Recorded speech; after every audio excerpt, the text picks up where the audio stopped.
The wealthiest father only scolded me once, and then he was kicked out of the house by grandfather Yun, while also being completely stripped of his inheritance rights, simply because I was switched at birth as a child, having my life swapped with that fake young master.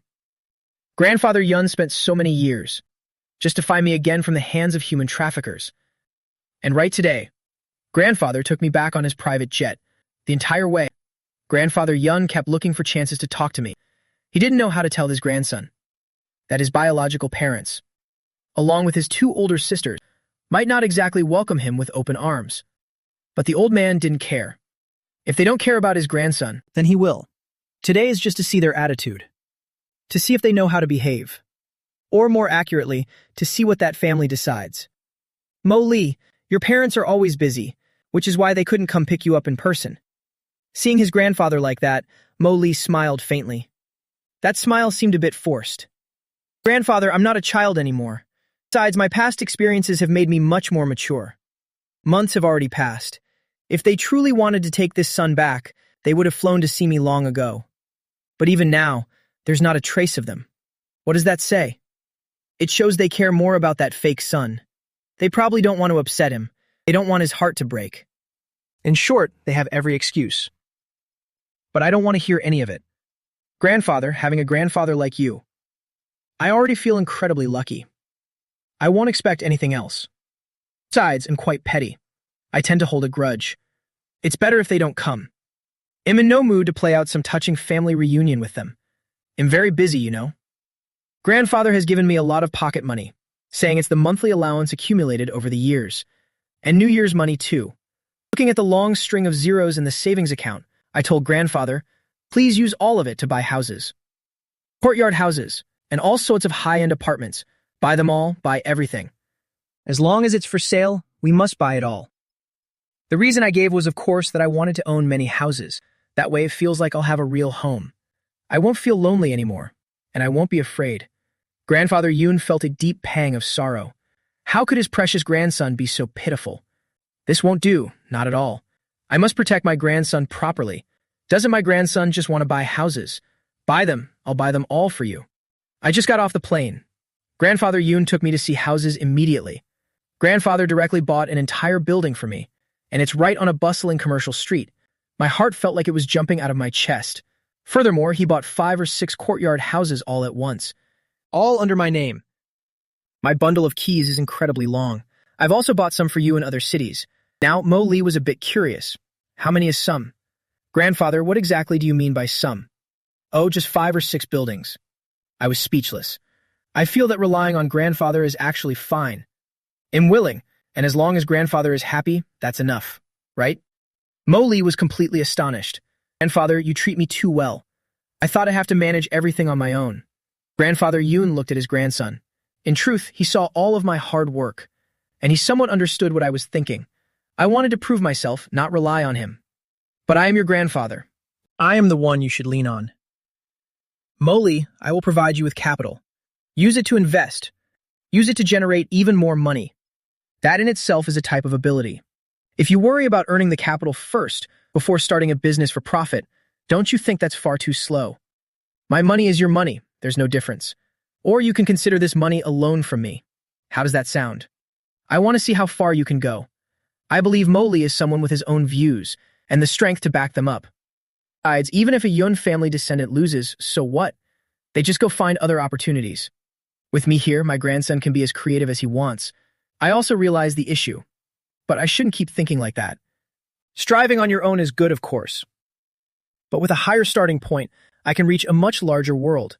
That's what's most important, grandfather. I understand now. Whenever I have an idea, I hope you will always support me. Seeing his grandson had come around, the old man was overjoyed. If my grandson can think more openly, then that is truly wonderful. Very well, my good grandson. He looked at his grandson with emotion. As long as it's something you want to do, I will definitely help you to the end. My grandson will always be the best. We went to eat together, and only then sent someone to pick them up. On the other side, the Yun family had been waiting for a long time. 2 months ago, Yun Ya and Yun Meng learned their brother wasn't their biological sibling. They were extremely furious. They believed that person stole their brother's place, so they tried their best to comfort him. Ya and Yun Meng told Yun Zhou that they would only ever have one brother, and that was him. Regarding this, Yun Zhou kept saying he wanted to leave so he wouldn't stay and irritate some people further. Lan Yu, of course, did not agree. Even Yun He vehemently opposed Yun Zhou leaving. They told Yun Zhou, "Your biological parents have both passed away, leaving only a paralyzed grandmother. Where could you possibly go? Furthermore, this is your home. We will always be your parents, and no one can change that. Even if Mo Li returns, we are still your parents. In our hearts, both of you are equally important." Lan Yu hugged Yun Zhao tightly. "No, in my heart, Yun Zhao is the most important. You are the one who gave me the courage to keep living."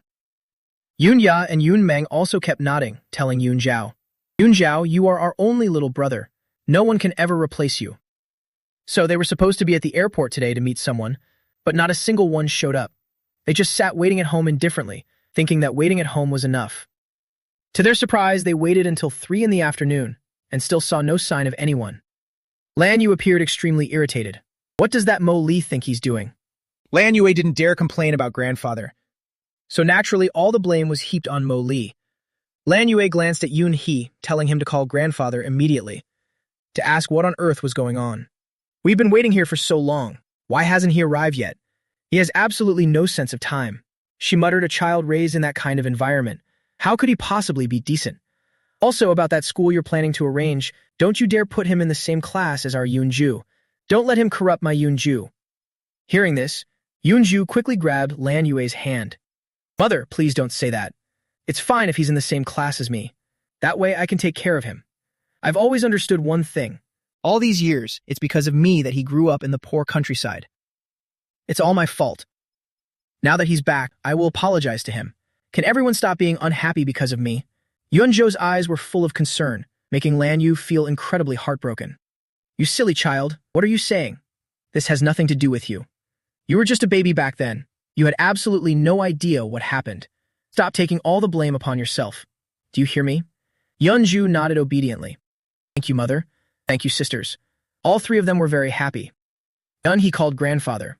The person who answered was the assistant of CEO Yun. "Where's my father and Mo Li?" The assistant took a glance, then relayed the words of the old man, who was taking the young master to get a haircut.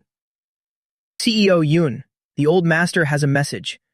If everyone failed to show up at the airport, then there's no need to come anymore. The old master and the young master will live just fine without you." Grandfather Yun was absolutely furious right now. They agreed to pick him up, yet no one showed their face. If they had shown up, perhaps grandfather would have given them one more chance. But now he has blocked all of their bank cards. As for the money Yun he earned himself, he hasn't touched it yet. Why cause a scene? "Where is my father?" Yun He's heart suddenly skipped a beat. He began to feel afraid. Is the old man very angry? If he's truly enraged, then how on earth is he supposed to suit him now? The old master is currently taking the young master to a charity gala. He told me to inform you that your whole family must move out of the old house before he returns. Yun's head felt like it was going to explode. Is the old man serious this time? "Sir, I really had business today, which is why I couldn't make it to the airport." "You don't need to explain your schedule to us," the old master said. "He only cares about the results. It's not that he can't afford professional managers." Yummy fell silent. Immediately after the assistant hung up, He was livid and threw his phone away. But the phone was tough as a brick. No matter how he threw it, it was fine. What the hell is going on? How is it? Where are they? Lan Yue rushed over to ask about the situation. Seeing Yuni throw his phone, she knew something was wrong. Father already took him to the charity gala. Furthermore, father said, "We are required to leave here by tomorrow." Lan Yue and the 3 children were instantly stunned. Why would grandfather do that? Why does he want to kick us out? Why is grandfather forcing our whole family to leave? Shouldn't the one leaving be that child? Dad, didn't you talk to grandfather about this? Yuni was extremely frustrated right now. I told everyone already that we had to go to the airport to meet them. And what happened? Not one of you would go. Now look what's happened. Your grandfather is in a towering rage. Are you satisfied now? Do you really think I'm the master of this house? In this house, your grandfather is the one in power. Seeing Yuni say that, Yunzhou quickly stepped forward.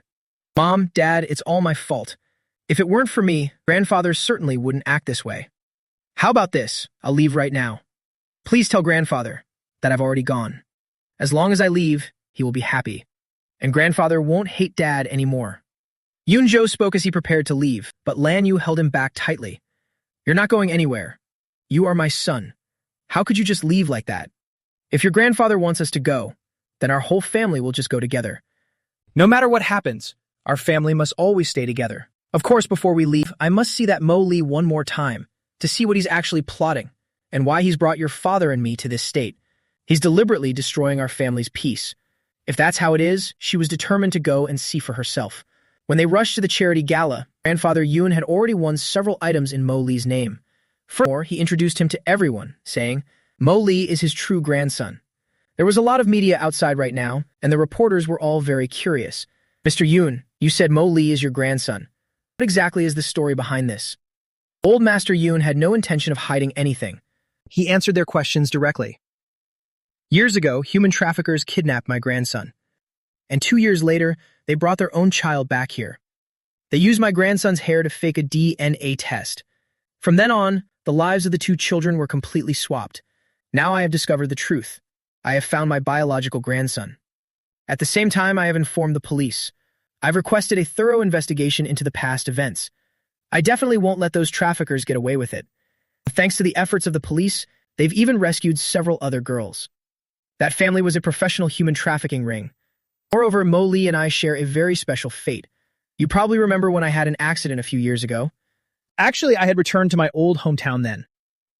I had a very bad fall, and not a single person reached out to help. I understand, people were afraid. It blamed them. Only my grandson Mo Lee. That boy wasn't afraid of anything. Even if I were to blame him, he still took me to the hospital. And then he even called the police for help. When he saw I wasn't quite in my right mind then, and had forgotten some of my relatives, he stayed by my side to care for me. He encouraged me, giving me faith in life. Later, he continued to visit me often. I never imagined such an outstanding child was my own grandson. I just thought I had to help him, no matter what. To help him find his biological parents. Who knew we'd find them right within my own family? See, isn't the fate between my grandson and me miraculous? Wonderful, truly wonderful. Everyone present began to applaud in admiration. When Yoonhee family arrived, they witnessed this entire scene. Lan Yu was so angry she ground her teeth. This father-in-law is truly heartless. He dared to reveal the whole truth to the reporters. It shows he doesn't care about their feelings at all. Yoonhee and Lan Yu walked forward gloomily, with their 3 beloved children beside them. In the past, wherever Lan Yu went, people praised how well she raised her sensible children. That made her very proud. But now all the attention has been stolen. Grandfather Young glanced at Yoonhee. Clearly, he didn't want to waste another word on him. Don't call me father. I don't want to talk to you. I've already discussed it with some friends. In a few days, I'll host a welcome party for my Mo Lee. Participate if you want, and if you don't, then I'll just act as if the boy has no parents. Lan Yue and Yoonhee were completely stunned. They felt a deep sense of injustice. How could the old man be so heartless? Does he really not care about them anymore? Yoonhee looked at grandfather with despair. What exactly do you want me to do, father? It was time. His eyes finally noticed the teenager standing by the old man. The boy looked quite clean. He seemed like someone who kept himself tidy. At first, Yoonhee didn't have any particular feelings. But lately, hearing Lan Yu talk so much made him start to feel something was wrong. Grandfather Yoon looked at Yoonhee's angry face, then glanced at Lan Yu standing nearby. Her face was cold, clearly showing her dissatisfaction. Why did you all flock here? Good heavens. The old man asked that before he could even say a word. This made Yoonhee even more dejected. Father, if you planned to come to this gala first, you should have told me. We've been waiting at home for you all this time. Yet you were nowhere to be found. Do you know how much that hurts our feelings? Moreover, it's extremely rude. Old Master Yoon raised his hand and slapped him hard. A sharp crack echoed through the air. Everyone around turned their heads to look. Yoonhee, if you no longer care about your reputation, then I'll tell you straight. I originally told you all to meet him at the airport. Today is the first day I brought Mo Lee back. It's also the first day you see your biological son again. You pity that fake adopted son, worrying about his feelings. I won't even hold that against you. But right here in front of me, you display that kind of attitude. You dare show your face here to question me. Who gave you the nerve? The people standing around. This is terrible. What did they just hear? Are they really hearing these families' secrets? Turns out everything the old man said was true. Their family is living out a real-life true and false young master drama. It's truly shocking. And it seems that family cares more about the fake young master. Not one person met the biological son, Lan Yu. Hearing those whispers quickly covered Yoon Zhou's ears. Yoon Zhou, don't listen to those words. But grandfather Yoon didn't care at all. He took his grandson's hand and turned to leave. Mo Li, let's go home. Grandfather Yoon led Mo Li back home. Yoon and his entire family stood dazed in the middle of the hall. They felt countless eyes focusing on them. They heard many people whispering behind their backs, so they had to flee in shame. When they arrived home, they discovered Mo Li wasn't there. He was in the old house at the back. That had always been where the old man lived alone. He said he lived there for comfort and peace, yet now he brought Mo Li there to live with him. This made them feel extremely unpleasant, so they didn't even bother to clean a room for me. Master. They even planned to let Mo Li stay in a guest room just to get it over with. Their entire family moved toward the old house together. Yuan Zhao was the first to rush inside. He collapsed onto his knees in front of grandfather. Grandfather, 1,000 wrongs. It's all my fault. I shouldn't have continued to stay in this house. My parents. Only because they worried about me could they not go to the hospital at first. I suddenly felt unwell at that time. My parents, out of concern for my health, took me to see a private doctor first. If you don't believe me, grandfather, you can ask our family doctor. Yoon Hee also hurried closer. He also began to chime in. Father, the boy is right. What happened today was actually just a misunderstanding. We really wanted to get there immediately, but unfortunately we got stuck in traffic. Father, we are one family after all. There's no need to be so calculative. Don't you think I'm right? As long as everyone returns safely, that's enough. Furthermore, the words you just announced at the gala truly made us lose all face. So, could we? Grandfather looked at Yoon Hee and let out a cold laugh. Your child really has a talent for lying through his teeth. Earlier you called me, saying this boy traveled all the way to visit me, and that he fell ill while looking for me, right? But from start to finish, I never once saw his face there. Grandfather Yoon remembered clearly. One day they called out of the blue, claiming Yoon Zhou had gone to visit him, hoping he would return home. They praised the boy for being so filial, but in reality he never saw a trace of him. Hearing this, Lan Yu couldn't help but rush to explain for her son. Father, that was because Yoon Zhou accidentally got lost. Then he happened to meet the young lady of the Zhou family. After they became close friends, wouldn't an alliance between our families be a good thing? It would be a powerful support for our son's future. Grandfather's face darkened. He stared straight at Lan Yue. The children are still too young. There are some things you'd best not say, to avoid making both families unhappy. As for where I live, I don't believe someone who truly wants to visit couldn't find it. If you don't know the way, just say you want to go out. Just be honest. No need to use this old man as a joke anymore. Enough. We've been on planes and cars all day. We are truly exhausted. Everyone, please go home first. At least for now, we don't want to see your faces. Immediately, they all turned to look at Mo Li imploringly. They hoped this son would speak up and say a few good words for them. But he absolutely did not. Mo Li remained silent, standing close to grandfather Yun. Not a single word escaped his lips from beginning to end. Of course, Mo Li would never help them. Every action of this family was repulsive. What exactly are they trying to pull? Do they think I'll feel wronged? Or do they think I'll be in pain? Fortunately, none of that is happening. I won't have any feelings for them at all. Father, we haven't spoken a word to Mo Li since he arrived. Too much has happened today. We only hope to talk with Mo Li for a little while. After speaking, grandfather Yun looked toward his beloved grandson Mo Li. What are you thinking about? Mo Li obediently answered his grandfather. Grandfather, I also want to have a proper conversation with the family. After all, we have to live together in the future. Mo Li went outside with them. Just as they reached the courtyard, they quickly turned their heads to look back at the old house, to see if the old man was following them. The moment they realized no one was following, their expressions changed instantly. They became extremely impatient, with disdain and disgust clearly visible in their eyes. Especially Lan Yue, she looked at Mo Li with a hatred that pierced to the bone. You instigated grandfather to do this today, didn't you? You got him to take you to the charity gala, so everyone would know your identity. A child who just returned yet has such deep schemes, truly a person from the backwaters. It's expected of someone raised in a place like that. A faint smile played on the corner of my mouth. I don't know what you're talking about. Excuse me, may I ask who you are? Since you haven't introduced yourself, I have no idea who any of you are. Mola's words made their faces darken with rage. Lan Yu raised her hand to slap me. I caught her hand. You have no right to hit me. Lan Yu was so angry she saw stars. I am your biological mother. How could I not have the right to hit you? I laughed coldly. My gaze was bone-chillingly cold. Biological mother. As a biological mother, the first time you see your son, you want to strike him. What a truly virtuous mother you are. Unfortunately, the old me was bullied far too much already. Now I won't let anyone bully me anymore. I've done nothing wrong. I've never eaten a single grain of your rice, nor have I ever drunk a single drop of your water. Why do you think you have the power to hit me? Furthermore, my legal residency is under grandfather's name. Just as you all said, how can you prove that I am even your child? Who knows, perhaps you're just imposters. Lan Yue was about to go mad with rage. How could this Mo Li say such grating things? Seeing the situation, Yun Zhou hurriedly grabbed his mother's hand and began to comfort her. Mother, please don't be angry. Perhaps Big Brother was in that environment for so long that it shaped his current personality. We should try to understand him. It's not like he wanted to grow up in such an environment. In the end, it's all my fault. Lan Yue's heart ached terribly, and she hugged Yun Zhou tightly. Her precious Yun Zhou had suffered too much grievance today. Those people looked at him with such eyes, and you, the culprit of all this, look at yourself. You've done so many wrong things, yet your younger brother is still protecting you. Let me tell you, don't think that just because you've returned to this house, that you are actually part of my family. I will never love you. In my heart, I only have one son, and that is Yun Zhou. Don't you ever dream of stealing Yun Zhou's place.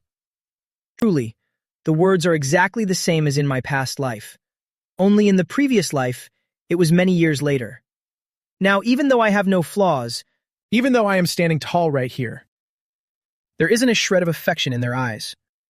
But I don't need their love anyway. I will slowly exact my revenge on them. Why would I steal his place?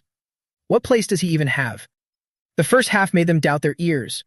The second half made them furious. What does this brat mean by that? Yun Ya and Yun Meng standing nearby couldn't listen to another word. The two of them stepped forward without hesitation, shielding their precious younger brother behind their backs. Yun Ya was the first to speak. She glared at Mo Li with resentment and began to hurl threats. You're just a brat from the countryside. Let me tell you this.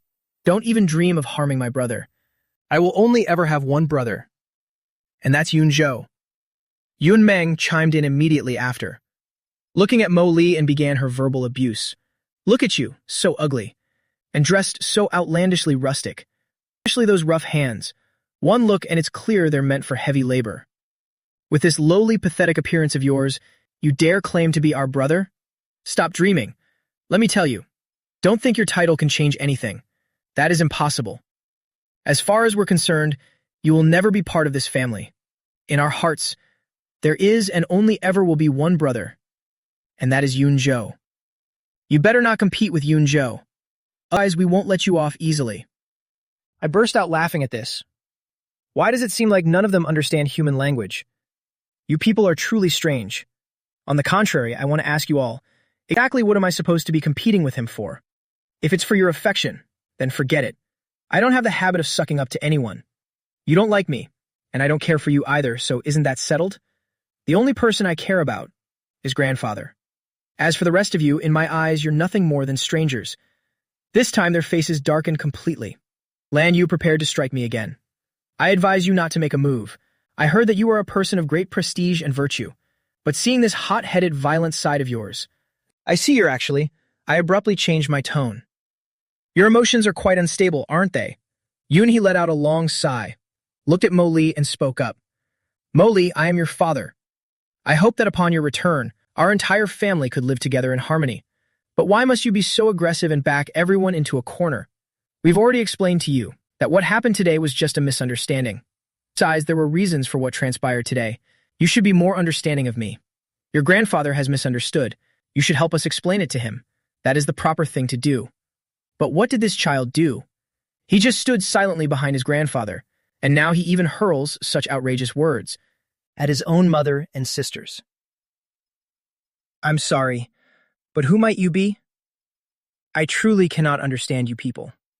Clearly you've been standing here threatening me, spouting a bunch of nonsense, saying you'll absolutely never love me, and telling me not to compete with him. How is it suddenly my fault now? What have I done wrong? Should I not have spoken up? In that case, you should have just aborted me back then. Or was it my fault that I was lost and abused out there? But wasn't it you who lost me all those years ago? Mo Li looked at them with a face of sudden realization. Ah, so it's that I shouldn't have come back, disrupting your happy family life, right? I should have stayed in that place forever. I should have been tortured to death. I should never have been found. That way your whole family could have lived happily together, just as if nothing had ever happened. In this moment, I directly stripped away their masks of hypocrisy. I spoke out all the truest thoughts buried in their hearts. Their complexions changed repeatedly, looking like a color palette, both laughable and ridiculous. "You bastard!" Yun-hee roared. "Who are you calling a bastard?" Grandfather stepped up from behind, his face dark as he looked at him and asked, "Who exactly were you secretly calling a bastard?" Yun-hee didn't dare utter another word. Now that you've established your own home and have children of your own, you can take your wife and children and manage your own life outside. Tomorrow and move out of here. If you don't move out, I will throw all your belongings outside, and I will even reclaim everything I've ever given you. If you leave quietly now, I won't take back the assets in your name. Likewise, your position at the company will remain unchanged. But if you dare to displease me, you know my temperament well enough.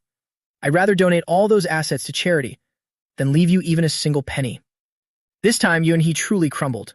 The old man was indeed protecting that Mo Li brat. Lan Yu couldn't listen anymore.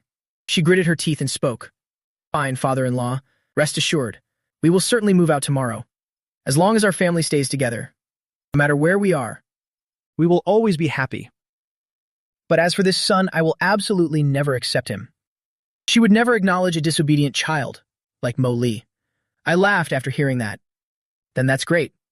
I actually have no desire for parents anyway." They fell silent. Yun Ya and Yun Meng couldn't take it anymore. "How can you say something like that? These are your parents." "Exactly. How can someone like you be so detestable? Get out, all of you." Grandfather Yun roared at them. They had no choice but to sullenly pack their things. While cleaning up, Lan Yu was extremely furious, constantly muttering under her breath. "Look at your father. What has gotten into him? Cruelly driving us all out because of someone like that. Does he even want us to take care of him in the future?" Yun-hee felt incredibly awkward. In truth, he understood perfectly well that the old man wouldn't need their care in the future. He has money. Wouldn't a high-end nursing home be more pleasant? Moreover, when wealth reaches a certain level, he is fully capable of hiring many people to serve him. My father's nature is that once he decides, he never wavers. Let's just quickly pack our things first. Wait until father's mood improves a bit, then we can move back later. You know me as well. My abilities are limited and my work hardly exceptional. We could live very comfortably just by relying on family dividends. But if my father gets angry and stops sharing those shares with me, what then? He understood his own capabilities well and knew that, all along, this family only had its current lifestyle by riding the coattails of the old man and the company. If the old man no longer wished to provide, this entire household would collapse in an instant. But every time I think of moving because of that Mo Li brat, I feel so resentful. I am his mother. Can he show me a little respect? Can he say a few words to his grandfather for us? Can he be a bit more sensible? Look at how sensible our son Yun Zhao is. Are we really going to let Yun Zhao leave? I will absolutely never agree to that. You must make your father understand this logic. Yun-hee truly didn't want to deal with this headache of a problem anymore. At that moment, the two daughters also approached. They didn't want to leave this place either. "Father, do we really have to leave? Where will we live after we go? Father, will we still live in this neighborhood? This area is great. So many of our classmates live around here. If they find out we have to move and know that we were kicked out, they will definitely mock us." They felt that grandfather was truly being unreasonable. How could he drive everyone out just for the sake of one Mo Li? Not only the two daughters, but even Lan Yu didn't want to leave at all. When she was in the Yun family, she was always the focus of admiration. They often say marrying into wealth isn't necessarily bliss, but she was different. Her husband treated her exceptionally well, making everyone burn with envy. Yet now she was about to be turned out of the house. But those words earlier had already been spoken. "Fine, fine. Your grandfather has already said so. Are we really going to stay here thick-skinned and refuse to go? Your father and I have a few houses outside. We'll figure it out later." Regardless, no matter what, for now they had to move out. It moved into a 4-bedroom, 2-living-room apartment. Reasonably speaking, this house was already quite decent, but having grown accustomed to luxury villas, suddenly having to move here, everyone's displeasure was evident. And at this moment, they were all hungry, but there were no longer servants to bring them food and water. Ultimately, they had to order takeout. While eating, they complained this dish was bad, then that dish didn't suit their taste. Yunzo, witnessing this scene, knelt down right in front of everyone. Father, mother, I know. Our family being driven out is all because of me. If only you would send me away, I believe grandfather would stop troubling everyone. Then you all could return, and in the future, everyone would have a better life. Saying this, Yunjo sobbed so hard he couldn't form words. Father, mother, sisters. Being able to meet you all made me truly happy. Living with everyone for all these years, I see that as the most beautiful time in my life. I know peaceful days are always brief. Perhaps it's time for us to part ways. If because of me everyone suffers, and life becomes arduous and difficult, then that is something I absolutely never want to see. So please agree to my request. Sever ties with me, and from now on do not concern yourselves with me anymore. Yunjo spoke with utter sincerity, tears streaming down his face. Everyone who heard felt an infinite sense of pity. This was truly their family's Yunjo. Child who always thought of his relatives, not at all like that Mo Lee causing trouble for the whole house from day one, without a single word to defend them. They could not possibly like that kind of child. Everyone in the house felt deeply pained for Yunjo. Lan Yue hugged Yunjo even tighter, embracing her son and choked out, I've already told you. You will always be my son. You must absolutely never have such thoughts again. Do you hear me? I don't allow you to use this method to help us return. We cannot compromise. We cannot simply follow your grandfather's commands. Otherwise, wouldn't our whole family have to live according to Mo Li's whims? Yunya and Yunmeng nodded incessantly. Mother is absolutely right. I agree with Mother's opinion. Just wait until the new semester starts, see how we deal with that. Mo Li. Their entire family decided to ignore Mo Li. After all, they were determined not to back down. Elsewhere, Mo Li and grandfather were discussing this in the study. Grandfather was a bit worried, fearing that his grandson would be saddened by those people's attitudes. Mo Li, don't bother with your parents. Their minds aren't clear. Wait a while longer. Once they've come to their senses, I'll have them come see you. Mo Li smiled after hearing that, looking at his grandfather with eyes filled with tenderness. Grandfather, that's not necessary. How they feel about me, I've already seen very clearly. I don't want to torment myself just to win them over. If they don't like me, then I don't care for them either. Isn't that only fair? Why should I beg for their attention or force them to love me? That kind of forced affection, that fake kind of love only makes me feel disgusted. It would be best if things just continue like this. As long as you stand by me, grandfather, I can use the money you gave me to achieve my dreams. Grandfather Yun, seeing his grandson so sensible, felt immensely comforted in his heart. As long as his grandson could think so broadly, it was good. He only feared the boy would be heartbroken or do something reckless. Actually, that wasn't the case at all. Regarding that family, I had long since lost all feeling for them. So grandfather really didn't need to worry. Of course, grandfather driving them out also made me feel very satisfied. If that's the case, then good. Then I am at ease. Rest well today. Tomorrow, grandfather will take you out. He intended to take his grandson to meet his closest old friends, while organizing a welcoming party grander than any before. He wanted the whole world to know that Mo Li was his true grandson. On his first day back in this place, Mo Li was somewhat restless and couldn't sleep. I still vividly remember the feeling of first setting foot here in my past life. Back then, I found this place so vast, feeling as though it were as grand and majestic as a palace. Moreover, because my legs were crippled then, when I arrived, I always felt small and lowly. I always told myself I wasn't worthy of being in such a luxurious place.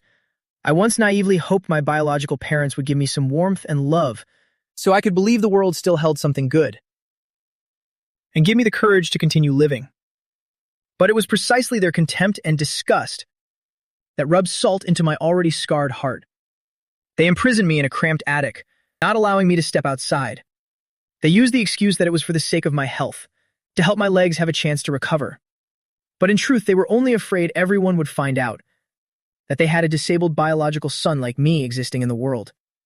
Even later, when everything came to light, as long as that Yunjo brat begged a little, they immediately forgave that wretched family. To this family, I never possessed any value. No matter how cruelly they tried to harm me, they didn't care in the slightest. Now returning to this place once more, the ones being cast out are their entire family. The confrontation between me and them seems destined to be long.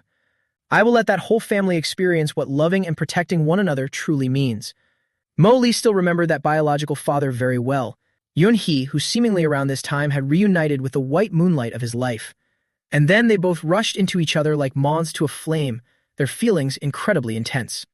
This meant that Lan Yu was nothing more than a substitute for him.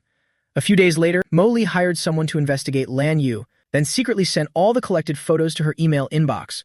Because Lan Yu held a leadership position, she was often busy handling school affairs. Upon noticing a new email had just arrived, she instinctively clicked to view it. The moment she saw with her own eyes the excessively intimate photos of Yun-hee and another woman, Lan Yue almost went insane. Like a rampaging beast, she charged straight to the company, bursting into Yun-hee's office. She swung her handbag, frantically pounding it against his head repeatedly, those full of hatred and extreme cruelty. Word had it his white moonlight was still unmarried upon her return, and Yun-hee had dedicatedly assisted and cared for her in every way. Yun-hee was beaten until his face was covered in bruises, attracting the gaze of every employee in the company toward them. He couldn't keep his composure either and landed a fiery slap on Lan Yue's face.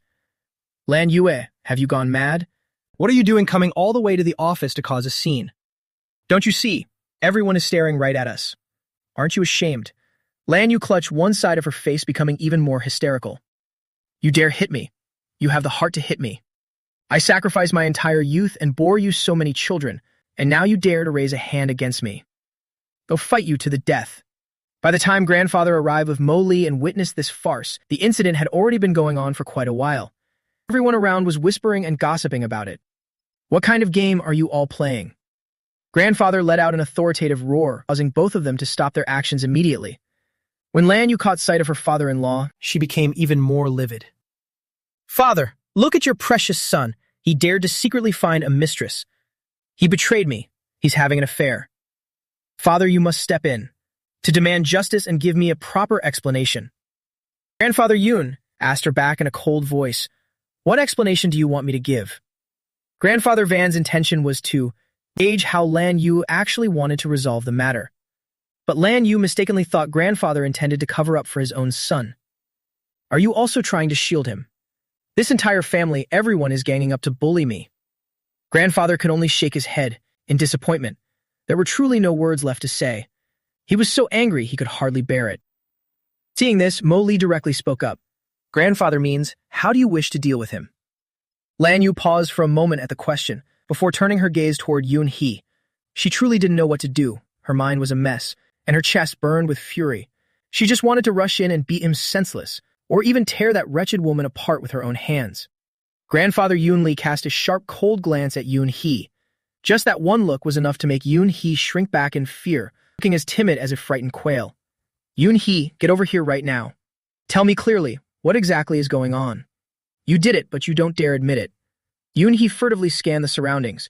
Everyone outside was staring with curious eyes. With so many eyes fixed upon him, he felt incredibly awkward, not knowing how to begin to speak. Lan had no choice but to step out obediently. Of course, the others had quietly returned to their workstations. The chairman has arrived. If they didn't go back to their seats now, they would truly be asking for trouble. Even so, they were all ears, hoping to catch a bit of gossip from here. And not having an affair. That girl and I are just casual acquaintances. Besides, I only made the mistake that any man would make. It's not like I abandoned my family over this. It's not worth making a scene and demanding a divorce. Why does everyone have to overreact like this? In Lan He's eyes, he was considered a successful man after all. Having a soulmate or mistress on the side. Isn't that the most normal thing in the world? Why does Lan Yu refuse to just accept it? Lan Yu was about to explode with rage. According to him, even if she knew about it, she should just suck it up. And just turn a blind eye to it. "You mean I should pretend I don't know you're cheating? Pretend I don't know you betrayed me?" Lanny said nothing. But in reality, that's exactly what he was thinking. He felt Lan Yu was making a fuss over nothing. "I wouldn't do anything to wrong you. I won't abandon the children either. So regarding my affairs during work, you don't need to overstep." Lan Yu went crazy again, charging straight at Lan He to start a fight. Seeing them fighting more and more violently, grandfather had to order people to pull them apart. "Enough! What kind of behavior is this? If you want to fight, have the guts to go outside and do it. Or go fight in front of the police station and see how that goes." Only then did the two of them stop. Lan Yu sobbed even harder. She felt incredibly wronged. So why won't father take my side? Grandfather felt completely speechless. What could he even do? Fine, why don't you just divorce him? It'll make him leave empty-handed. All his money will go to you and the children. You can raise them if you want. And if you don't, I'll provide an allowance as I see fit each month. What do you think? His handling of it was more than fair, wasn't it? He didn't defend his son at all. On the contrary, he forced him to leave empty-handed. Lan Yu, of course, was still dissatisfied. After the divorce, if that dog Lan he refuses to pay up, then what? I won't do it. I can't just give up my spot to that home wrecker. Unless I die, I will never let those two get what they want. As long as I'm here, that woman will always be nothing but a cheap mistress. Grandfather Lan fell silent. Then let me give him a beating. Beat him until he's bedridden. From now on, he'll have to stay cooped up at home every day. Will that satisfy you? There's no need for them to divorce anymore. Just cripple this son of mine directly. So you won't have the strength to go out and fool around anymore.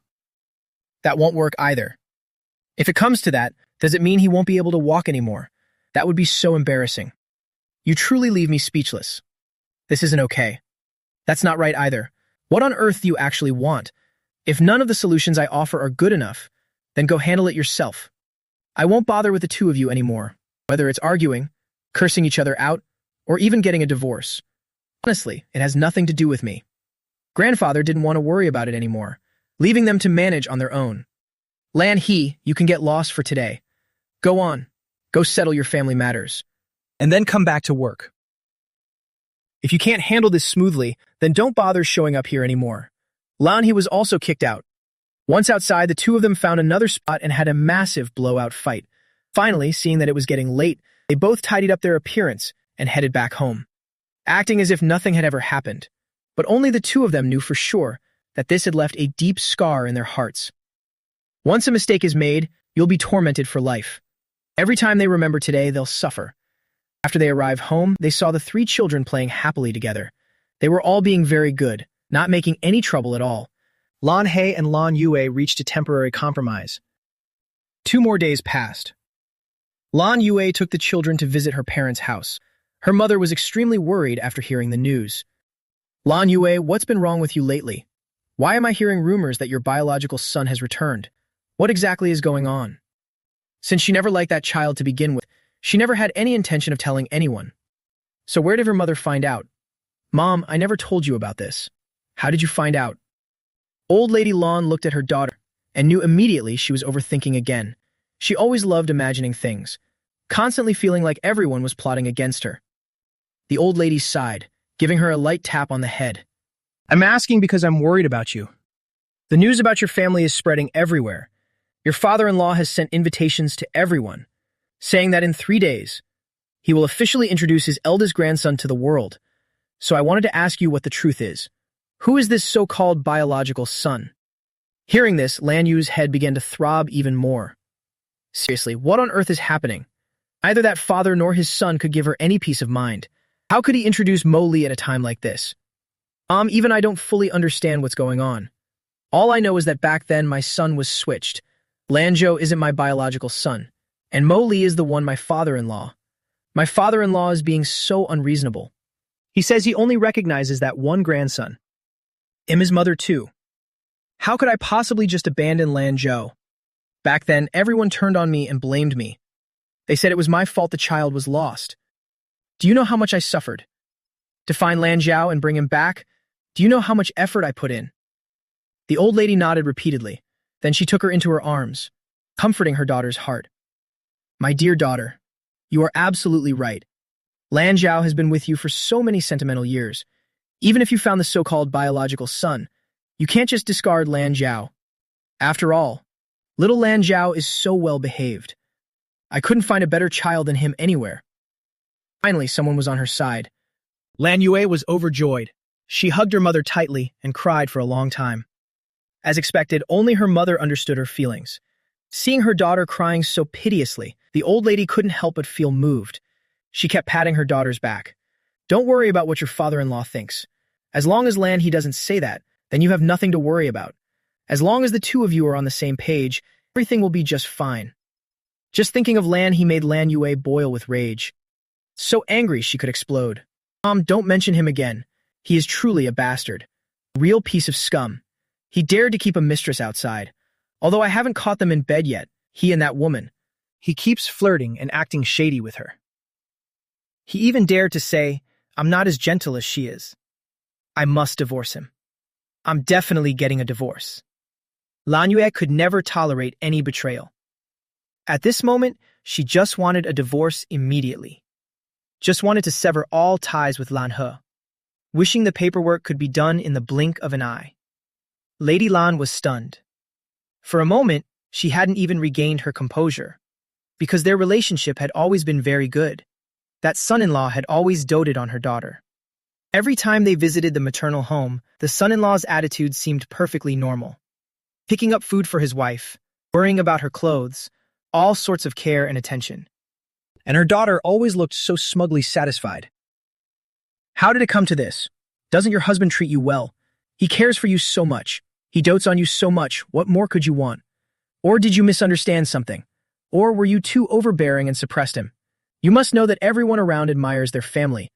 Everyone is jealous that you have such a wealthy husband. Thanks to that, everyone in our family has a stable job. Your brothers also have a prosperous life because of it. You wouldn't lie to me, would you? Seeing that even her mother didn't believe her, Lan Yu showed clear dissatisfaction. How could she possibly make up such lies? Precisely because it's the truth. She's currently so frustrated she wants to explode. Seeing her daughter so determined, the old lady finally understood the situation. It seems it really is the truth. But on second thought, it's not that surprising. He's a rich man after all. Having a change of heart is like a daily occurrence, isn't it? But seeing her daughter so agitated, it's best not to provoke her further. I must counsel her gently. If that's the case, then you shouldn't make a scene. Because if you divorce, then what about your 3 children? Lan Yu was about to erupt again. Mom, what do you mean by that? Are my feelings not important at all? I'm going crazy with resentment. My heart is completely shattered. How can you not care about me? Mom, I'm the one who's hurt here. My state of mind is what matters most. Of course the 3 children must stay with me. I'll force him to leave with nothing. I'll make him regret it for the rest of his life. This old lady wasn't like her daughter. This daughter of hers was too naive, while she herself lived very realistically. I know you're hurting right now, but please calm down a bit. Just like you said, now that the truth about Lanzhou has been found out by your father-in-law, the focus must be on the children. Of course, Lan Yue knew that well. Otherwise, she wouldn't have bothered to temporarily make up with Lan He. But in her heart, she was still extremely aggrieved. She went back to her maternal home simply to seek some empathy, wanting her own mother to curse Lan He with her to vent her anger. Only then would she feel a little better. But her mother didn't do that. Instead, she told her to just bear with it. How could she possibly be happy about that? Seeing her daughter momentarily silent, old lady Lan continued. Think about it. Their family is so prestigious. What you need to care about right now is how to ensure all of their family assets end up firmly in the hands of your children, not sitting here being heartbroken over that man Lan He. Lan He already apologized to you, so just take the opportunity to let it go. Don't cause too much of a scene. Let's look at this realistically. If you actually divorce him, do you think the 2 of you would still be on the same level? True, your job is very respectable. But how much does your salary really amount to? Meanwhile, how much is his monthly income? Once the 3 children have to stay with you, their future standard of living will definitely plummet. Even if the children want to study abroad later, you wouldn't be able to afford it on your own. The kids are their flesh and blood after all. They naturally have the responsibility to raise them. Never mind what he does outside, as long as his money stays in your hands. As long as you hold on to all of this. Then what does he even matter? How can a man be more important than money? Don't you think I'm right? These are heartfelt words. If you weren't my own daughter, she would never have spoken so bluntly. Unfortunately, this dim-witted daughter didn't know how to adapt at all. Her head was always filled with nothing but sappy emotions. Lan Yue fell silent. You can't say it like that. She had always wanted that man to be faithful to her forever. Stop thinking nonsense. Focus on the children's future. If your father-in-law has decided to introduce that child to everyone, then you must find a way to get a grip on him and control him. As long as you make him listen to you, just make him obediently serve you. You must use him to persuade the old man to transfer shares to your family. Only when you have the shares firmly in hand will you truly have a say in that house. At that point, how you treat him will all depend on your mood, won't it? In other words, once you hold the shares of their company, then no matter what that lawn he wants to do, even if he wrongs you, he'll have to weigh the pros and cons for himself, right? It must be admitted that Lan Yu had begun to waver. She felt that her mother's words truly made sense. You're so right, Mom. So what should I do now? After our fight last time, father-in-law won't let us come back to the old house for dinner anymore. Old Lady Lan, of course, had to do her best to advise her daughter. She thought for a while and said, "It's simple. No matter what, you are still that child's biological mother. Just lower yourself and show a gentler attitude. Just skillfully coax him with a few words. Then he will surely listen to you obediently. Then tell them to speak to that old man, and it's done, right?" Hearing that, Lan Yu was a bit reluctant. Old Lady Lan looked at her expression and knew immediately that her stubborn streak was acting up again. She began to patiently counsel her for a while longer. Only then did Lan Yu agree. The old lady also felt it wasn't easy for her either. This daughter of hers was truly so whiny and difficult to please. Her children were already grown up. She herself was already over 30, yet she always expected others to pamper her. If it weren't for the fact that she still gave generous financial support, she wouldn't bother catering to her whims. But of course, there was no need to say these things out loud. Just leave it at that. Lan Yu stayed at her maternal home for 2 days. One day before the party, she went to see Mo Li. Mo Li was currently busy studying. The boy was very interested in many different subjects, especially languages. I asked grandfather to find teachers for several different languages, determined to become proficient in many languages. I know very well that in the future, if I don't know foreign languages, I won't be able to communicate or integrate. Even though he had to study so hard at such a young age, seeing his grandson still appearing so relaxed and capable, the old man agreed to arrange it for me. Lan Yu had called beforehand. She told grandfather that she was coming to apologize to Mo Li. Grandfather Lan also asked for Mo Li's opinion before allowing her inside. Mo Li also wanted to see what kind of trick she was going to pull this time, because her previous actions had all been incredibly ridiculous and bizarre. She was always convinced that she was right, never seeing any fault in herself. When Lan Yu reached the room's door, Mo Li had just finished his English lesson. She thought Mo Li's education must be very poor. Otherwise, why would he bother with so many extra lessons? Lately, this kid hadn't even bothered to call them once. As soon as I opened the door, I saw her standing there. I stepped slightly to the side to let her enter the room. Lan Yu glanced around the room and then scanned Mo Li's current appearance. When she spoke, her attitude was as cold as ever. But she paused for a moment, coughing twice to clear her throat. Then she finally spoke. "Mo Li, this time I came here to apologize to you. My mood was a bit unstable recently. It made you feel sad. I truly apologize to you. But at that time when I first heard the news, my heart was truly in a state of chaos. I didn't know how to face this truth. I hope you can understand my position, can't you?"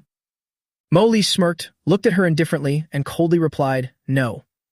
The smile on Lan Yu's lips suddenly froze. What should I do? She really just wanted to lunge at him and give him a beating. How could such a maddening child exist in this world? Why not, my child? Lan Yu was literally gritting her teeth to hold back her anger. At that time, I truly couldn't accept the fact that the two of you were swapped. Moreover, I heard the environment you grew up in wasn't good at all. I was very worried you develop a strange or eccentric personality. For all these years, your younger brother has been the one by my side. He shared all my joys and sorrows. I truly couldn't find the heart to kick him out. Mo Li was already tired of hearing these words. Hearing them again only made him feel extremely nauseous. That's your problem. What on earth does it have to do with me? If I hadn't been taken away back then the one by your side would naturally have been me. They say no mother would ever despise her own biological child. But what about you? You didn't even bother to hide your contempt for me. Isn't that right? You have the right not to love me. Go ahead and pamper that precious son of yours. But you can't have him and expect me to forgive you at the same time. What are you actually here for today? You better just state your purpose directly, because pretending to care while your eyes are full of disgust, which you don't even try to hide, is truly sickening. Besides, I don't expect anything from you anyway. How ridiculous. This person seems to always hallucinate that she's so important, thinking that if she just humbles herself a little, then I'll immediately compromise. Lan Yu became even more furious. Just look at this. It's absolutely not that she doesn't love me. It's I who am always trying to drive her crazy. What kind of child acts like this? Not understanding a mother's heart at all. Seeing her stomping her feet in anger, Mo Li chuckled. Look, you're losing your temper again. Are my words not the truth? Since you don't like me, why keep acting like a kind mother? Aren't you tired of it? Lan Yu was silent. Wouldn't it be better to just lay it all out? Lan Yu remained silent. If that's the case, then she would just state her goal and be done with it. After all, this child probably didn't need her comfort anyway. She didn't want to suffer anymore either. Fine. It'll be blunt then. Your grandfather plans to introduce you to everyone. I hope you can step forward and persuade grandfather. Say that you and Lanzhou are actually twin brothers, so that both of you can legitimately be my sons, okay? This was the clever plan Lan Yu had racked her brains to devise. In this upper-class circle, everyone is a snob who sucks up to superiors and treads on inferiors, and a bunch of people who look down on others. For all these years, those people have always wanted to flatter her, but she never bothered to pay them any attention, because as a professor, she was naturally different from them. They only know how to rely on their families, or their husband's family, but she was different. She had always relied on her own abilities. Mo Li was stunned with surprise. He didn't expect her to change her attitude so quickly. Remembering his past life, she herself said I was just a poor relative. Yet now, for Lanzhou's sake, she dares to invent a story about twins. You're truly hilarious. Twins. So how do you plan to explain why I haven't appeared in this house for all these years? Mo Li was truly curious to see how she would cover this up. That's extremely simple. Just tell everyone that, since your health was poor, you were sent to the countryside to recuperate since childhood. The reason your grandfather travels to the countryside every year is precisely to visit you. That way, everything will be explained perfectly logically, won't it? Is that not the case? That way I can accept you back. And I'll be willing to let you live with the whole family. I'll tell your two sisters to gradually open up to you and bring you into their circle of friends. Are these things not at all appealing to you? Lan Yu thought her family had already sacrificed too much. Even her two daughters had to help me integrate. I should have known better and accepted. It's best not to push your luck. Otherwise, she wouldn't let it slide. It sounds plausible enough. Logically, there seem to be no loopholes. But on what grounds? Because of that Lan Zhao, I've lived in misery for so many years, being mercilessly abused by their family. There's not a single unscarred spot on my body. Now you want me to just nod and agree to this? Why should I ever do that? Then let that precious son of yours experience the exact same pain I did. Let him taste the miserable trials that I had to endure. He'll consider it for a moment. They're certainly dreaming a beautiful dream, but she won't agree to it. They shouldn't even dream about this. Lan Yu's eyes widened in shock. I never expected this Mo Li to be so heartless. How can you be this cruel? Cruel? Mo Li found it absolutely ridiculous. You call this cruel? Then what about when your whole family was tormenting me? Where were you then, the one who calls herself my mother? Now you're asking me to help everyone, so shouldn't you at least make me feel happy? I've endured so much suffering. Letting your precious son suffer just a little. What's the big deal?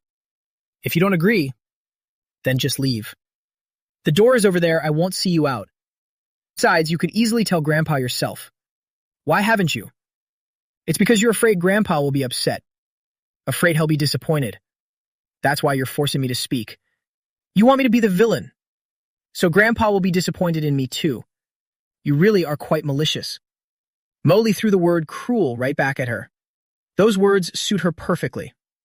Lan Yue was so furious she wanted to strike him. The moment she raised her hand, Mo Li caught it. Oh, didn't they say you were incredibly gentle? Then why are you always resorting to violence? This habit isn't good at all. I've been beaten far too many times before. I won't let anyone hit me ever again. Rest assured, I will not be your son, and I have no desire to be your son anyway. Lan Yue was stunned for a moment. She didn't quite understand what I meant. It's very simple.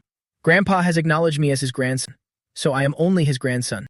In the future, I'll be on the same household registry as him. I can manage without parents. Grandpa has thought it through carefully as well. There's no need to force them to accept me. If they don't want to, then let them go and be done with it. I am his grandson. That is indisputable. I am only his grandson. Lan Yue, that's enough. Please leave.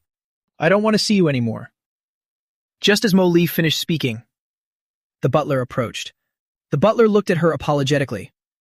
I'm very sorry, Madam Lan. Please depart from here. Lan Yue was choked with rage, so she had to leave in a huff. Of course, they also had to be present on this day. Their whole family specifically ordered custom outfits, even matching family uniforms. One look and you knew they were all together. Lan Yu wanted exactly that. She always wanted to be the center of attention, yet she'd never admit to it. Yoon Ya and Yoon Meng each held one of Yoon Ju's hands. They wanted to tell the whole world that they would always be a close-knit family. As for that Mo Lee, their whole family would never acknowledge him. When they arrived at the old house, they were led inside. They even thought Grandpa's anger had subsided. Actually, during this time, they'd realized one thing. In this house, it isn't Dad who calls the shots. The person with the most power is Grandpa. From now on, they had to find a way to make Grandpa love them. When their whole family arrived, a large crowd had already gathered.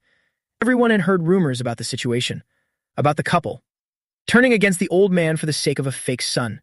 To them, wasn't Grandpa more important than that? How could he be as important as their own son? Word was they doted on the fake son as if he were made of glass, to the point of even despising their biological son. If it weren't for that, the old man wouldn't have kicked them out of the house. Even Yoon Hee employment had been suspended. This also proved one thing. The real young master, Mo Lee, was definitely being favored. The moment the whole family appeared, they drew every eye. Everyone turned around to look. Once everyone saw them, no matter what the case was, social etiquette still had to be maintained. Yoon Hee, so you two have arrived. I was just looking for you. I searched everywhere but couldn't find you. Did you two get your hair done and dress up? The whole family looks lovely together. Is this a family uniform? Lan Yu felt incredibly smug upon hearing that. She smiled and said, "The kids insisted on wearing matching outfits with us. This was ordered a long time ago. We only managed to pick it up today. It's just that Mo Lee hadn't returned back then, so nothing was prepared for him. I hope you won't be sulky about it." Those words were clearly loaded with double meaning. As a mother, speaking about her biological son like that is truly heartless. Is that how it is? Then that's a real shame. Just then, more guests arrived. Newcomer was Zhou Xiaoya, along with her father, Zhou Tin. After she arrived, the first thing she did was greet Yoon Hee. "Why have you only just arrived? Where is brother Yoon Zhou? My girl has been looking for him for quite a while now." She insisted on playing with brother Yoon Zhou no matter what. Back then, Zhou Xiaoya had followed Grandpa to the countryside. Who knew something would happen and she'd get injured? It left a scar on her face. At the time, she was depressed for quite a while. It was thanks to Yoon Zhou always being by her side, comforting her. Hearing this, Yoon Zhou hurried over. He knew full well that his position was very shaky right now. If he had Uncle Chu's support, then perhaps his parents would value him a bit more. "Greetings, Uncle Zhou. I miss little Xiaoya too. Where is she?" Faced with this situation, Lan Yu also felt very satisfied. Now that their whole family was being shunned by her father-in-law, the only way was to increase Yoon Zhou's worth. "That's right, Mr. Zhou. Where is Xiaoya?" My Yoon Zhou is also very fond of little Xiaoya. Zhou Tin pointed in a different direction over there. Everyone followed his gaze. There stood a little girl in a small red dress, wearing a pink diamond necklace, and even wearing a crown. It's just that on that little face, there was a scar. Even on her leg, there was a rather large scar. Even though she was standing at a distance, it was still clearly visible. This left Lan Yu feeling beyond shocked. She had heard a little bit about the incident that year. Her son had also recounted the story after he returned. He said that Xiaoya had fallen into a pit trap back then, which is how she got injured. Her face had also been scratched. But never mind Lan Yue. Even Yoon Zhou was startled when he saw it. Why did that scar look so terrifying? Naturally, he still knew how to hide his disgust. As he looked toward Zhou Xiaoya, his face was full of smiles. Yoon Zhou stepped forward and reached out to Zhou Xiaoya. "Xiaoya, long time no see. I've missed you so much." Seeing that Yoon Zhou didn't despise her at all, Zhou Xiaoya felt a surge of joy in her heart. Lately, many people had been staring at her face, and it made her feel incredibly uncomfortable. "Brother Yoon Zhou, how can you even say that? You haven't bothered to call me even once lately, and you haven't come over to play with me either. Is it because you also think the scar on my face is ugly?" Saying this, Zhou Xiao's expression showed clear resentment. She looked directly into his eyes. Hearing this, Yoon Zhou quickly grabbed her hand to explain. "How could that be possible? You will forever be my best friend." But as he said this, he lowered his head. His entire being radiated sadness and melancholy. "It's just, I feel like I'm no longer worthy of being your friend." By the time he looked up, his face was full of disappointment and anguish. He forced a painful smile. Xiaoya, surely you heard the rumors, right? I'm not my parents' biological son. Years ago, for some unknown reason, Mo Li and I were switched. Actually, I was also kidnapped by bad people back then. I truly didn't know what was happening. If I had a choice, I would also want to return to my own relatives. I never intended to fight anyone for my parents' love. I thought that when he returned, we could all live together in harmony. But fortunately, I thought at this point, he looked even more heartbroken. Yun Ya and Yun Meng, standing nearby, also stepped forward. The two of them spoke up resentfully. That Mo Li is such a nuisance. The moment he returned, Grandpa began favoring him excessively. He even forced all of us to move out of the house. Yun Meng said quite bluntly, "We absolutely despise him." He even tried to bully brother Yun Zhou. He wants to kick brother Yun Zhou out of here. On hearing about wanting to kick Yun Zhou out, Zhou Xiaoya immediately looked displeased. He dares. To me. Brother Yun Zhou is my best friend. What right does he have to bully brother Yun Zhou? Didn't uncle and aunt intervene at all? Zhou Xiaoya looked at Yun Zhou. Her eyes filled with pity for him. Yun Ya and Yun Meng stomped their feet in anger. Mom, Dad, and we are absolutely furious too. After all, in our family's hearts, only Yun Zhou is our true relative. That Mo Li guy is nothing to us. After hearing that, Zhou Xiaoya immediately ran to find her father. She said to him, "Daddy, I don't care about anything else. I only like brother Yun Zhou. When I grow up, the person I want to marry is brother Yun Zhou. I absolutely loathe that Mo Li person." These words sounded truly ridiculous. As if Mo Li even wanted to be anywhere near her. Xiaoya's father quickly picked his daughter up. Then he smiled and said to Yun He, "Yun He, you heard her. My daughter only cares for your Yun Zhou." The two of them have grown up together since they were little. Setting aside talk of the distant future, right now my Xiaoya definitely only wants to be friends with Yun Zhou. If you intend to send Yun Zhou away, then I absolutely will not agree to it. How about this? If you feel it's awkward, why not let Yun Zhou come to my house, so the two children can grow up together? Before Yun He could even speak, Lan Yu, standing beside him, cut in immediately. That's a given, of course, because in our hearts, our only precious son is Yun Zhou. Even if Yun Zhou has no blood relation to us, bloodline doesn't dictate everything. Yun Zhou has always been an obedient and sensible child. He has always been incredibly kind-hearted, so we will never let him leave. The people around them, upon hearing this, naturally joined in, praising Yun Zhou to the skies. Seeing everyone showering Yun Zhou with praise, Zhou Xiaoya immediately slipped out of her father's arms. She ran over, grabbed Yun Zhou's hand, and said, "Brother Yun Zhou, please don't worry about anything. I will always be by your side, protecting you forever." Yun Zhou let out a radiant, satisfied smile. Their entire family commanded all the attention of the party. At that moment, the lights suddenly went out completely. Mo Li was standing not far from the staircase. He was standing there silently. Grandfather Yun and Mo Li appeared in a very formal manner.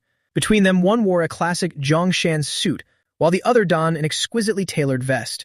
The vest was even embroidered with traditional dragon patterns. That outfit didn't just enhance Mo Li's brilliant aura, but also made everyone marvel at his handsome appearance. I slowly descended behind Grandpa. Every single step of mine exuded an incredibly steady presence. Grandpa led Mo Li straight to the center of the first floor. He offered a gentle smile and addressed everyone. "Thank you all for taking the time to visit this old man's home. Today, I want to officially introduce my grandson Mo Li. This boy. First, he is my one and only grandson, and at the same time, he will be my sole heir. In the future, all assets in my name will be inherited by him." The moment these words left Grandfather Van's mouth, everyone began looking at each other in bewilderment. Each person wore a different expression, so the old man absolutely refuses to acknowledge Yun Zhao. Then Yun Zhou's future from now on. Even Zhao Tin began to feel hesitant upon hearing this. The old man's words were no different from confirming to the world that Mo Li is the one who will succeed him in the future. And most importantly, that entire massive fortune. He immediately sat down and took his daughter's small hand. "Xiaoya, look at that brother over there. Doesn't he look quite handsome? Why don't we go and make friends with him, okay?" Zhou Xiaoya couldn't care less about any of that. She was only concerned with one thing, and that was, ever since that person named Mo Li appeared, her beloved brother Yun Zhou had looked very melancholy. She felt incredibly frightened, along with a sense of insecurity and anxiety. At this moment, she naturally had to stand firmly by brother Yun Zhou. "I don't want to. I only want to play with brother Yun Zhou. I hate that person so much. I will never ever play with him. Zhou Xiaoya spoke extremely loudly. Everyone's eyes converged on that spot. The entire hall suddenly fell into a dead silence. Grandfather Yun and I both turned our eyes toward them. Zhou Xiaoya was a bit startled and trembling at first. But looking at Yun Zhou standing beside her, she told herself that she had to remain calm, because she had to stand up and protect her brother Yun Zhou. What are you all looking at me for? I didn't say anything wrong, did I? Brother Yun Zhou is the most wonderful person in the world. But this person isn't good at all. In the future, I will only be friends with brother Yun Zhou. I definitely won't play with him. Grandfather Van's face began to darken. Zhou Tin had to crouch down and urge his daughter. Xiaoya, you can't talk nonsense like that. Apologize at once. He understood the current situation very clearly. He couldn't oppose the old man at such a sensitive time. In the Yun family, everything was still decided solely by the old man. Zhou Xiaoya felt incredibly aggrieved upon hearing this. Why is Daddy siding with that complete stranger? Daddy, why are you talking to me like that? I will absolutely not apologize. I didn't say anything wrong. This person is truly just too hateful. If it weren't for his appearance, then why would my brother Yun Zhou have to be this sad? I hate him so much. I have the freedom to hate him, don't I? She was both crying and scolding unreasonably. And on top of that, saying such things. Zhou Tin felt extremely humiliated in front of so many people. His face darkened as he prepared to raise his hand to strike his daughter. At that exact moment, I spoke up to stop him. Excuse me, uncle. Actually, you don't really need to do this. What this little girl said isn't entirely wrong. She has every right and freedom to dislike me, just as I don't like her either. Hearing this, Zhou Xiaoya refused to let it go even more. She immediately whipped her body around, staring at Mo Li with eyes burning with rage. What right do you have to dare dislike me? Hearing that, Mo Li laughed nonchalantly. My gaze was as if looking at a lunatic who was being utterly unreasonable. I don't even know you. Besides, why should I like someone who immediately badmouths me the first time we meet? Zhou Xiaoya absolutely could not accept this logic. In her mind, no matter who it was, they were obligated to love her. Her father also began to show his dissatisfaction. Mo Li, by saying such things, you're going to make your little sister feel hurt. You're the older brother. How can you pick on a child? Her father had only just finished speaking. And before I could even respond, Lan Yu rushed over to this direction. With a fuming expression, she glared at Mo Li and barked in rage. Mo Li, what on earth are you doing? How can you use that tone to speak to your sister? Hurry up and apologize to her, and apologize to Uncle Zhao immediately for me. Good heavens. Every witness was stunned into speechlessness. What is the meaning of this? Everyone has eyes and saw what happened. Clearly, the Zhao father and daughter were the ones who provoked him first. Why is all the blame being dumped on Mo Li now? This Lan Yu truly isn't bothering to hide anything at all. It's as if she's afraid people won't know she despises Mo Li. Mo Li had absolutely no intention of offering any apology. Am I not a child as well? Besides, wasn't I just clarifying things for her? She's standing here making a scene and crying, constantly saying she doesn't want to like me, so I simply told her that's fine, because I don't care for her either. Is there something wrong with that? This was originally just a small matter between two children. Why must everyone insist on dragging adults into it? Mo Li's sharp counter-question made both of their faces darken with rage. Their expressions looked extremely irritated and frustrated. Yun Zhao saw this and hurriedly ran over. He gently took Zhou Xiaowa's hand to comfort her. Little Xiaowa, please don't be so upset. I truly apologize to you very much. It's only because of me that you've had to endure such grievance. Grievance? Mo Li smiled cryptically, looking straight at Yun Zhou. What exactly does she have to be aggrieved about? From the start, she's been the one crying and falsely accusing me of bullying. Hey, Yun Zhou, I'm actually quite curious to ask you back. What on earth have I done to be called a bully toward you? Everyone here witnessed it very clearly. My mood while speaking has remained very calm and steady. My tone of voice could be considered quite mild, couldn't it? I certainly have no intention of forcing or threatening you. To be honest, I'm feeling quite fearful myself, because my biological parents here have quite unusual temperaments. One slip of the tongue from me, and by the time it reaches others' ears, it suddenly turns into the aggressive threats of a villain. They even go around telling everyone that I was the heartless one who kicked you out of the house. How could a newcomer like me have the power to do that? Everyone has truly overestimated me. After my confession concluded, surrounding guests began to buzz with conversation. That's right, Mr. Zhou. Clearly, you were in the wrong just now. This was originally just a matter of children bickering. Even if your daughter put on a show and said she hated Mo Lee has already responded to it. Can we consider this settled and just drop it now? Mo Lee looks so polite and well-mannered. Clearly, he's a very well-behaved child. At this moment, Grandfather Yoon also slowly approached with his cane. He surveyed the situation unfolding here and spoke up to ask what exactly had happened. Seeing Grandfather Van's figure approaching, Yoon-jo suddenly dropped to the ground with a thud, kneeling. Grandpa, even if there are 1,000 mistakes, they are all my fault. I am the one who accidentally upset brother Mo Lee. But please understand, Grandpa, my parents aren't to blame at all. I beg you, Grandpa, don't take your anger out on them. If everyone truly feels they don't like me, then I can leave here on my own right now. Just put me in an orphanage. That will be enough. Grandfather Van's face suddenly became very grim. This Yoon Zhao boy is truly skilled at causing drama. His face darkened as he turned to stare at Yun Hee standing nearby. Is this your precious good son? To cause such trouble on an important day and make me lose my appetite? And even making Mo Lee feel distressed and unhappy. Grandpa, please don't be so angry. I quickly stepped forward to support Grandfather Van's arm. Then I turned to look directly at Yoon Zhao. Anyway, this isn't the first time he's threatened to leave like this. It's always the same, constantly saying he's accidentally made me angry, making Grandpa worry because of me, acting as if Grandpa and I are petty and intolerant. But no matter how many times he repeats that refrain, I've yet to see him actually take a single step toward leaving. Don't you find this both ridiculous and strange, Grandpa? Grandfather Yoon nodded in agreement, exactly as you say. Empty words about wanting to go away. Anyone can blurt those out easily. As soon as Grandfather Yoon spoke those words, all the guests present understood the situation perfectly, that the old man had absolutely no sympathy for this Yoon Zhao boy. Yoon Zhao's eyes began to redden and fill with tears. Lan Yu quickly ran over and embraced Yoon Zhao tightly. Then she turned and loudly questioned Grandfather Yoon. Dad, how can you be so heartless to say such things to a child? Grandfather Yoon only replied with an incredibly cold glance. He turned to her with a face taut with anger and growled. In that case, you should spend more time disciplining this son of yours. Tell him to stop lingering in front of me and putting on a show. Every time he appears, it's just the same old song. Does he insist on forcing me to demand that you kick him out, so that you can then broadcast to the whole world that I'm a cruel old man who heartlessly drove away your precious son? Time and again, he keeps bringing that up. Is this his own idea that he wants to carry out? Or did the two of you put him up to it? That menacing question actually made them tremble slightly with fear. At that moment, Yoon Jo hurriedly spoke up to defuse the situation. No, it's not like that at all. Grandpa, those are all things I wanted to say myself. It has absolutely nothing to do with my parents. It's just that I feel my presence has ruined everyone's mood. I truly don't understand what I've done wrong anymore. I also had no knowledge of what happened in the past. I sincerely don't understand why you treat me so coldly, Grandpa, and I can't comprehend why you hate me this much. He sobbed while explaining, tears flowing nonstop. His face looked truly agonized and wretched. Zhou Xiaoya, seeing this, stood up to protect him even more eagerly, telling Grandfather Yun.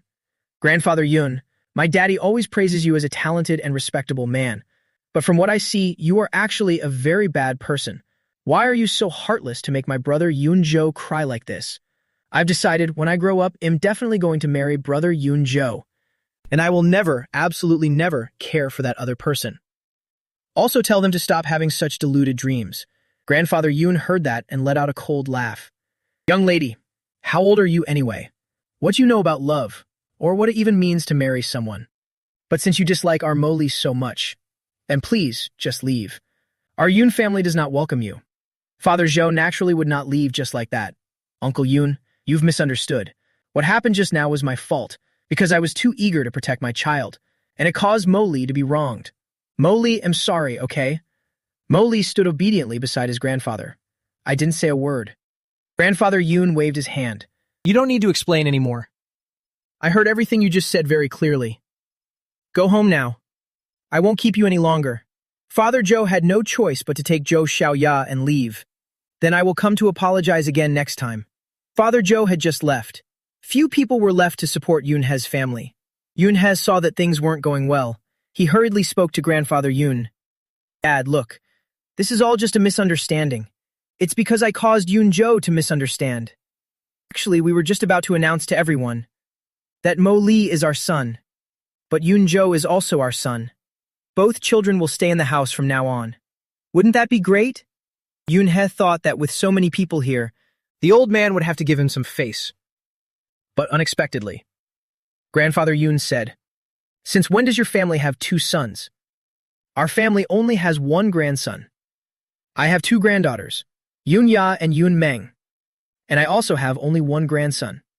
That is Mo Lee." Yoon, his face turned extremely ugly. "This is unbelievable. Does this old man really have to insist on this? Dad, what happened back then was just an accident. Everyone knows that. Yoon Zhao was accidentally lost back then.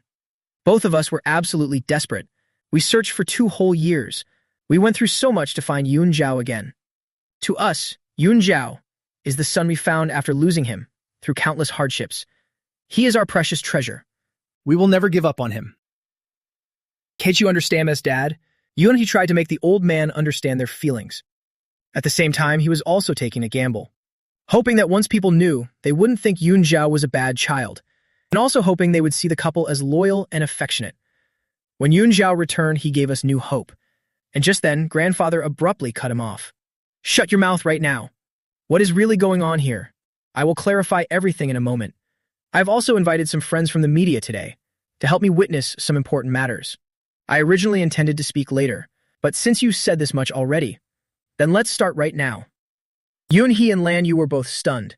What kind of situation is this? Everyone was also curious about what was about to happen.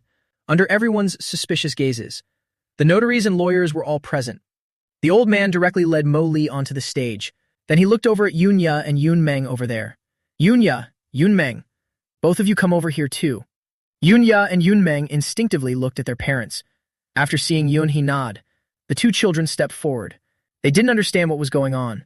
They said to Grandfather Yoon, "Grandfather, don't think that calling us up here will make us like this Mo Lee guy." Yoon Meng added another sentence. "Grandfather, no matter what you say, I will never like Mo Lee." Grandfather looked at these 2 granddaughters, unable to hide his disappointment. These twins are already 13 years old this year. They should have had their own thoughts by now. So grandfather looked at them in disappointment and said, "If you don't want to stand here, then you can go back down, so that I can continue announcing the division of my assets." The moment they heard those words, the 2 sisters immediately stopped asking to leave. They stood obediently to the side. "Grandfather, we're not going anymore." Yoon Meng spoke softly. "Right, that's right. Grandfather, well, stay here." Elder Yoon snorted coldly and said to everyone, "Welcome everyone for coming here today. I want to ask everyone to witness something. That is, I want to redistribute my own assets. Of course, before I do that, I still have to say a word to Yoon Hee. This is my money. How I want to spend it is my right. Whether I want to throw it away or donate it, that is my freedom. You have no right whatsoever to interfere or talk about it." Yoon, his heart pounded with anxiety. Lan Yu was also extremely stressed. Both of them vaguely felt that something they didn't want was about to happen. Yoon Hee looked at all the people watching, his smile becoming unusually strained. "Come on, Dad, what are you saying? Your assets are of course decided by you." Lan Yu also loosened her grip. Yoon Zhou stood up. He watched the stage intently. Grandfather Yoon didn't bother looking at them anymore, but turned to look at everyone else. He spoke slowly. "Everyone knows this old man has worked hard for half of time and saved up some assets. I don't know how many more years I have left, so now I want to share these assets. As far as concerned, whoever is sincere with me, I will treat them a bit better. As for my ungrateful son, I no longer have any expectation of him. Not only does he not listen to me, but he even thinks I'm trying to harm him. So don't even dream of getting a single penny of my money. I will leave a dowry for my 2 granddaughters. Each will receive 30 million yuan. Half of the real estate and fixed assets under my name will be transferred to Mo Lee first. The rest before I close my eyes for the last time. I will also transfer it all to Mo Lee. Additionally, regarding company shares, each of the 2 granddaughters will receive 5%. The remaining 50% will all belong to Mo Lee. I will transfer 25% of it now." Everyone present was stunned in amazement. Good heavens. Is the old man really handing over most of the estate to Mo Lee? Everyone felt there must be a hidden story behind this. Furthermore, would they witness more drama today? Is this going to be okay? And now Grandfather Yoon continued to speak. Of course, before Mo Lee turns 18. These assets are not to be touched. Also, the money for the 2 granddaughters will be transferred directly into their own accounts. Also, since you don't acknowledge Mo Lee and you no longer have any relationship, every word I say and everything I do today is notarized by a lawyer. Everything is protected by law. These words spoken by Grandfather Yoon caused everyone to be shaken. No one expected the old man to start dividing the estate right now, especially in front of so many guests. Yun-hee and his wife's expressions were very ugly at this moment. The old man truly gave them no face at all, as if he wanted the world to know he no longer loved them. At this point, you could no longer hold back. Dad, why? Why on earth are you saying these things in front of all these people? What are you trying to do? I was just about to ask you the same thing. Why? Grandfather Yoon stared coldly at him. His eyes were filled with nothing but sheer disappointment. Yoon-hee, I always had great expectations for you, and I used to trust you completely. Even when Mo-lee went missing all those years ago, I always felt there were many suspicious points, but I still chose to believe you both. But what did you two actually do? You said with your mouths you were looking for the child, but you only showed concern for the first few months. After that, everyone just went back to their own business. Your so-called search was just telling everyone around you that you were suffering immensely, telling everyone around you that life must go on. Later, when Yoon-ju returned, the two of you pampered him to a lawless extent. I once reminded you, children should not be over-pampered like that. They must be disciplined to grow up right. But what did you tell me? You said he was the child you finally found with great difficulty. You didn't expect him to become anyone grand or powerful, but only hoped he could live a peaceful life. Back then, I could still understand you. As parents, who doesn't hope their children have a better life? That you could think like that made me feel somewhat relieved. At that time, Grandfather Yoon also thought to himself, he is their child after all. But indeed, they didn't seem anxious at all. Everyone knew the details of the incident back then. Back then, everyone thought this couple was truly something else, regaining their spirits so quickly after the child had been missing for only 2 months, acting as if nothing had happened. If it were anyone else, they would have probably gone insane. At least they should have kept looking until they found him. Yun-hee frowned, slightly dissatisfied. Why are you saying that, Dad? The issue I'm asking about is what's happening today. Why are you bringing up old stories? I'm still standing right here. Yet you're giving all the assets away to the children. You're even giving it all to Mo-lee. Isn't this just washing our dirty laundry in public? Showing everyone how dissatisfied you are with your own son. How will people look at me in the future? How will they treat me? Will anyone even respect me anymore? Does this old man not think about me at all? Grandfather rarely let out a mocking smile. It really is hard for this son of mine. Having that kind of brain, that you can even realize that, gives me a little comfort. Yoon-hee remained silent. Everyone's eyes were fixed on him. If he didn't realize it, he would be beyond naive. In the end, why are you doing this, Dad? Yoon-hee truly could not understand. How old is Mo-lee now? What can that boy even be relied upon for? Dad, I really don't understand. Why must you go this far? Now that we've brought Mo-lee back home, can't the family just live together peacefully? They clearly had brought the child back, and they had said that they were willing to accept him. Why was the old man causing all this trouble? Isn't it better for the family to live normally together? Why force them to accept this child immediately? No matter what the case is, people should be given some time to adjust. When he said those words, it was as if they were the ones suffering the most. Why continue to coerce them? This made Grandfather Yoon extremely angry and filled with immense rage. That is precisely why he wanted to clarify everything before everyone. This couple has truly lost their humanity, always acting in front of outsiders as if they are pitiful, then blaming every sin and trouble on Mo-lee. Up until now, you still don't know where the real problem lies, even more than a month ago. I already made it clear to you both. Mo-lee is your biological son. I told you both that the human traffickers swapped the 2 children back then, and to carry out that swap, they even abused our Mo-lee for 2 whole years, causing the boy to have a horrific childhood. I also informed you both when we would be returning, so that you could clean and decorate the house properly, and for you to go to the airport to pick him up. But what was the result? Grandfather Yoon retold everything. Right in front of me, you both nonchalantly said that you didn't love Mo-lee at all. You didn't even try to hide those selfish thoughts from me. Is that how you act as parents? Your own son suffered so much bitterness and hardship out there for years. Yet for the sake of a fake son, you heartlessly ignored your own flesh and blood. I am not like you. This boy, Mo-lee, is my life. He is my real grandson. Finally, there's one point that you still don't seem to understand clearly. Grandfather Yoon's face hardened. He snorted coldly. His gaze toward them had turned bone-chillingly cold. That is my assets. How I want to divide them is my personal business. It has nothing to do with you. You have no right to interfere in this. Today, I invited everyone to bear witness, to show everyone exactly how cold-blooded and heartless you are, and how much I cherish our Mo Lee. From now on, Mo Lee is my only grandson. As for you, Yoon Hee, you are no longer my son, since you refuse to accept Mo Lee. Then let's cut all ties. No more involvement from now on. Isn't that exactly what you wanted? This is terrible. Everyone witnessing this was left speechless. This drama is beyond anything imaginable. None of them dared to say a single word. They just stood and watched. They were in no position to speak up anyway. It's a private family matter between father and son. What could outsiders possibly say? They certainly couldn't say anything. Yoon Hee was completely stunned. Since the old man announced it in front of so many people, it meant he had truly made up his mind. Dad, I am your son. He is merely your grandson. Who would be like you, giving up your son for the sake of a grandson? Grandfather Yoon heard this and looked at him very calmly. There is. Am I not standing right here? Well, do you have a problem with that? Your opinion is useless anyway. I have made my final decision. Your whole family leave this place immediately. From now on, you have no relationship with me. As for Yoon Ya and Yoon Meng, when you both turn 18, the lawyer will come to find you. Before then, don't even bother coming back here. You can't even tell who your own biological brother is.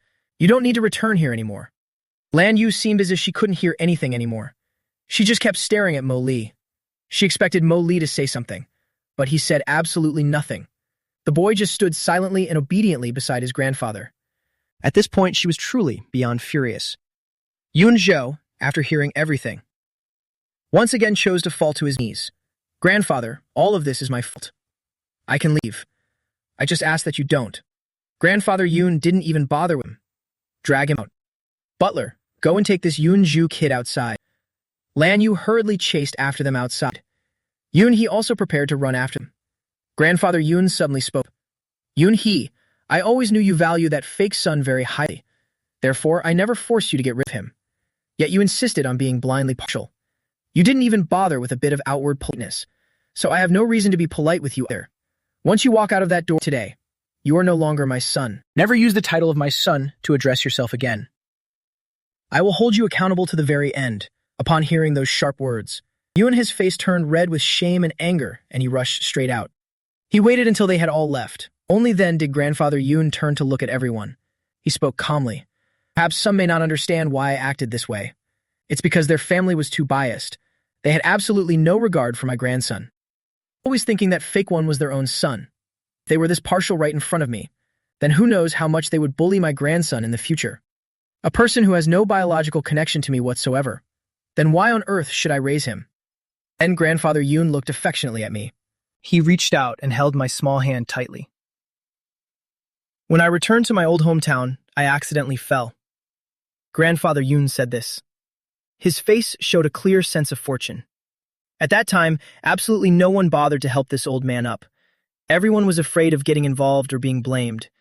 Only Mo Lee helped me contact the ambulance, and even followed me all the way to the hospital. Later, because he was worried no one would look after me, the boy secretly brought food to me every day, even when he himself didn't have enough to eat, because he feared I had nowhere else to turn. He went alone to plead with the nursing home, begging them to take me in. Grandfather Yoon spoke as his old tears began to fall.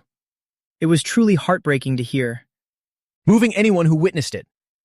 It turns out there was such a touching bond between the grandfather and grandson. No wonder the old man did his best to seek justice for Mo Lee. The boy visited me every single day, buying me little gifts and snacks. I know very well that money came from him picking up every piece of cardboard he could find. The boy really worked too hard. A child as good and kind as this. How could I not feel for him? I also stood firmly by my grandfather's side. I understand clearly why my grandfather is doing all this. My eyes also brimmed with tears. Grandfather, thank you for giving me a home.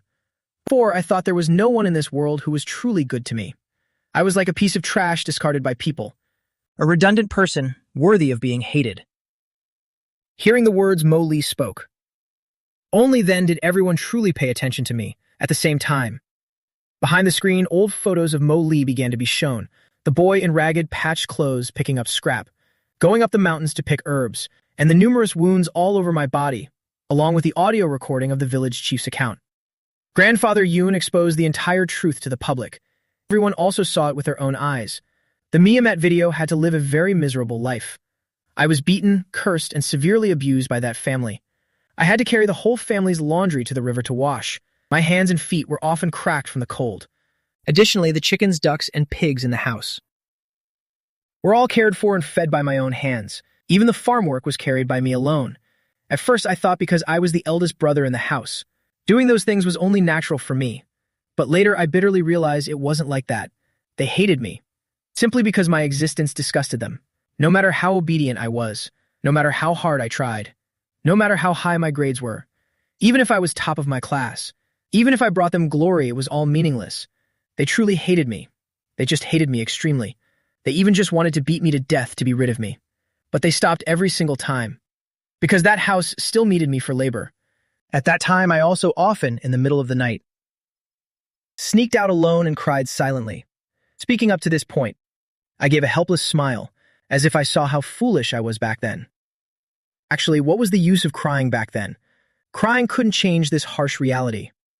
After that, I told myself I must earn money, or they would send me to work at an electronics factory and wouldn't let me continue my education. I couldn't just keep resigning myself to this. I still wanted to see the vast world out there with my own eyes. I still wanted to see the ocean once. I worked incredibly hard collecting scrap, walking along endless mountain roads, hoping people would take pity and sell their scrap to me. By then, I had saved up a total of 100 yuan. I didn't have to worry about tuition for the next semester. I felt so joyful at that time. I truly was very happy. But the very next day, that money was stolen. That whole family joined in to beat and scold me. They falsely accused me of stealing their money and said a thief like me deserved to be thrown in prison. I often asked myself why my fate was so tragic. My voice dropped significantly, but everyone could still hear the distinct rasp in every word. My face appeared extremely solemn. It was clear I was trying my best to restrain my emotions. I am striving to use the calmest tone to recount these things. Later, I had the chance to meet Grandfather. He brought me the warmth of love, helping me realize there are still people in this world who truly care. At that time, I only thought I needed to take good care of him. I had no idea then that we had such a deep bond as grandfather and grandson. As I reached this part of the story, the corners of my lips finally broke into a slight smile. Tia of light began to sparkle in my eyes. It was evident I truly cherished and loved my grandfather immensely. For a long time, I had regarded him as my only true family. And through those photos, it was also clearly visible.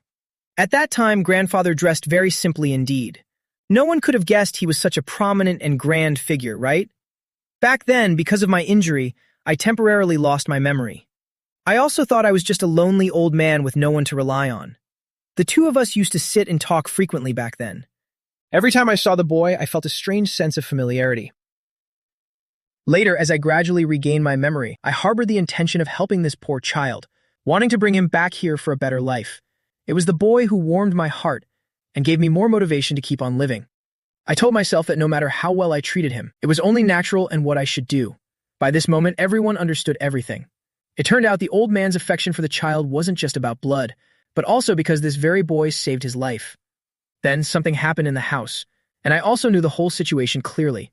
I was never their child in the first place. But I never even thought about looking for my biological parents.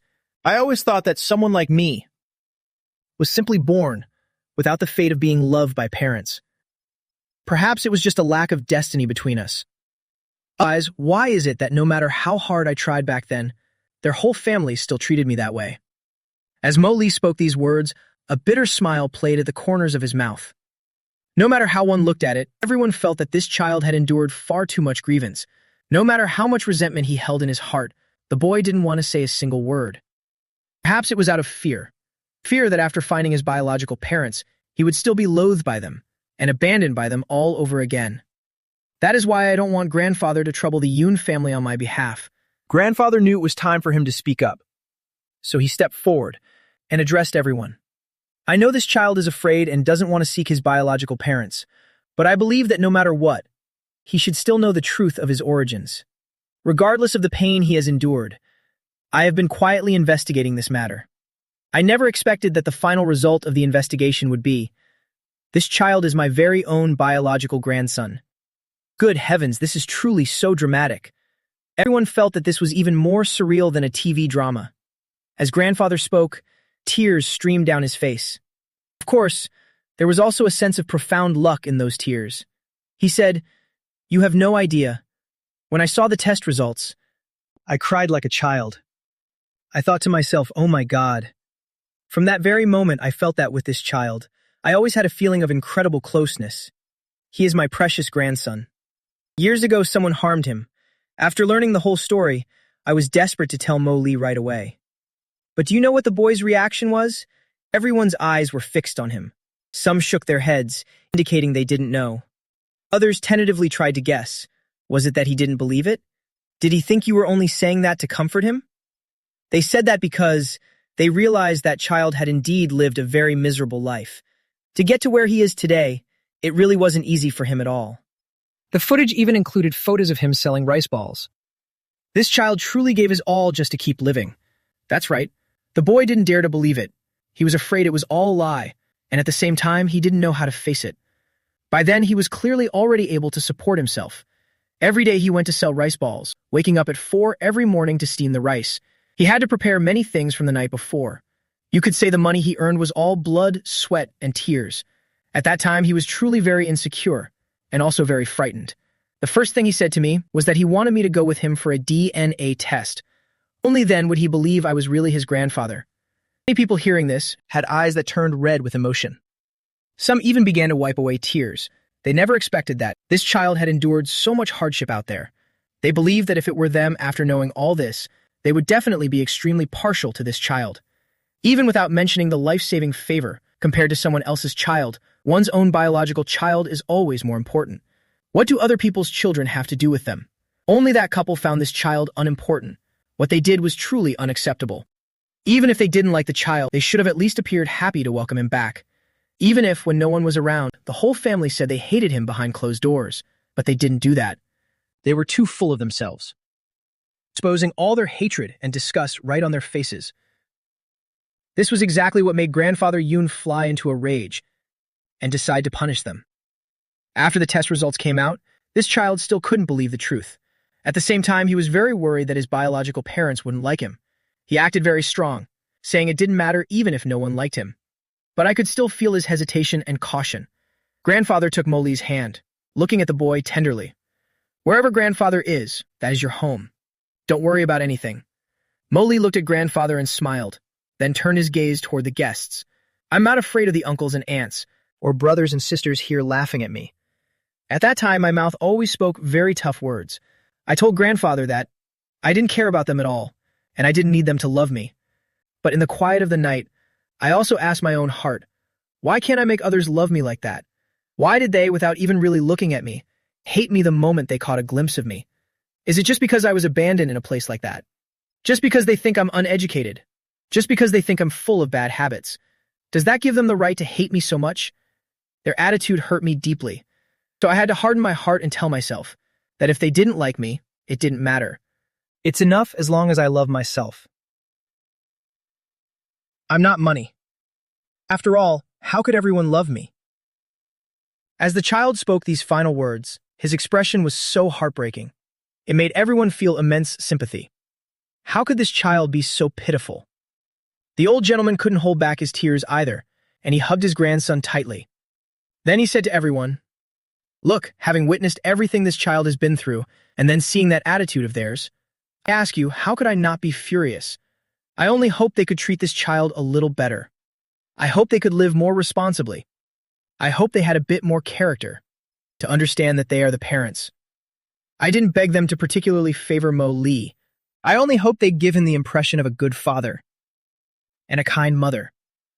But they weren't willing. What did they say to me? They told me that this child grew up in a remote mountain area. Who knows what bad habits he might have. They even said they had already given too much affection to that other child, so they would absolutely never compromise. They even used leaving the house as a threat. Because of that, I kicked them all out. I thought they wouldn't show their faces here today. Who knew they'd dare to rush over here and ruin my party? This makes me extremely uncomfortable. From now on, please bear witness for me that we and that family no longer have any relationship from now on." In the end, Grandfather Yoon, of course, politely invited everyone to enjoy their meal and drink happily. But after hearing such shocking news, everyone had no spirit left to stay. So one by one, they all took their leave. When parting, Grandfather Yoon even prepared gifts and had people personally see the guests out. At the same time, they also had to tell their families that from now on there was no need to associate with Yoon-hee family anymore. They were considered finished. Everyone left. The lawyers and the notary people also departed. Only the grandfather, the grandson, and the butler remained. Grandfather looked at his grandson with extreme satisfaction. "You did very well today. I am truly very happy." Actually, Grandfather didn't know Mo-lee would say those things. He thought Mo-lee would just swallow his grievances alone, as the boy hadn't wanted to tell the story since they hadn't discussed it. But this child was truly very sensible. He quickly caught on, and coordinated with me perfectly. This made the old gentleman very pleased. Moreover, there were even reporters today. Who knows, maybe their family's story will fill the newspapers by tomorrow morning. Mo-lee, I'm so happy to have you by my side now. The old gentleman was overjoyed. The grandson also understood his heart. I'm also very happy to be with you. How could I let you stand alone and take care of everything for me? Besides, what we said is all true. Not a single word of it was a lie. Grandfather, don't worry about outsiders looking at me strangely. I really don't mind at all. Through today's events, that family of 4 must be exploding with anger. From now on, they and the old gentleman have no blood relation anymore. At most, it's just a superior subordinate relationship in the company. That family was kicked out of the house in disgrace. In their fury, they wanted to find a nearby hotel to stay in, but they searched and couldn't find a single available room. Finally, they had to take a taxi back to their old house. Even back home, their anger hadn't subsided. They kept hurling curses at the old gentleman, saying the old man was too biased. Then Lan-wit screamed, "Yoon-hee, your father is truly way too biased. In his heart, there is only that boy named Mo-lee. You are his actual biological son." Yoon-hee frowned upon hearing this, his expression extremely troubled. "That's enough. Can you stop nagging? Every time it's because you make such a fuss, exposing all your thoughts on your face. Can't you just endure it a little? I told you already, my father loves Mo-lee very much. Why do you insist on opposing him like that?" Yoon-hee was choked with anger. If only they had been willing to take a step back, knew how to apologize to Mo-lee, and the whole family lived together in harmony, then things wouldn't have reached this point. Now look at this. The old gentleman is truly enraged, ensuring that from now on, even if they wanted to, they can never go back. So it's my fault. Lan-wit was just as furious. She shouted in indignation. How is this my fault? Was it me who switched the babies? Was it me who instigated your father to kick us out? It's not my fault. On what basis are you making me take the blame? Let me tell you, that's never happening. I won't accept it. Not in a lifetime. And you too, Yoon-hee, you dare to be ambiguous with someone else. Is that how you treat me? Lan-wit lunged at Yoon-hee like a madwoman. She scratched long gashes into his face, horrifying the sisters standing nearby. They suddenly realized their mother looked terrifying right now. Yoon-ya quickly pulled her siblings back. But Yoon-jo suddenly rushed forward and hugged Lan-wit tightly. Dad, Mom, please stop fighting. I don't want you to fight. It's all my fault. Seeing Yoon-jo like that, they suddenly felt extremely pained. Naturally, they couldn't continue fighting. Both sides softly and turned their gaze to Yoon-jo. Lan-wit even sat down to comfort him. Yoon-jo, your dad and I were arguing, not because of you, but because of your grandfather's attitude, and that arrogant attitude of that boy Mo-lee too. They didn't want their son to misunderstand, so they rushed to explain immediately. To them, Yoon-jo was always the most important child. Moreover, at this moment, they would absolutely never bow their heads and admit wrong. Because if they bowed now, wouldn't it be like admitting to the whole world that they were wrong? No way. Absolutely never. They definitely couldn't let that happen. Finally, Lan-wit declared, if he wants to kick us out, then let him. We must show your father, even without his help, our family can still live extremely well. Yoon-hee, from now on, you must give me your entire monthly salary. We don't have much money left in our hands right now. Your father only cares about giving money to the 2 daughters, and even then. Why did he ignore our Yoon-jo? Only giving money to the 2 daughters. Really too stingy. Yoon-hee didn't know what else to say, so he just kept quiet and let it go. Meanwhile, after Zhou Xiaoya returned home, she kept pestering her father. I want to play with brother Yoon-jo. I want to go to school with him. So the Zhou father had to send Xiaoya over to Yoon-jo's place, so the children could play together as much as they liked. The kids just played all day, even their homework was all written for them by others. Lan-wit and Yoon-hee were used to being served, so they hired a maid to take care of everything. As for Yun Hee, after returning to work at the company, he was shocked to realize his position had been changed. He had also thought about just quitting to find another job, and had even sent resumes to companies large and small. But in the end, he received no positive responses. So he had to swallow his pride and stay at the company, not daring to dream of going anywhere else. The thing was, now that he had been demoted, he was no longer the high and mighty director he once was. Now he actually had to roll up his sleeves and work, and if he was lazy, his salary would be docked immediately. It was truly exhausting to his very soul. Every day he was scolded relentlessly by his superiors. There were times when he wanted to talk back, but his superior would immediately snap. Yun Hee, if you're not satisfied, then feel free to go complain to the chairman. Go ask the chairman directly. With what you've done, do you deserve to be scolded like this? Hearing this, Yun Hee understood everything immediately. Perhaps this was all intentionally arranged by the old man. He hurried to find grandfather Yun, but found him extremely busy. The old man was still engrossed in reviewing a pile of documents, flanked by a team of hired professional managers. Actually, the old gentleman didn't need to be at the company all the time. He only needed to drop by occasionally to check the books and see how the company was performing. Now that everything was being handled by professionals, he finally asked hesitantly, "Dad, how has Mo Lee been lately?" He had racked his brain, before gathering the courage to start the conversation with this topic. The old gentleman shot a glance at his foolish son, not expecting him to ever know how to behave so smartly. He is diligently learning all sorts of knowledge and training in necessary skills. He always craves to learn as much as possible, and is also working extremely hard. "Did you really come here today just to ask about this?" Yun Hee's expression became very awkward. "Well, the thing is, it's not even the end of the month yet, and the family's spending money has already run out. Right now, there isn't a cent left in the house, so if you plan to come and ask to borrow money from the old man. Since the old man was incredibly wealthy, he surely wouldn't refuse. Dad, that matter has long passed. Lanwit has also realized her mistakes. All this time she's been mending it, saying she really wants to meet and speak with Mo Lee." He thought to himself that just by showing concern for that son, the old man would surely calm down. However, how could the old gentleman not see right through him? "It's not necessary. Mo Lee is very busy. He doesn't have free time to receive you all. I already said, from now on we have nothing to do with each other. Now you can go outside." Yun Hee was kicked straight out, literally driven away without mercy. Meanwhile, in another part of the world, Mo Lee has been truly incredibly busy lately.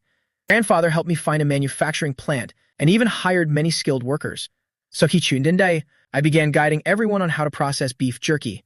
Not only that, I also plan to produce chili sauce, minced chili sauce, and even authentic Sichuan tofu and pickles. There was even hand-shredded rabbit, determined to build this place into a true Sichuan specialty workshop. Every day I personally tasted everything, constantly experimenting with new recipes, all with the desire to find the most perfect flavor. For some time now, the managers at the workshop have been eating nothing but beef jerky, rabbit meat, and tasting all kinds of sauces. It was indeed delicious, but making them eat it day in and day out, who could stand that? At this point, their hearts were practically breaking. Thinking back to the first day they arrived here, they thought they were just playing house with a child. Thinking this was just a hobby for a rich young master who wanted to open a workshop for fun, they only worked with a just-get-it-done attitude. But once they started, they were shocked to find that this young master was actually extremely serious. He never stopped testing, never stopped looking for the optimal blending ratio. Every day Mo Lee went early and returned late, all just to find the most accurate formula as soon as possible. Once everything in place, I'd forget, each day to bring back the best sauces and beef jerky, to invite grandfather to taste. Grandfather also loved me very much, but later, because there was too much food being brought home, he made an excuse, saying he was feeling overheated. So the burden of tasting fell entirely on the maid and the butler. Every time, they had to exclaim, "It's delicious, truly delicious. This dish is truly a worldly delicacy." Sometimes, even before the food touched their tongues, they were already rushing to praise it. The scene was both funny and a bit sad, but I understood clearly that it was because they had already eaten far too much. Fortunately, just before the holiday ended, I found the perfect blending formula. Immediately after the batch of products first came out of the oven, Mo Lee excitedly ran to report this good news to grandfather. Grandfather was also extremely surprised and joyful upon hearing it. Finally, his grandson had done it. Grandfather tasted a piece and nodded repeatedly, not sparing any praise. "Excellent. This flavor is indeed very distinctive. But for this beef jerky, Is there a softer, slightly moister kind? Mo Li quickly pulled out another variety and placed it before Grandfather. Grandfather, look, this one will definitely suit your taste. Grandfather Yun tasted it again. A very rich flavor lingered on his tongue. Yes, this taste is very good. So next, where do you plan to sell these? Are you taking them to the street for retail? Placing them somewhere else? Grandfather Yun really wanted to see how far his grandson had planned, to see if he had a plan for how to distribute these products yet. Of course, if he hadn't thought of it yet, it wouldn't matter. Because as long as he was here, he would step up and handle everything thoroughly for his grandson. Grandfather, I thought carefully about this. I want to put the products into supermarket chains, as well as hotels and restaurants large and small. I've already sent people to pitch the products everywhere. In the initial phase, I'll let them taste the products entirely for free. Of course, all the legal documents have been fully prepared. We've sent samples for quality testing, and now have the food safety certificates in hand, as well as the quality certificates. I always put safety standards first, then think about the flavor. Our chili sauce currently has many diverse flavors. Besides, there's also dry chili sauce, which is absolutely perfect when eaten with white rice. There are still many plans ahead. The reason why I've been so busy over the last 2 months, without a single minute's rest to come visit you, is because I've poured all my heart into researching these things. I hope that one day, when people see these products, they'll immediately think of our Mo family chili sauce brand. If this brand is built well, it will certainly become the top choice for consumers. It could even become a taste of home in everyone's hearts. Mo Li planned to personally lead the sales team. So how do you plan to market the products? Is it by taking all these things to introduce to them? Or is there another plan? Mo Li listened and then explained. Grandfather, this chili sauce can be eaten directly, or can also be used as a seasoning for cooking. When the time comes, I'll personally prepare some sample dishes to invite everyone to taste them. At the same time, I'll also prepare steaming bowls of rice so people can best sense the flavor of the minced and dry chili sauces. No matter how good the ads are, they're just words. Only when they experience and feel it for themselves will they know if what we say is true or not. Grandfather listened and nodded in approval. Mo Li, you've done well. You can start by pitching to supermarkets around here. The initial stage might be extremely tough. Will you have enough perseverance to get through it? Grandfather suddenly wanted to help out a bit, planning to introduce the products to the shops of old friends. How about I help you contact a few familiar places, and you just take the chili sauce there to introduce it? What do you think? He was actually a bit worried, fearing his grandson would disagree. However, unexpectedly, the grandson nodded immediately. Mo Li looked at him very seriously and said, Grandfather, first of all, I want to thank you for the absolute trust you have in me. Next, please rest assured, I definitely won't let you down. I'm confident that after they taste the product, they'll be competing to cooperate with us. All right, then do as you please. But I'm also a bit curious. Weren't you always against me stepping in to help before? At that time, I really felt quite dejected. He had been so desperate to help his grandson, yet the boy had always adamantly refused.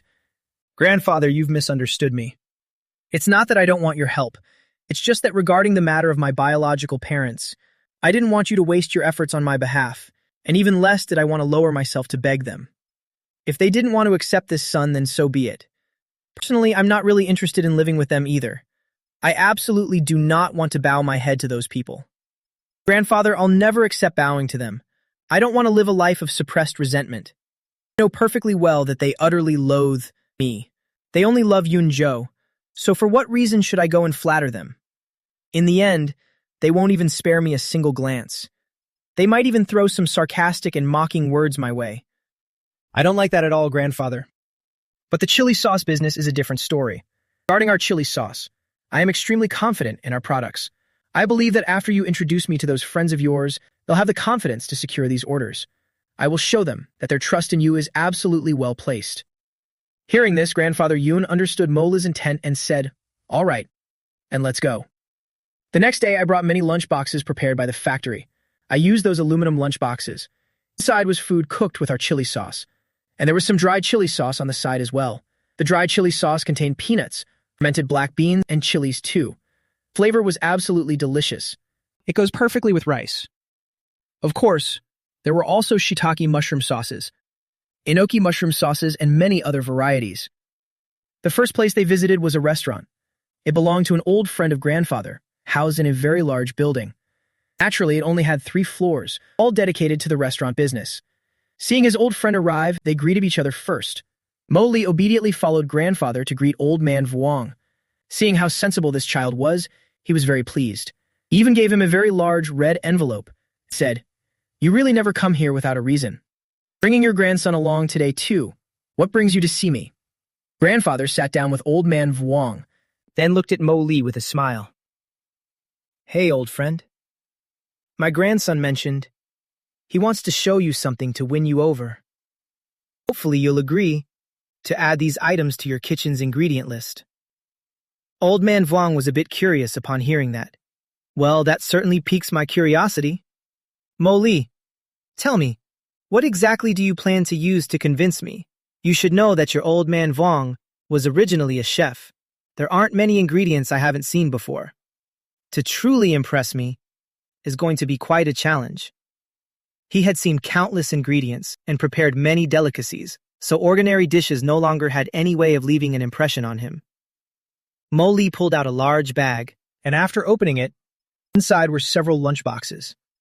Old man Vuong was stunned at the sight. What is the meaning of this? Then he saw Mo Li opening the lunchboxes, which were filled with food, and quite a variety at that. Naturally, each portion was accompanied by chili sauce. "Old man Vuong, this is what I've brought for you. It's our Mo family chili sauce. The sauce comes in many flavors, each with its own unique character. Old man Vuong, please see if our chili sauce meets your standards."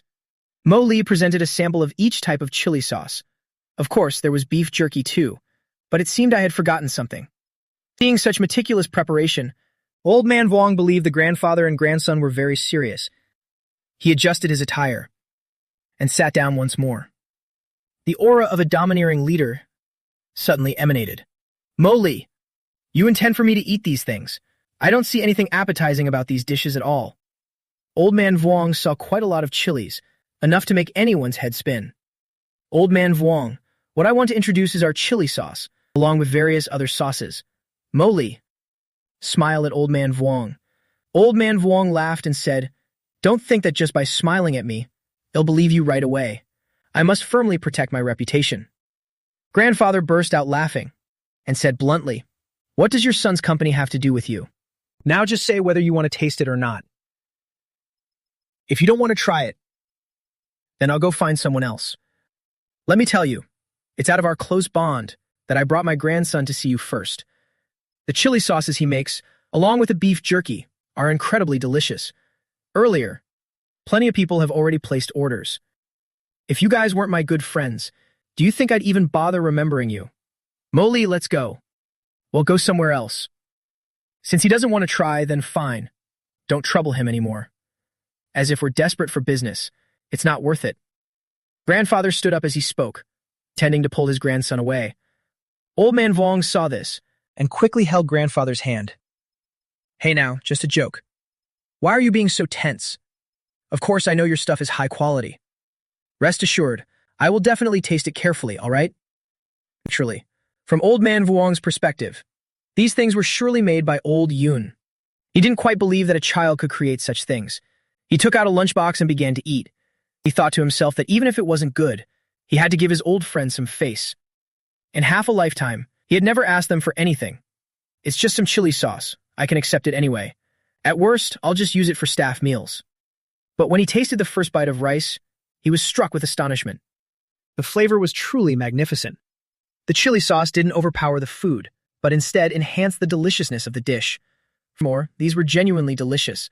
The other chili sauces also went perfectly with rice. After mixing it with the rice, he just wanted to devour every single grain.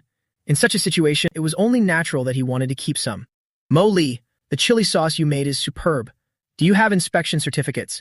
If you have those, I want to partner with you. I truly like these chili sauces." Grandfather saw him acting like that and gave a cold snort. The words he said earlier were so grating, and yet now he has the nerve to speak up again. "Humph, let me tell you, it's too late for these words now. In telling you, if you want to cooperate now, there's no best friend discount. Well, do business strictly professional." Old man Vuong was dazed. Mo Li saw grandfather like that and felt utterly helpless. I knew grandfather did it because he loved me, but I was also worried that my presence would cause a rift between grandfather and old man Vuong. Old Man Vuong, here's the situation. I want to leave you a crate of each sauce. Try them here for a month. If you find they sell well, then we can discuss further cooperation later. All right, Old Man Vuong agreed immediately and even paid up front quite cheerfully. At 3 yuan a jar, he took a crate of each. Each crate had 24 jars, making 10 crates in total, along with some beef jerky as well. The beef jerky is 90 yuan per kilo. He took 10 kilos of each, and payment was settled on the spot. Mo Li and grandfather said their goodbyes and continued on to the next house. Old Man Vuong looked at the sauces and told his staff to take them to the kitchen to see if they could create something new with them. They visited more of grandfather's old friends, leaving samples at each place and waiting for feedback. Actually, they didn't just rely on that. They also took many jars to busy shopping centers as well as traditional markets. Beef jerky and beef balls were also brought along, letting people taste them for free before marketing the products. Everyone was putting in their best effort. Their factory had 18 people in total, plus Mo Li and an old manager, making it 20 people. Every single one of them was working their hardest. Just as Yun Ya and Yun Meng invited friends for a stroll, they happened to spot Mo Li marketing on the street. Yun Meng nudged her sister's arm. Mr. Yun Ya, do you see? Is that kid over there the one we both hate? Yun Ya also looked in that direction, and indeed, she saw Mo Li. The moment they saw Mo Li standing there, both of their faces darkened. Yun Ya gnashed her teeth, hissing each word. That's right. It's him. Come on, let's go over and see. If it weren't for him, why would we be in such a miserable state? Recently, the sisters' standard of living had plummeted. Seeing newly released dresses and beautiful crystal shoes, they could no longer just spend money freely to buy them. And then there's Yun Zhou, now locking himself in his room every day, saying he needs to work harder, so mom and dad see that he's really trying. The sisters were heartbroken seeing this. If it weren't for that Mo Li, their family would be so happy right now. The sisters walked up to Mo Li and started screaming, Mo Li. Mo Li looked up and saw them, but after one glance he withdrew his gaze, not bothering to look at them for another second. Seeing they were being ignored, both of them were extremely furious. They rushed forward to flip the display table, but Mo Li quickly held it firm. Mo Li grabbed their hands, staring at them with a cold face. What do you think you're doing? If you keep this up, I'll call the police. The two tried hard to yank their hands away, but found that no matter how they struggled, it was useless. How could Mo Li's strength be so great? The sisters grew even more resentful. Let go of me. If you don't let go, I'll call mom and dad. Mo Li gave a cold sneer upon hearing that. These two are truly pathetic. They don't seriously think that threatening to call those people will make me afraid, do they? That will never happen. If you call them, you better tell them exactly what you were doing. If I hadn't held your hands just now and let you flip this table over, then everything on here, you would have had to pay for at market price. Both of them were enraged at this, as if they would ever agree to compensate him. What nonsense are you talking? We just wanted to take a look, and then you grabbed our hands. That's right. What even is this stuff of yours? Just looking at it makes me nauseous. It definitely can't be good. Who knows what filth you've put inside? By saying that, they made the bystanders start to feel concerned. Every jar of my chili sauce here is still sealed, and the open ones have control samples kept. Each of our products here meets the standards. On the contrary, it's that stuff at your uncle's place. That's actually problematic. Lan Yu's biological brother used the Yun family's influence to open a spicy snack factory. Those snacks don't meet any hygiene standards, using only the worst ingredients. Dried tofu, too. Mo Li was prepared to report him.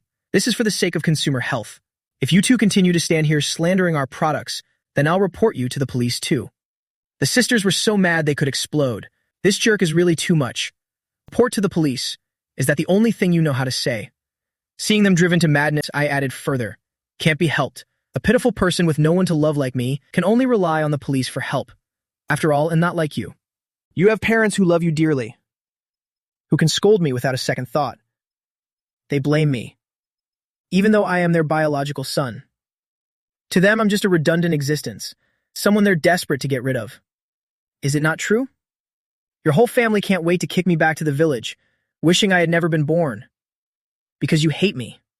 That's why you want to ruin my business. You want to spread rumors that everything of mine is bad. How can you be so cruel? Is that what you call having a kind heart?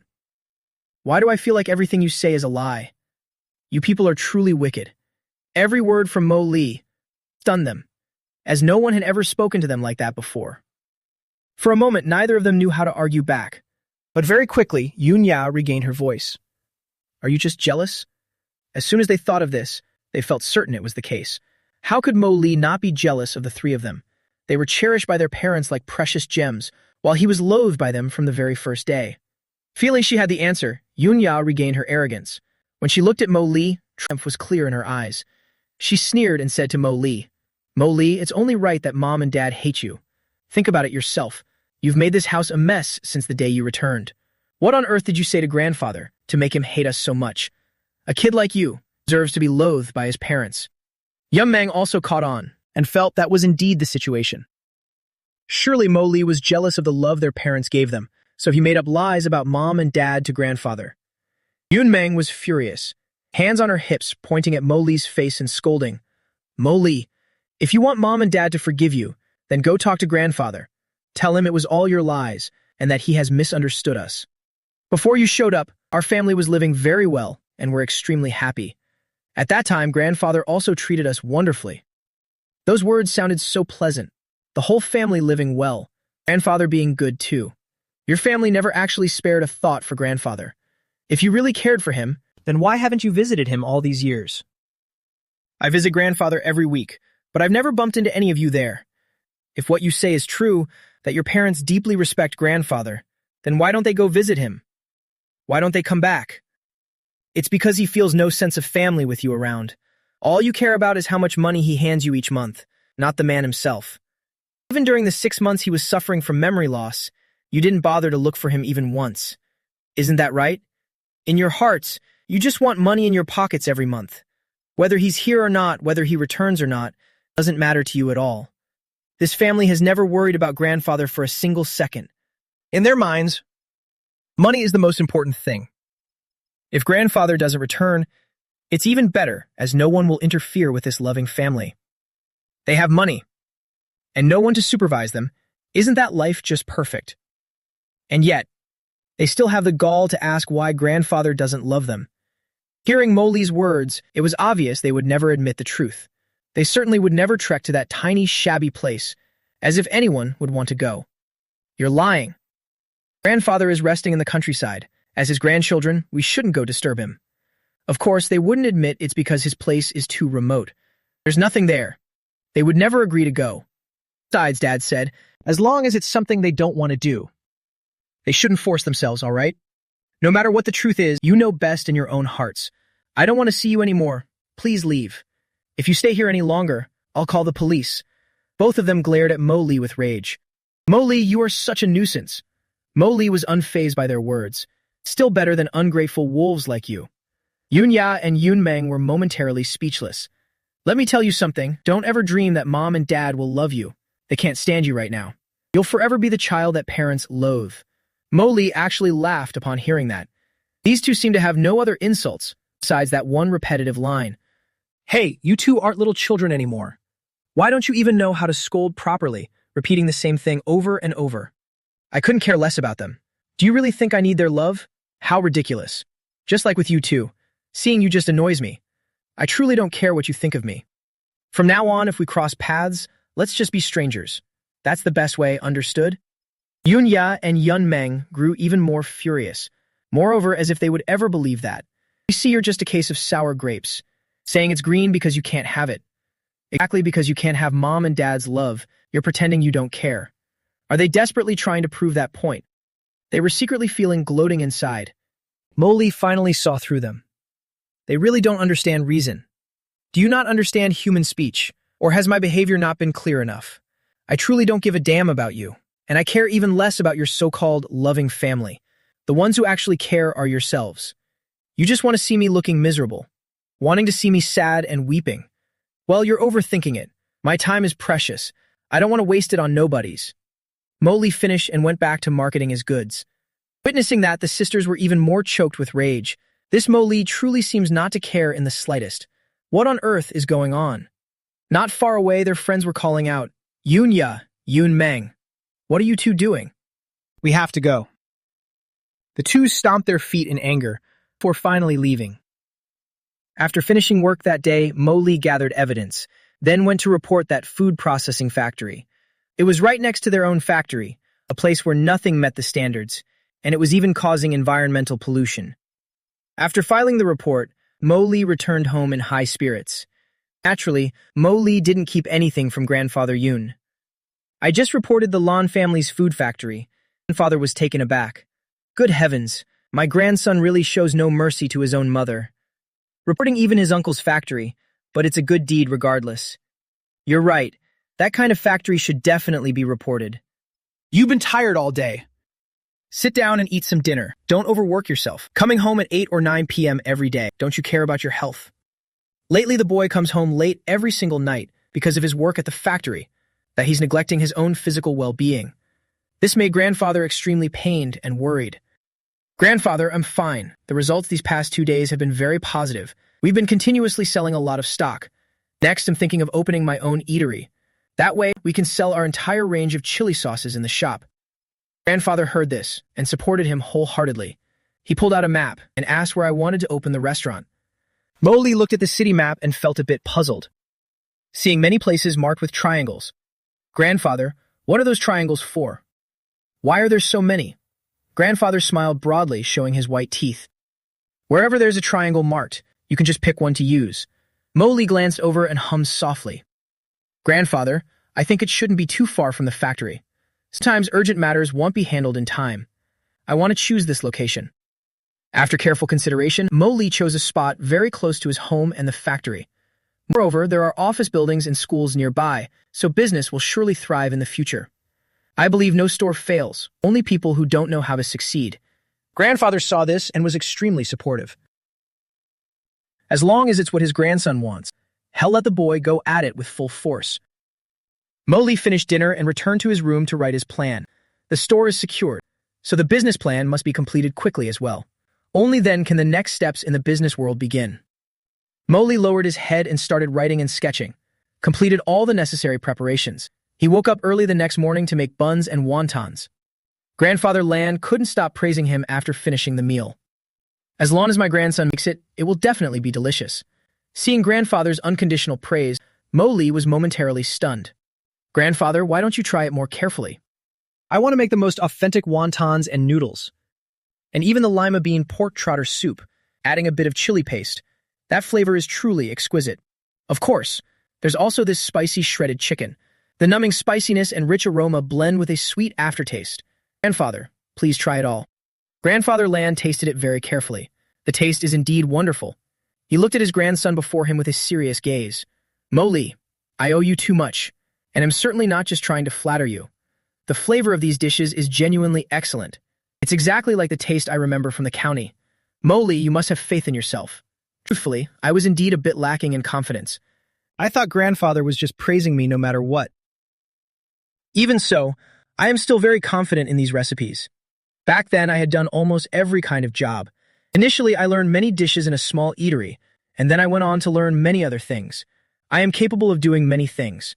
If I hadn't worked hard, I would have starved to death long ago. Now, with grandfather's support, those dreams I once thought were impossible can all become a reality. How wonderful that is. Therefore, I will never become arrogant, nor will I refuse just because this is grandfather's shop. I will only strive to do everything well. That is the best way to repay him. Grandfather, I thank you for your kind words. After that, I found others to help me taste the food, and I received praise from everyone. Later, I even went to take the exam for a chef's certification. I want everything I do to be flawless, even the smallest detail. Just as I returned from the exam, I saw Lan Yu pacing back and forth outside. The moment she saw me, the disgust in her eyes was not hidden at all. Lan Yu spoke up directly. Let's go. Let's find somewhere to talk. Lan Yu felt she truly needed to have a proper talk with this son of hers. She wanted Mo Lee to know exactly what his true status was, so that I wouldn't have any foolish illusions. I looked at her for a long time, then glanced at my watch and nodded. But I only have half an hour. Lan Yu frowned, looking even more annoyed. What could she possibly have to say to me that would take half an hour? It won't take that long. 10 minutes is enough. Come on, there's a pavilion over there. Let's go sit there for a while. Lan Yue led Mo Lee into the pavilion. The sun was quite harsh right then. It was a bit hot. Mo Lee went to buy 2 bottles of mineral water. As soon as she saw the water, Lan Yue's face darkened. Don't think that just because you bought me water, I'll start treating you well. Truly speechless. Mo Li finally understood where those two sisters got their narcissism from. It was clearly inherited from Lan Yue. If you don't want it, just leave it there. I'll just take it back and drink it later myself. Consider me a fool this time. I definitely won't buy anything for you next time. I'm not the type of person to just suffer in silence. Certainly not. I retorted bluntly. This made Lan Yu even more furious. You wretched brat. You really don't respect your mother at all. I am your mother. How dare you speak to me like that? I came here today to tell you that what happened back then was just an accident. None of us wanted that to happen. But now that it's done, nothing can be changed. Lan Zhao has been by my side for all these years. I absolutely cannot abandon him. That year, because you were lost, everyone turned around and blamed me. I almost had a breakdown. Thankfully, Lan Zhao came along, and I felt like I didn't have to suffer anymore. Mo Li finally understood the issue. So she resents me because I went missing back then. Are you saying that the fact I was kidnapped was also my fault? Lan Yue nodded as if it were a matter of course. Of course it was. But talking about this now is useless. I only want to warn you. Now that you've returned, you must behave yourself and stay in your place. It's best if you don't harbor any other ambitions. Otherwise, I will not show you any mercy. Mo Li stared intensely at Lan Yue. Her attitude had been extremely strange from the very beginning. Do you always feel as though I'm not actually your son? Lan Yue was stunned. Perhaps she understood perfectly well that she must never admit it, so she only said, I never said that. Having said those words, Lan Yu hurriedly ran off in embarrassment, leaving Mo Li standing there alone in silence. Actually, those few words, I never said that, were enough to explain everything. They always avoided doing a DNA paternity test, as if they were afraid to face the truth. The reason they gave was that they loved that other child too much. But if they loved him, they could have just kept raising him. They should have brought their biological son back no matter what, yet they didn't seem the least bit concerned. Mo Li could only give a cold smirk as he watched. What on earth was Lan Yu trying to say? How strange. She just got here, gave me a harsh scolding, and has been rambling pointlessly for so long. What does she actually want to achieve by now? But since she didn't say it, I'll just wait and see the drama unfold. Most likely, it's related to her brother's factory. After running out, Lan Yue began to regret it. This is so bizarre. As a mother, how could you be afraid of a brat like Mo Li? So she turned back. For the sake of her brother, she was forced to return. She took a risk and knocked on the door. Early this morning, Lan Yue received a call from her biological mother. At first, she thought something had happened to the old lady, because her mother was crying hysterically on the phone. Unable to speak a single word, only the sound of choked-up sobbing. Lan Yu was naturally extremely anxious. So she hurried to ask, Mother, what's wrong? Please tell me what happened. Don't panic. Our whole family will face it together. Hearing this, the old lady cried even harder. My daughter, I'm at my wit's end. It's because I'm so useless. I'm not strong enough to be your support, to take good care of you and your brother and your sister too. Now look at what's happened. Your brother is in trouble. I can't do anything to help. I can only sit here and cry. Child, something happened to your brother. Tell me, what should we do now? Lan Yu's heart skipped a beat upon hearing this, followed immediately by a wave of utter helplessness. Over the past few years, her older brother had caused countless troubles, and every single time she was the one who had to clean up the mess. She was only human. She got tired too, and she knew what it was to feel pain and suffering. But it seemed her mother never realized that. My daughter, I know that among my children, only you are the most capable. Only you have the most resources. Look at you, living such a comfortable life now, while your brother and sister are still suffering so much. Their families are in trouble. You can't just stand by and watch without helping. You are their sister, after all. Your family is so wealthy and has so much money. You only need to set aside a tiny bit. Could you really bear to let your own brother reach a dead end? The old lady just kept rambling on like that, counting her woes while weeping. Lan Yu couldn't get a word in edgewise, waiting to hear her daughter's reaction. The old lady cried even more tragically and painfully.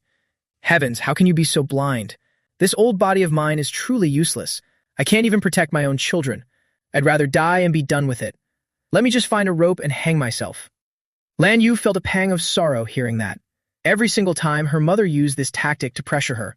The sole purpose was to force her into obediently following their wishes. Mother, will you let me say a single word? From just now until now, I haven't been able to say anything. At the very least, you have to tell me what happened. What kind of big disaster has my brother caused this time? As expected, even without knowing the full details of the story, Lan Yu understood perfectly well that it must be the fault of her worthless older brother. Look at what you're saying. Why would you say your brother caused trouble? Your brother didn't do anything this time. He's just been working hard to make money at home. Your brother even said that all these years have been thanks to your help and care. He doesn't even know how he can possibly thank you enough. He said if business goes well this year, he'll give you a share of the profits. He wants everyone to see that before it was just because his luck hadn't turned yet, which is why he couldn't take care of his younger sister. See how good your brother is to you? He's always thinking of you and wants to give you everything good. Lan Yue found these words incredibly hypocritical. Are you sure you're talking about my brother, mother? These words. I've heard them so many times my ears are worn out. Every time you paint a beautiful picture for me, saying the time to reap the rewards is coming. And then what? Every time he causes a disaster, and in the end, in the one who has to go clean it up. Look at yourselves. How much money have I poured into the two of you over the years? Mother, I beg you, please think of me for a moment. I have children too. I have to take care of my own children as well. Didn't you say yourself last time that a woman must strive and must have her own career? So shouldn't it be the same for men? Why is it that only a few days have passed, yet your attitude has changed so drastically? And why did you suddenly come all the way here? What on earth has happened? Can you please just tell me directly? In reality, Lan Yu always understood one thing. It wasn't that her mother didn't love her. It was just that the love wasn't as deep as she imagined. Compared to her older brother and younger sister, her presence was something incredibly insignificant. When nothing touched their interests, her mother would show her love and think of her for a moment. But as soon as it involved those two, her mother would immediately choose them without a second thought. Seeing that her daughter also seemed very worried, the old lady slowly began to tell the story. My child, I'm truly at the end of my rope. That's why I'm doing this. If I had even a shred of hope elsewhere, I wouldn't have had to come running to you. I know it's hard for you here too, not easy at all. You've faced many obstacles over the years, plus the recent situation with your father-in-law. I truly didn't want to bother you at all. Hearing these words, Lan Yu knew instantly that the situation must be extremely serious, otherwise her mother wouldn't be speaking this way. At this moment, she felt more uneasy than ever before. Mother, please tell me quickly, what on earth is going on? Talking vaguely like this is worrying me to death. Besides, if you don't explain clearly, how could I possibly know how to handle this for you? You must tell me everything from start to finish. Only then can I help you. Of course. Lan Yu's heart was also filled with anxiety. She had a premonition that what was coming would be incredibly troublesome. Seeing that her daughter was willing to help, the old lady quickly blurted it all out. Your brother has been framed by someone. Someone reported that the factory is polluting and that the hygiene conditions don't meet standards or something. Anyway, your brother has been taken away now, and the factory has been sealed off. You know as well that the workers' payday is coming up this month. There are so many people, and not a single penny of their wages has been paid. They've all gathered at our front gate to cause trouble. They even said if we still don't pay their wages, they'll tear this house down. Lan Yu was truly shocked. She was completely stunned. Hasn't my brother's factory always been making spicy snacks? Besides, when I asked him before, he always guaranteed that everything was up to code. How could this happen so suddenly? Mother, didn't you say that my older brother did everything according to procedure and the law? So why has it turned into a violation of regulations now? What exactly is the story behind all this? Didn't you say before that you'd watch over him carefully? Who took him away? Was it the Commerce Department or Food Safety, Mother? You have to tell me the truth of what happened, so I can go and gather information. Lan Yu's head was spinning with a throbbing ache. For the past few days, her eyelids had been twitching incessantly. She had had a persistent premonition that something bad would happen, and it turned out to be true. Now a great disaster has struck. She was now in a state of utter panic. The old lady didn't know the full story either, since she had never even set foot in her son's factory. I don't know anything. I've never been to his factory. Your brother just said if he followed every rule, the costs would become too high to bear. He even guaranteed the stuff he made was definitely fine. And besides, those items have been on the market for so long now. No one had any issues, so why is there a problem now? Who would have thought someone would suddenly report him? I don't know which heartless, shameless person did this.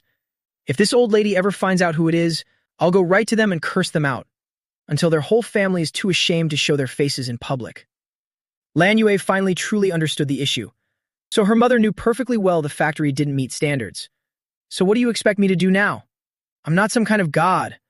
All I can do now is go visit my older brother to find out exactly what the situation is. Lan Yue was feeling extremely frustrated at this point. Does this brother of mine know how to do anything besides cause trouble? It's like this every single time. He never knows how to conduct business properly. Hearing this, the old lady hurriedly nodded repeatedly. Hurry and go, child. Find a way to get your brother out as soon as possible. Also, you should arrange for a sum of money to settle the remaining wages for those workers. Otherwise, they'll come and tear your brother's house down. You know, your sister-in-law is there now with my grandson. If there's no money to pay now, your sister-in-law will surely take the child and leave. Hearing this, a surge of intense irritation rose within Lan Yue. She looked at her mother seriously and asked, "Mother, be honest with me. Did you come here to find me of your own accord? Or did my sister-in-law egg you on? They are the ones who own that factory. I'm sure they must have saved up a decent amount over the years. Now that such a big thing has happened to the factory, they should find a way to solve it themselves. Where would I get the money to give them?" Not only did Lan Yu not have the cash on hand, but even if she did, she would never be willing to pay the wages for those workers. Who knows how huge that sum of money might be? The old lady looked quite dissatisfied when she heard her daughter say that. Your sister-in-law's money will belong to your brother later anyway, and eventually be left to my grandson, right? How could it just be used recklessly? In recent years, your brother and his wife have bought a new house and a luxury car. It costs so much money. They don't have a single penny left in their pockets, child. But you are completely different. You've been a daughter-in-law in that family for so many years. You and your husband must have a large accumulation of savings. And even if you don't have it, you can go and speak with your father-in-law. Didn't you say last time that he intended to give your two daughters 10 million yuan each? The old lady couldn't even begin to imagine how colossal that amount of money was. If only she had that money in her hands, the rest of her life would truly be free from any worries. Lan Yu suddenly felt an intense wave of regret. She shouldn't have revealed that to her mother in the first place. Her big mouth had brought this on her. Why did she have to be so talkative? My father-in-law made it clear. They have to wait until they are 18 to receive it, mother. I truly cannot help you with this. Where would I get that kind of money? Moreover, my household expenses are very high right now.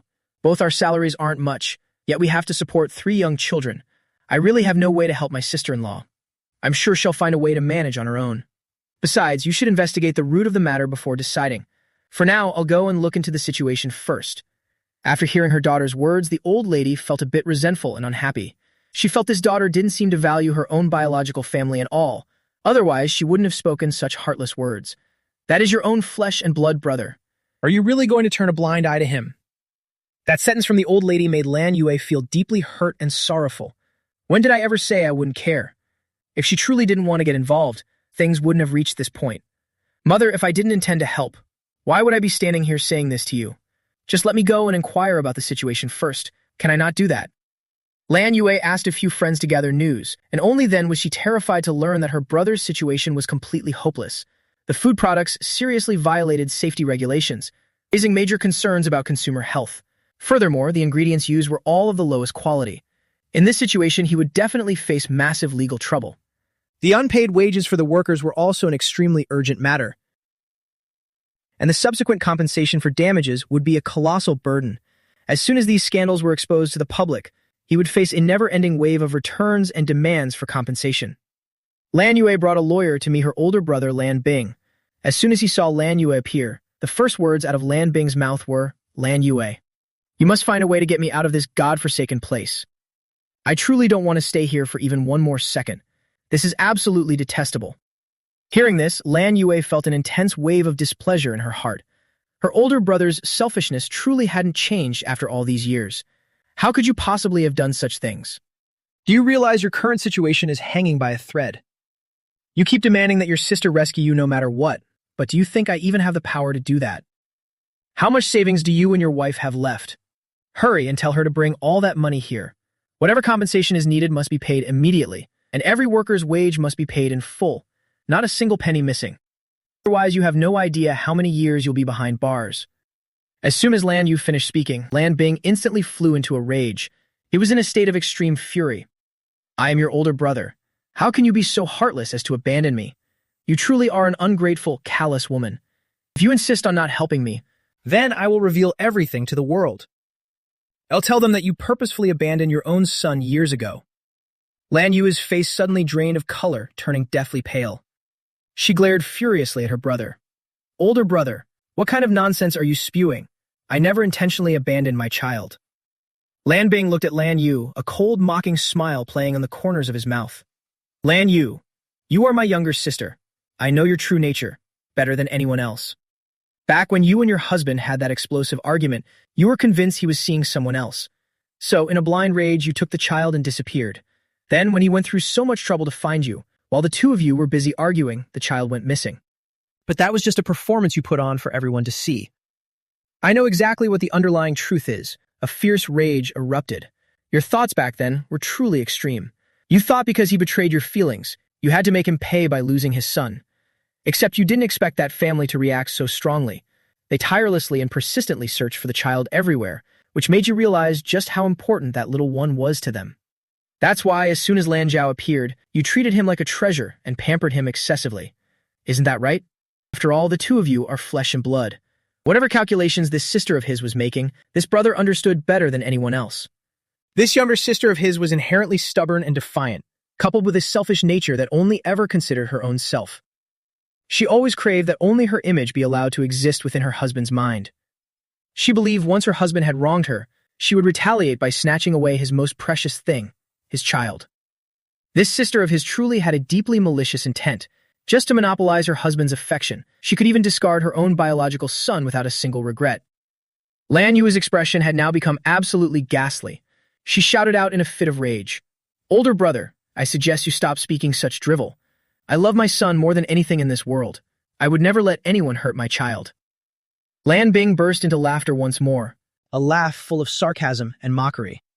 This sister of mine truly is the type of person who won't shed a tear until she sees the coffin. Fine then. Stop performing that little act, it's quite tasteless.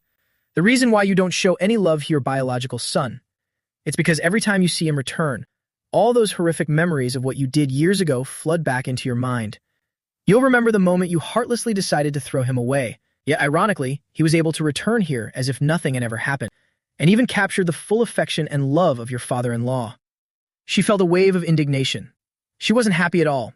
Lan Yu grew even more furious. She stood up abruptly, intending to leave. She shouldn't have even bothered with this brother of hers. If you dare to speak such nonsense again, then I'm leaving right now. Lan Bing didn't even bother to stop her. Go ahead, leave if you want, but if you go, then I'll tell your father-in-law everything I just said. I'll let everyone see your true colors, and they'll find out so much more about you. I'm certain they'll be extremely interested to see what kind of person you really are. What do you think? Lan Yu fell silent. Lan Yu was trembling with rage. Finally, she managed to force a strained, ugly smile.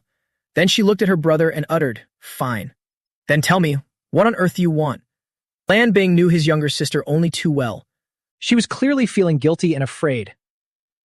"Get me out of here immediately." "I already told you. You definitely have a way to do it." Lan Yu was even more speechless. "What way could I possibly have? I don't have any connections at all. How could there be a way? Then I don't give a damn. The bottom line is, you have to get me out. And as for our family's debt, pay it off. You've been a wealthy lady for all these years. You must have plenty of money, don't you? Besides, all your jewelry, gems, and handbags, wouldn't it all be settled if you just sold them off? Let me tell you this, if you don't save me, you will most certainly regret it." Lan Yu's fingernails dug deep into her palms, but she didn't feel even a hint of pain. This brother of hers was truly far too cruel. He's trying to drive her into a corner. She gritted her teeth while staring at her brother. Everything about him was offensive to her sight. "Oh, brother, do you really hate me that much? Do you have to push me this far before you're satisfied? Do you even know what your sister's situation is like now? Don't you know my father-in-law has already kicked us out? My husband's salary and mine barely amount to anything. There are so many expenses to cover every month. I really don't have the money to fill this bottomless pit for you. Furthermore, didn't you make a fortune from those things you did? If only you had a shred of conscience, you wouldn't have ended up in this situation. If you want to do business, do it honestly. Instead, you just loved playing those profiteering games. Isn't this just bringing disaster upon yourself? Take a look at the kinds of oil you used yourself, and all the ingredients you used as well. And that machinery too. Why was it so old and dilapidated? Why were the ingredients unsafe? Why would you do something like that? If only you had been a bit more careful at the start. If only you hadn't had such crooked intentions, then you wouldn't have run into trouble. She truly couldn't understand it. What was so hard about using slightly better quality stuff? How could her brother do something like this? He has really gone too far this time. Lan Bing didn't think there was anything wrong with what he did. He didn't see any fault in his actions. If everything had to meet safety standards, then how could anyone make a profit? If you want to get rich, you need to be bold. It's just that I'm having a streak of bad luck right now. I was just framed by someone. If I hadn't been reported by some rat, then I could have made so much more money. To get wealthy, you have to have a bit more guts. If you're always fearful and timid about everything, then don't even dream of making money. Lan Yu was seeing stars from fury after hearing that. What kind of absolute nonsense was he talking? And what about now? Look at the situation he's in. Does he not realize it for himself? Now that you've ended up in here, I'm afraid there will be no way out for you later. Do you even understand that? The things you did are as clear as day. The only thing I can do is hire a lawyer for you, just to hope your sentence might be reduced by a few years. That's not good enough. Lan Bing immediately flew into a towering rage. He glared fiercely at Lan Yue. I'm telling you, you must get me out of here. I cannot go to prison. If I end up having to stay in prison, then I'll expose every single one of your dirty secrets to the world. I'll let everyone know exactly what kind of person you are, to let them see all the things you've done. I'll make sure you never have a peaceful day for the rest of your life. He couldn't continue. He was starting to feel afraid now. If his younger sister really abandoned him, what would he do then? Was he really going to have to stay in prison? No, that can't be. He absolutely could not go to prison. He had to get out. Go and tell Mom to come see me right away. I have something important to discuss with her. And tell your sister-in-law to come too. After hearing that, Lan Yu left. Not long after, Lan Bing began wailing to the old lady, crying piteously. Mother, I only did it because I wanted to earn some extra money, so that you could enjoy a comfortable life. I never imagined things would turn out this way. Mother, you must save me. You have to make my sister save me. The old lady looked at her son's current state, and her heart was filled with deep anguish. Wiping away her tears, she spoke to her son in a choked voice. My son, don't you worry. I will definitely make your sister save you no matter what. If she refuses to agree, then I will disown her. That girl will surely save you. Just wait patiently. She was determined to force her daughter to save her son. Mother, it's not just about her saving me. You also have to make her pay off all those debts. Otherwise, what if those people come to harass your grandson later? You must understand this. In the future, you'll definitely be living with me. I am the one who will look after you in your old age. Besides, your grandson is your treasure. Could you bear to see him being bullied by others? How could I possibly bear that? The old lady continued to sniffle and wipe her tears. While wiping her eyes, she gave her son a firm assurance. Son, you rest easy. I understand everything. I know whose side I need to be on. I'll definitely force her to help you. If she dares to refuse, then I'll kill myself right in front of her. Lan Bing was extremely smug after hearing that. Then he met with his wife. His wife spoke much more directly. Since you've ended up in this state, we should get a divorce. That's the only way to protect our assets, and it won't negatively affect our son. Lan Bing was actually a bit reluctant. He was an extremely selfish person. How could he easily let his wife go like that? But his wife was right about one thing. If we don't divorce now, then all the money in his name will be frozen. Fine, let's divorce. While they haven't finished their investigation yet, before you are officially convicted, hurry up and finalize the divorce. But on one condition, you aren't allowed to remarry after the divorce. The woman just laughed inwardly after hearing that. This guy is truly pathetic. But now wasn't the time to argue over that. Only by divorcing and keeping all the money was the most important thing. Well, deal with the rest later. Fine. I agree with you. Lan Bing signed the divorce agreement. The woman immediately urged the lawyer to get the divorce certificate. The man left with nothing to his name. In another development, Lan Yu asked many people to look for news. But the results were all the same. Lan Bing would definitely go to prison, and he would have to pay compensation as well. She was so preoccupied that she completely forgot the children's opening ceremony. The 3 children put on their backpacks and went to find their mother. We have to go to school now. When are you going to take us? Hearing this, Lan Yu suddenly snapped out of it. Today is the first day of school. I'm so sorry, children. My dear children. I accidentally forgot about it. I've just been too busy. We're leaving right now. As soon as they arrive at the school, there was still a welcome arch at the gate, along with many colorful flower wreaths. It was to welcome the new 6th grade students. Lan Yue had just led the three children forward when a group of people rushed straight towards them. It's her! It's her! Block her! They tightly surrounded Lan Yue and her children. Lan Yue hurriedly spread her arms to protect her children. She glared coldly at the crowd. Who on earth are you people? What do you want? The security guard in the distance saw something was wrong. He quickly ran over to intervene. Even though they saw the guard approaching, those people didn't show any sign of fear. They shouted angrily and loudly. You are exactly the one we're looking for. Lan Yue, you are that man Lan Bing's sister. You and Lan Bing owe us our hard-earned money. Give us our money right now. Lan Yu frowned in annoyance after hearing that. She was extremely confused. What nonsense are you talking about? How could I possibly owe you any money? I don't even know who you are. At that very moment, several more women arrived from a distance. They were holding banners in their hands. Lan Yu owes money and won't pay. Shameless Lan Yu. Lan Yu is a teacher at this very school. Today happens to be the first day of school, and there are so many new students. A huge crowd of parents has gathered at the gate. Everyone witnessing this was whispering incessantly. Is that woman a parent too? Lan Yu's head was about to explode with rage at this sight. Who on earth are these people? What are they trying to pull?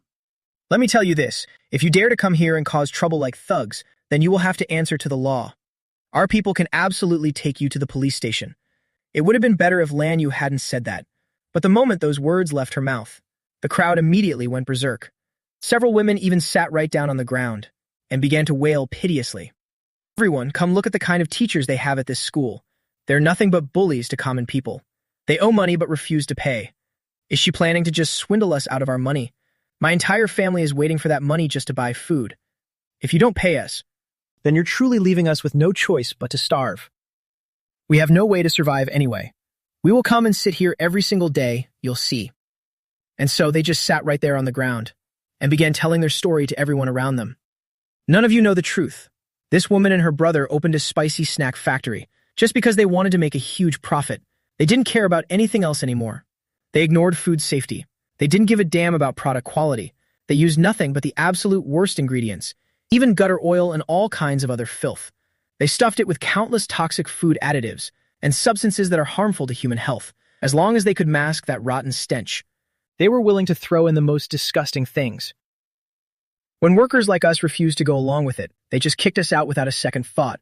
We could accept being fired, but they even swindled us out of our wages. My entire family depends on those wages just to survive. You've probably all heard the rumors in the news recently about the scandal with that filthy, spicy snack factory. It turned out the bystanders had indeed heard of it. Little did they know this horror was unfolding right before them. Good heavens.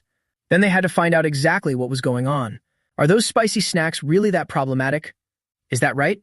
The crowd nodded vigorously. It's not just problematic. Eating that stuff can easily lead to late-stage cancer. Nobody should be foolish enough to eat it. But you can rest easy about one thing. That factory has already been sealed and shut down by the authorities. They think they can reopen it. Not a chance in hell.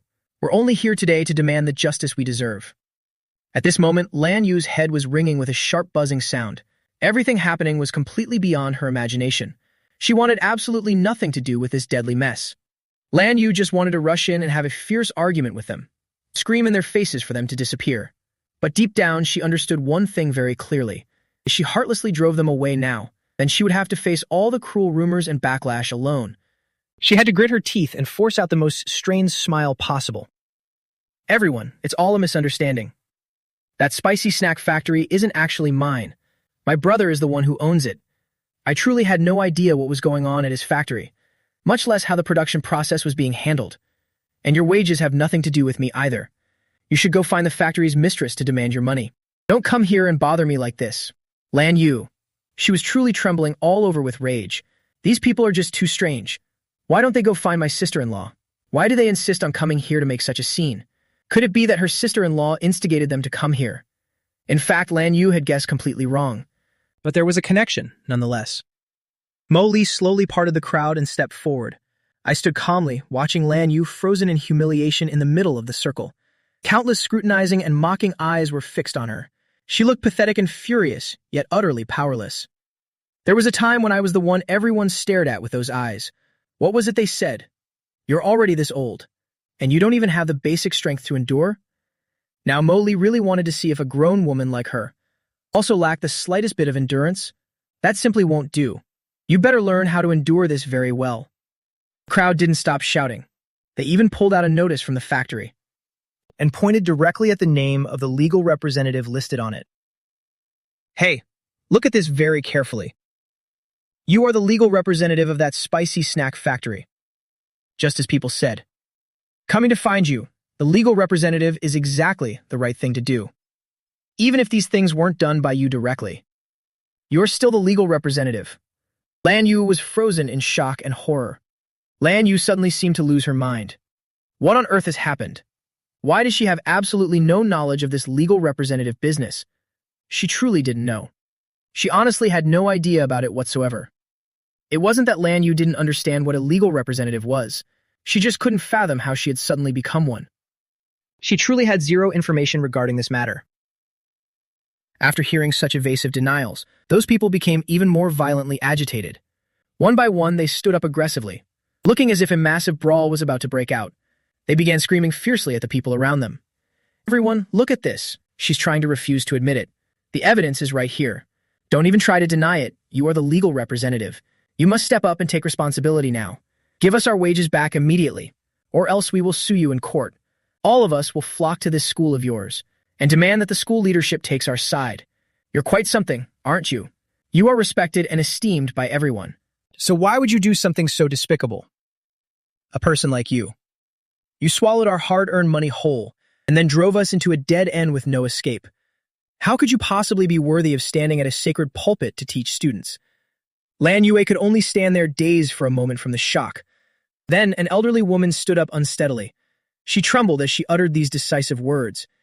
If you don't pay us today, I'll kill myself right here at this school gate. I'll let everyone know the truth, that you are the one who drove people to their deaths. The school leadership had also heard about this commotion by now. They scrambled outside to handle the situation. The principal hurriedly pulled Lan Yue aside and said, Ms. Lan Yue, you need to settle this matter immediately. You don't need to attend class today. Go and find out exactly what's going on. Then write a report on everything and email it to me. Having said that, the principal turned to gently explain to the crowd, Ladies and gentlemen, please calm down a bit. Please, look at the situation. Today is indeed September 1st. I'm certain some of you here have children studying at this school, so we shouldn't let the children have such a regretful opening day. Isn't that right? If we have issues that need resolving, could we please move to a nearby area to talk? Despite hearing that well-intentioned request, they resolutely refused to give in. No, that won't do. We worked very hard just to find our way here. We certainly won't be going anywhere. What if she runs away? Listen, Principal.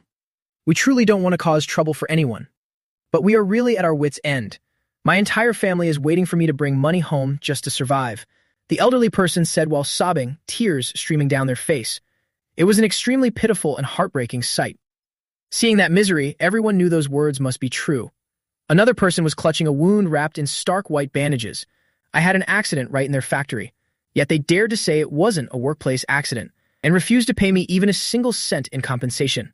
They even swallowed my entire salary. If this Lan Yu doesn't provide a proper explanation today, then we'd all rather die right here on the spot. The principal was scared out of his wits. He hurriedly pulled Lan Yu to the side. You better think of something. I don't know if this actually involves you or not, but if you don't give them a promise right now, I'm afraid they might actually do something drastic here. Plus, you can see how many parents are watching from around us. All their eyes are focused right on this spot. Hurry up and settle this once and for all. It's true, everyone around was intently following the events, and they were whispering about her family's troubles. Those workers looked very simple and worn down. They didn't look at all like the type to make up a scam. Their eyes were filled with an endless sense of despair, as if they didn't get their money today, their lives would truly come to an end right here. And Lan Yue, from then until now, still hadn't provided any decent explanation. Anything she said was just evasive and missed the point. Witnessing that, some parents began to feel regretful, regretting they'd sent their children to a school with such a teacher. Some had even gone inside to ask about the situation, wanting to see if they could transfer their children to another school. Others, seeing this, also rushed over to ask for details. So they began spreading that such an unscrupulous person worked at the school. They said they truly couldn't feel at ease, allowing their children to continue studying in such a place. Now Lan Yue could only bow and apologize to everyone. I am truly deeply sorry to you all. for my personal affairs bothering everyone like this. It's actually all just a huge misunderstanding. I really don't know these people at all, and I had no idea about what happened to them. But I promise I will definitely investigate and clear things up. After saying that, Lan Yu led them to a more secluded area. She originally intended to invite them to a nearby tea shop to talk properly, but they bluntly refused that offer. They only wanted to negotiate at a small corner not far from the school gate. The reason they insisted on staying in this spot was because it was still very close to the main school gate. Just in case they couldn't reach an agreement, they could immediately return and continue their sit and protest. Lan Yue looked at them, her heart full of exhaustion and helplessness. I am sincerely sorry, but I truly had no knowledge of what you just described. And I affirm that I am not the legal representative of that factory. Those workers knew well that Lan Yue would never admit it easily. That's fine, it doesn't matter. They didn't seem flustered or afraid at all, because they were currently holding ironclad evidence in their hands. One by one, they pulled out all the documents and supporting papers, confidential files and internal documents from the factory, along with countless other pieces of evidence that confirmed the matter. Lan Yue was stunned after seeing those things. She honestly had no clue about the existence of these documents. Please, could you give me a little more time to settle things? They'll definitely investigate thoroughly to see what the truth is. But I swear this really has nothing to do with me. Everyone, please try to think about it. I am a teacher myself, so how could I be involved in such illegal activities? Furthermore, I am also a mother. Would I heartlessly produce such filthy, toxic food? And as for everyone's wages here, I promise I'll personally go to the factory to demand the accounting department cross-check everyone's payroll. And once there's a result, I'll contact each of you personally. Please understand, this is an educational environment, a place for students to study and train in peace. I earnestly ask that you don't gather in this area for long. It will have a very negative impact on the children's studies. Don't you agree? But those people weren't so easily misled by her. What if she's just stalling so she can sneak away? Isn't it that you're planning to take this chance to escape? Let me tell you this. We already called the police earlier. The police will be here any moment now. When they arrive, they'll take you straight to the station. If you refuse to pay us immediately, then you're definitely going to rot in prison. These people weren't stupid at all. They were also afraid the school guards would use force to drive them away. That's why they proactively notified the police before coming here. This time, Lan Yu was truly frozen in her tracks. She never dreamed these poor people would dare to call the police themselves. Even if the police come here, I can say that confidently without any shame in my heart. I hope you all stop coming to the school to find me. This is where I work. If there is an issue, we can resolve it gradually. If it could be resolved, then they wouldn't have shown up here. We are all very busy. Busy looking for new jobs, busy finding ways to make money. But why do we still have to take time to find you? It's because that is our hard-earned money. If you don't pay up, then naturally we cannot let you off. Lan Yu remains silent. The police arrived quickly. After arriving, they asked Lan Yu to go to the station to give a statement. Those parents from earlier had not left yet. They stood at a distance, watching. After seeing Lan Yu being taken away, they immediately went to find the principal. They saw it. That person seems to be a school leader, a very famous teacher. Mr. Principal, we cannot allow that person to continue as a leader and instructor. That's right. She was just taken away by the police. Who knows what the situation really is? As they say, where there's smoke, there's fire. If she didn't have problems, she wouldn't have been taken away. Everyone voiced their opinions, essentially demanding that Lan Yu get lost. The administration had no choice, so they had to temporarily suspend Lan Yu. Parents, please rest assured. Ms. Lan will be suspended from her duties. Only after everything is cleared up can she return to work. With this promise, the parents were finally satisfied. The parents were gossiping about this, and the students were also discussing it fervently. You should know that this middle school has many classes, actually being promoted directly from the elementary block. Among them were Yun Ya and Yun Meng, and also Zhu Xiao Ya. They were all there to look after their younger brother, so they were just starting the 6th grade now. They were in the same class as Yun Zhou. Back at the school gate, everyone had recognized them. That was indeed the mother of Yun Ya and Yun Meng. Their classmates were all very curious. Yun Ya, Yun Meng, at the school gate just now. That was you two, right? Why were those people clinging to you two and not letting go? Is it true that your family owes people money, or is that dirty food factory owned by your family? They still remembered very clearly, these two sisters, usually loved to brag the most about being very wealthy, that they were high-class young ladies. They also loved giving orders to others, forcing everyone to serve them tea and water. Now look at this. Their mother's scandal has been exposed. Yun Ya, Yun Meng, We all heard what those people said. Your mother hasn't paid people's wages. Didn't you two say your family had so much money? Why then haven't you paid their wages? Those workers look so pitiful. What your mother did was really excessive. That's right. And your mother is even a department head. Owing people money like that is just wrong. Your mother shouldn't have done that. Hearing these words made them extremely uncomfortable. The two of them angrily shouted back at the others. What kind of nonsense are you talking? This is just a misunderstanding. That is not the truth. My mother would never do such things. Furthermore, my family doesn't even own a food factory. Yun Zhao, standing nearby, also chimed in. Exactly. Our family has no food factory. You all are mistaken. Everyone listened with skepticism. After all, regarding the incident at the gate, everyone had seen it with their own eyes. Right at that moment, Ma Li walked in. The moment they saw Ma Li, their expressions immediately turned unpleasant. They didn't expect that Ma Li could show up here. You should know that not just anyone can enter this school. How could Ma Li get in here? Grandfather must have gotten him in through the back door. Combined with being shunned by everyone just now, they felt extremely resentful. So the siblings marched straight up to Ma Li with furious faces. Ma Li, how can you even be here? Do you know that our school does not accept students who use the back door? You're putting grandfather in a difficult position by doing this.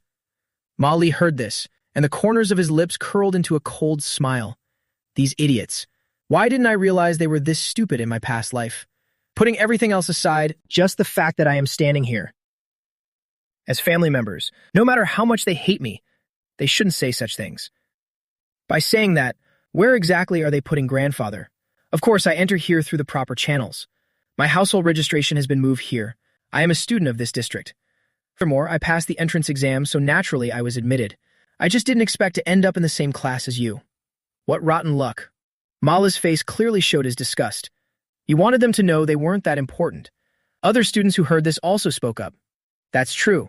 Our school's rules are very strict. If he didn't have the ability or the registration, there's no way he could have gotten in. Why are you all targeting the new student like that? Exactly, Yunya, Yunmeng. Don't you always claim to be the kindest people? Why are you bullying the new student now? Kind? Does that word have even a sense worth of connection to them? Ma Li felt it absolutely did not. The siblings were furious upon hearing this.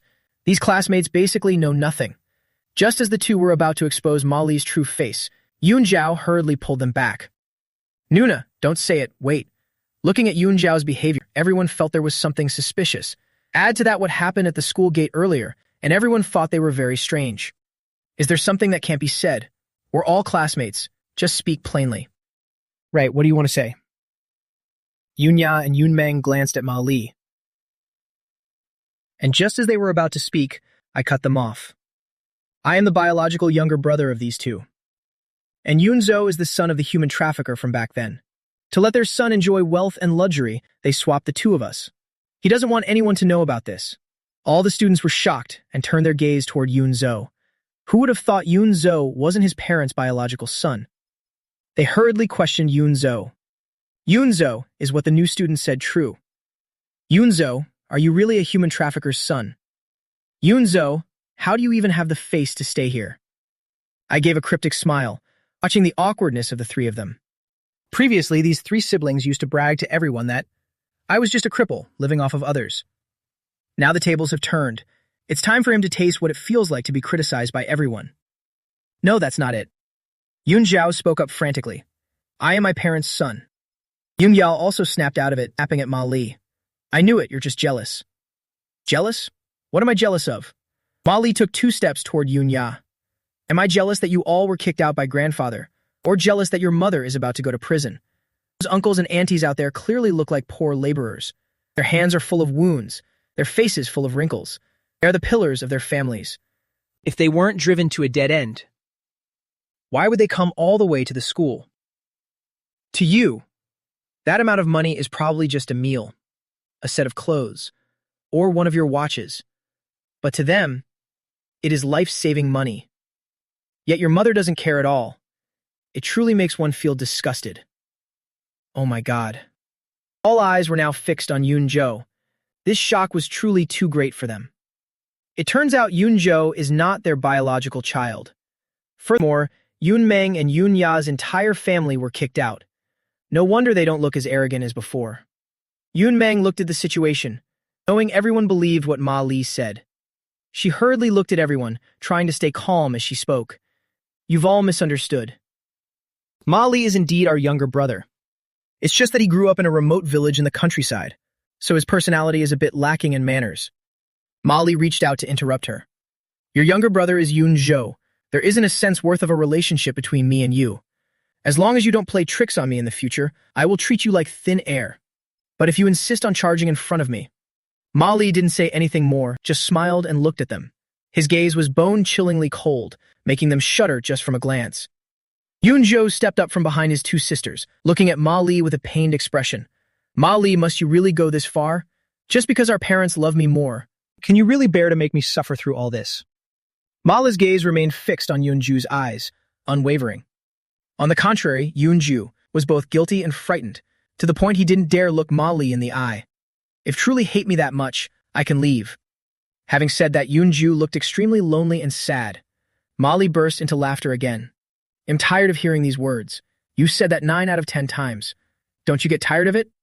Yun Zhu, whether you admit it or not, the abuse I suffered all these years was because of your trafficker parents.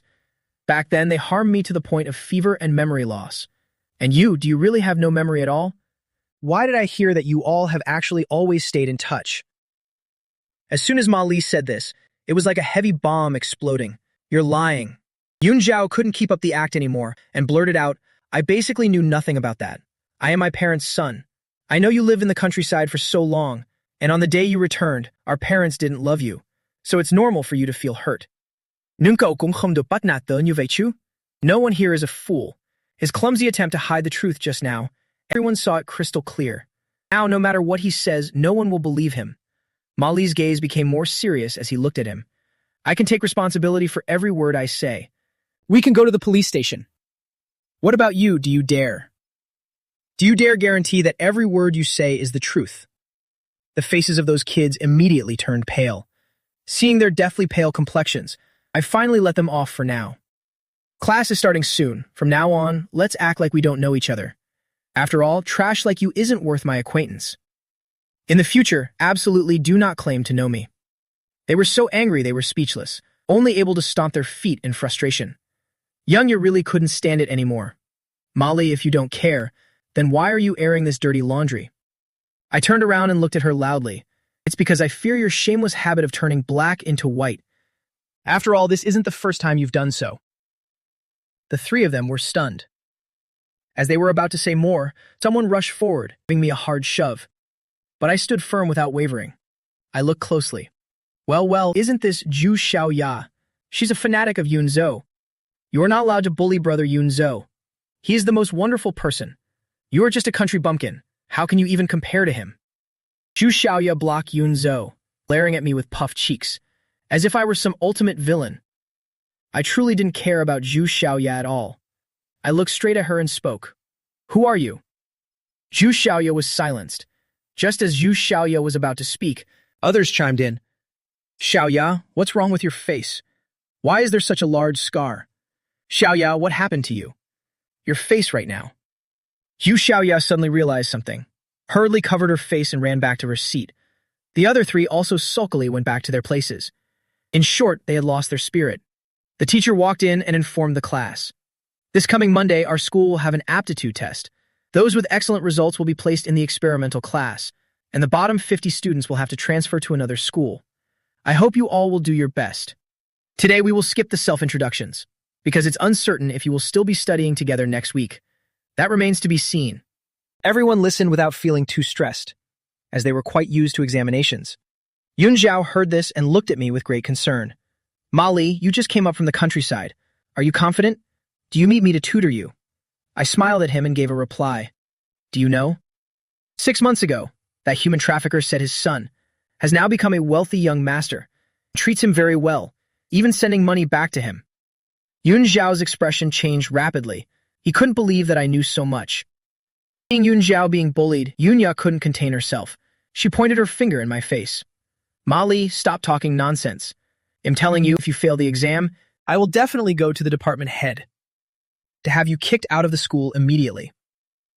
A person like you should go back to where you came from. Get back to your backwater alley where you belong. She scolded me harshly for daring to provoke Yun Zhao. But I didn't show any haste, even responding leisurely. The ones being kicked out of the house. It seems as you all, not me, right? Yun Yao was so angry she was about to explode. You just keep repeating this over and over. Aren't you bored? Others thought to themselves, not bored at all. They really wanted to hear more. Bored or not? Hey Yun Zhao, didn't you just say you were going to leave? So why are you still lingering here? Yunzo wondered why I, a guy, was so sharp-tongued. Or did I borrow a woman's tongue to speak? Zhu Xiaoya quickly raised her head. Don't you dream of chasing brother Yunzo away. He belongs to me. If anyone's leaving, it's you. A backdoor entrant like you is the one who should get lost. Others watched the drama unfold with great interest. So much drama on the very first day. It truly is interesting.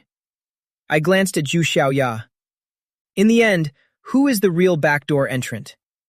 Zhu Xiaoya's expression immediately shifted. Somehow she always felt this guy's words were full of hidden meaning. What do you mean? I gave a cryptic smile. Who actually has the problem? Won't that be clear next week?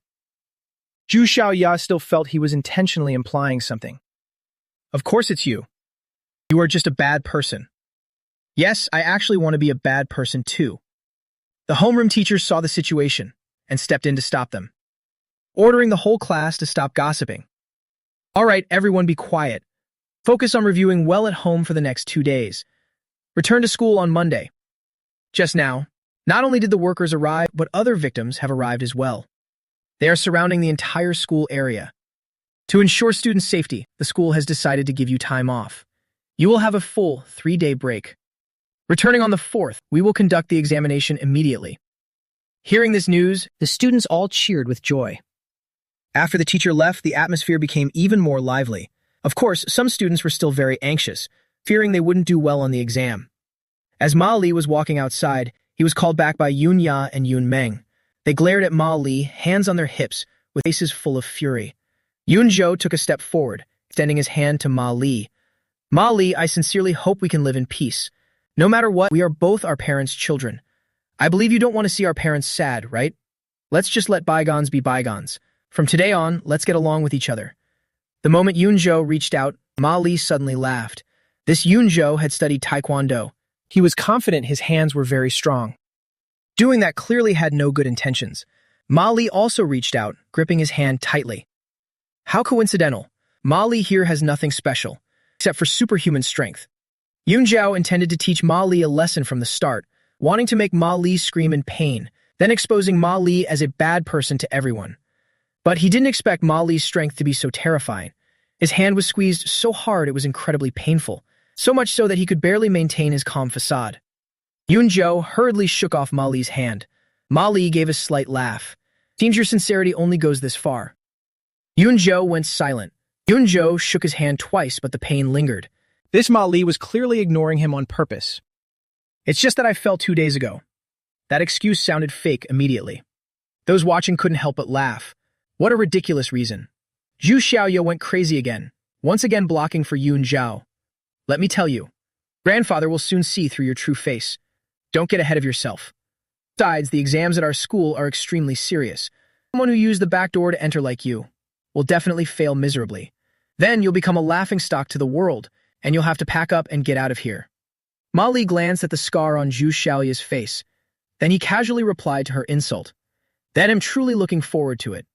However, whether I leave or not has nothing to do with any of you. Originally, I didn't want anything to do with you either. But unfortunately, you all just keep pushing it again and again, arbitrarily rushing up to act recklessly in front of me. I think you're just bored and making trouble. Don't you have anything else to do?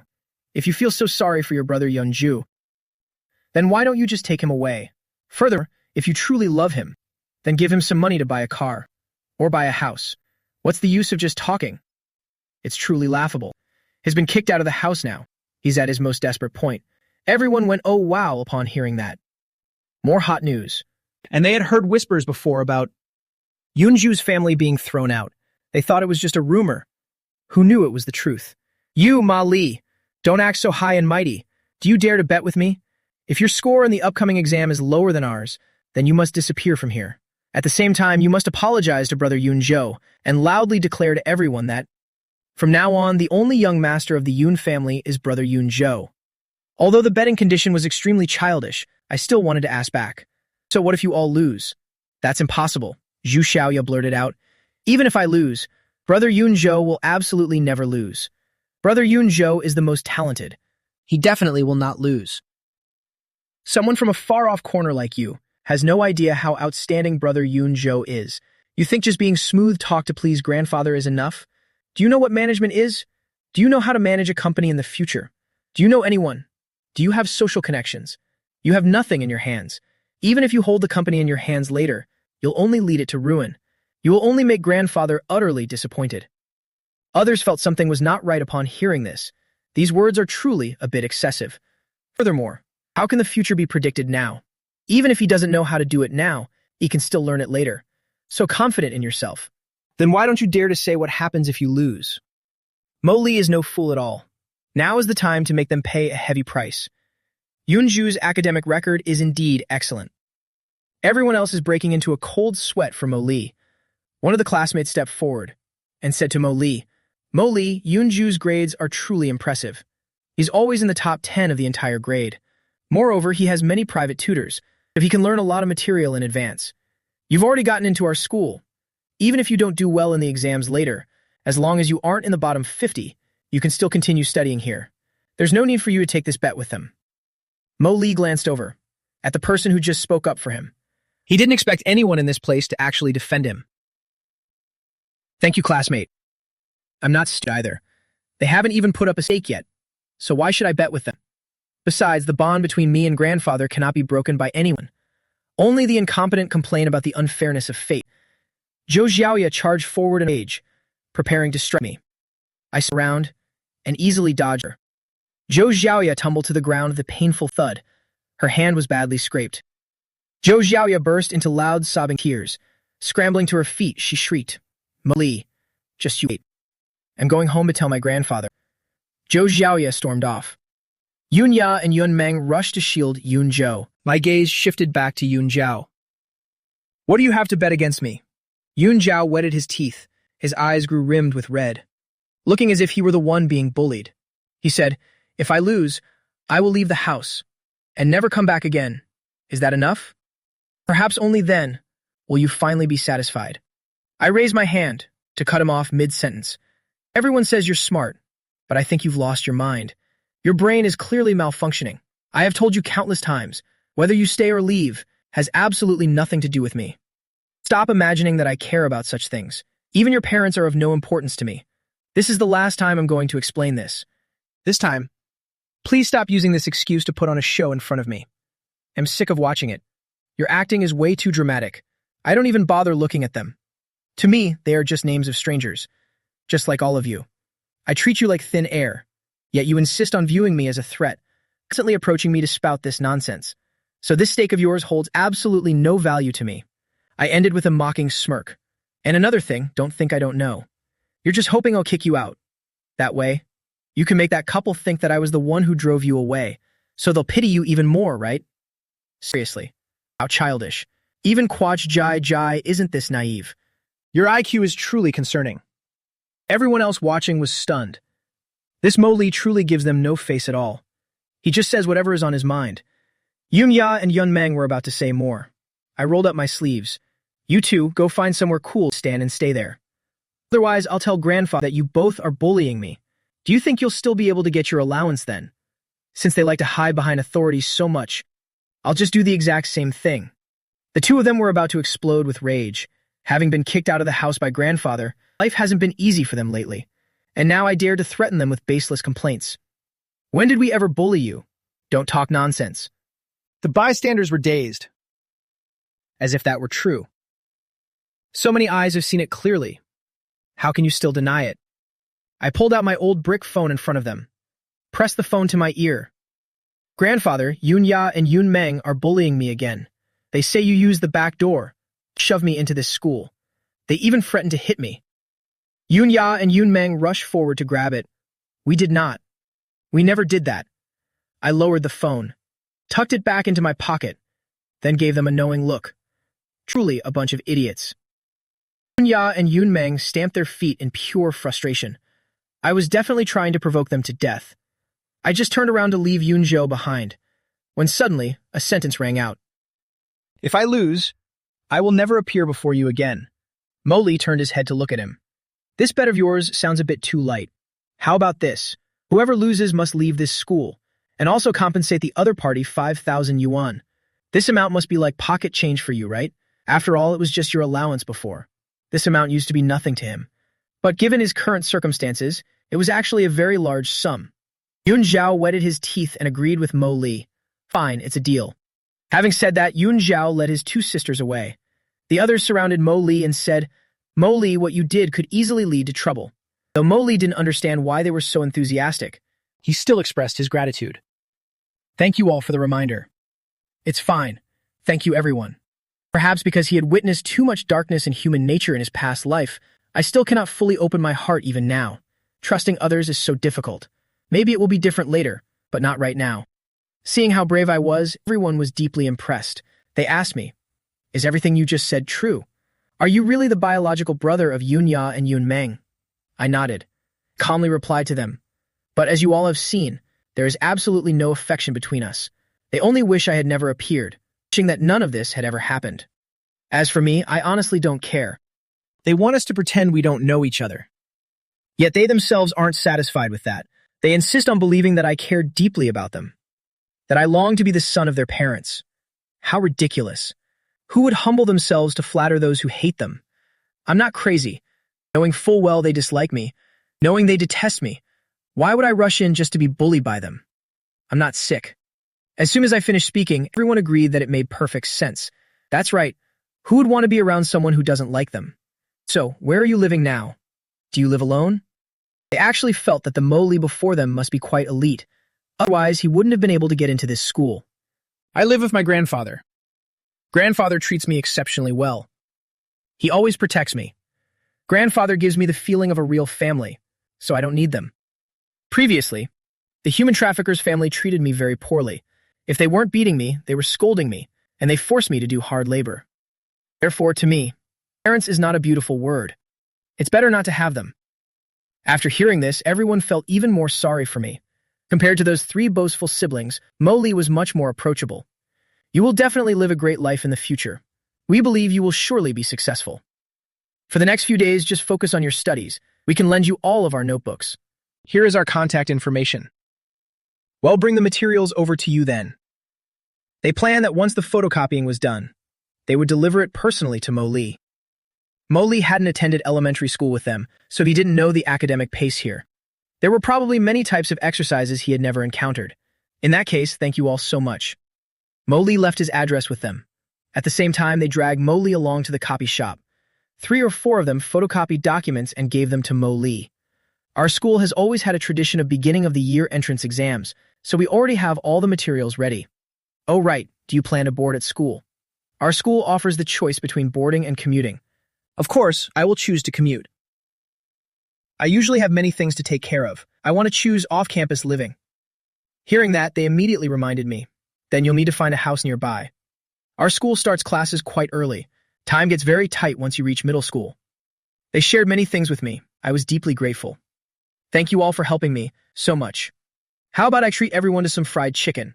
I saw a fried chicken shop still open in the school. The fried chicken here is just fresh chicken pieces fried directly. They even have chicken ribs. The flavor is absolutely delicious. It's not like the fried chicken of later years. Everyone agreed. They enjoyed the fried chicken while sipping soft drinks and eating cheese. The taste was truly divine. Afterwards, they went home together. Mo Li discovered that 2 of them lived in the same apartment complex as him, and these 2 were extremely friendly and down to earth. What did this prove? It proved that those other 3 were just arrogant, acting like superiors. Mo Li returned home. As soon as he entered, he saw someone there, along with a young girl who wouldn't stop crying. Mo Li drew closer to observe. It turned out to be Zhou Xiaoya pestering Grandfather Yun. He is truly going too far. Grandfather Yun must seek justice for me. You must kick him out of the house. Otherwise, I'll come here and cry every single day. Lao Zhou felt immense heartache hearing this. Lao Zhou spoke up. Listen, old man Yun, I know you love your biological grandson, but him bullying my granddaughter is a bit much. You really need to discipline him properly, or hell be beyond teaching before long." Grandfather Yun acted as if he hadn't heard a word. He took a sip of tea and then slowly spoke. "This is only one side of the story from your granddaughter. My grandson hasn't even returned home yet. At the very least, I must ask him for the full details first. It's truly ridiculous. My own grandson isn't even back. How could you expect me to immediately believe an outsider?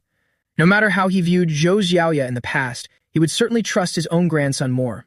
Lao Zhou flared up upon hearing this. He slapped his knee hard. "What do you mean by that?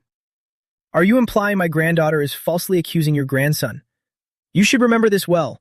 My granddaughter is well-behaved and lovely. She grew up under my direct care. But that Mo Li is different. How could you possibly know his true nature?" Grandfather Yun let out another cold laugh. "If even you know how to favor your granddaughter, then naturally I must believe in my own grandson. My grandson is kind-hearted by nature. He even goes out of his way to help the elderly on the street. He would never do anything to harm others, unless someone else strikes first. As for your granddaughter's temperament, isn't it clear to everyone? Zhou Xiaoya has always been stubborn and unruly. No matter where she is, she always wants to be the center of attention. Doesn't everyone know this?" Seeing that the two old men were about to have a major argument, I stepped forward. "Grandfather, am home." Seeing Mo Li return, Grandfather Yun quickly stood up. "How did your first day of school go, my boy? Did anyone bully you? Tell me right away." The words "I will protect you" were a clear warning to Zhou Xiaoya and her grandfather. Don't think that only Zhou Xiaoya has someone to shield her. Lao Zhou became even angrier. He stared intensely at Mo Li and shouted, "Mo Li, speak up." Looking at his furious face, I wasn't afraid at all. On the contrary, I appeared very composed. I'm not sure what I should say. Should I talk about how your granddaughter aggressively pressured me, demanding my grandfather kick me out of the house? Or about how your granddaughter challenged me to a bet against Yun Zhao, saying that if I lose, I must automatically leave the school? Or the fact that your granddaughter claimed my grandfather used the back door, forced me into this current school? All of these matters seem to have no direct connection to your granddaughter at all. And yet she insists on sticking her nose into other people's business. When she tried to hit me, I simply turned my body slightly, and she fell to the ground all by herself. And yet now it's turned into my fault. Am I supposed to stand still and let her hit me to be considered righteous? What kind of logic is that? With just a few sentences, I made the truth clear.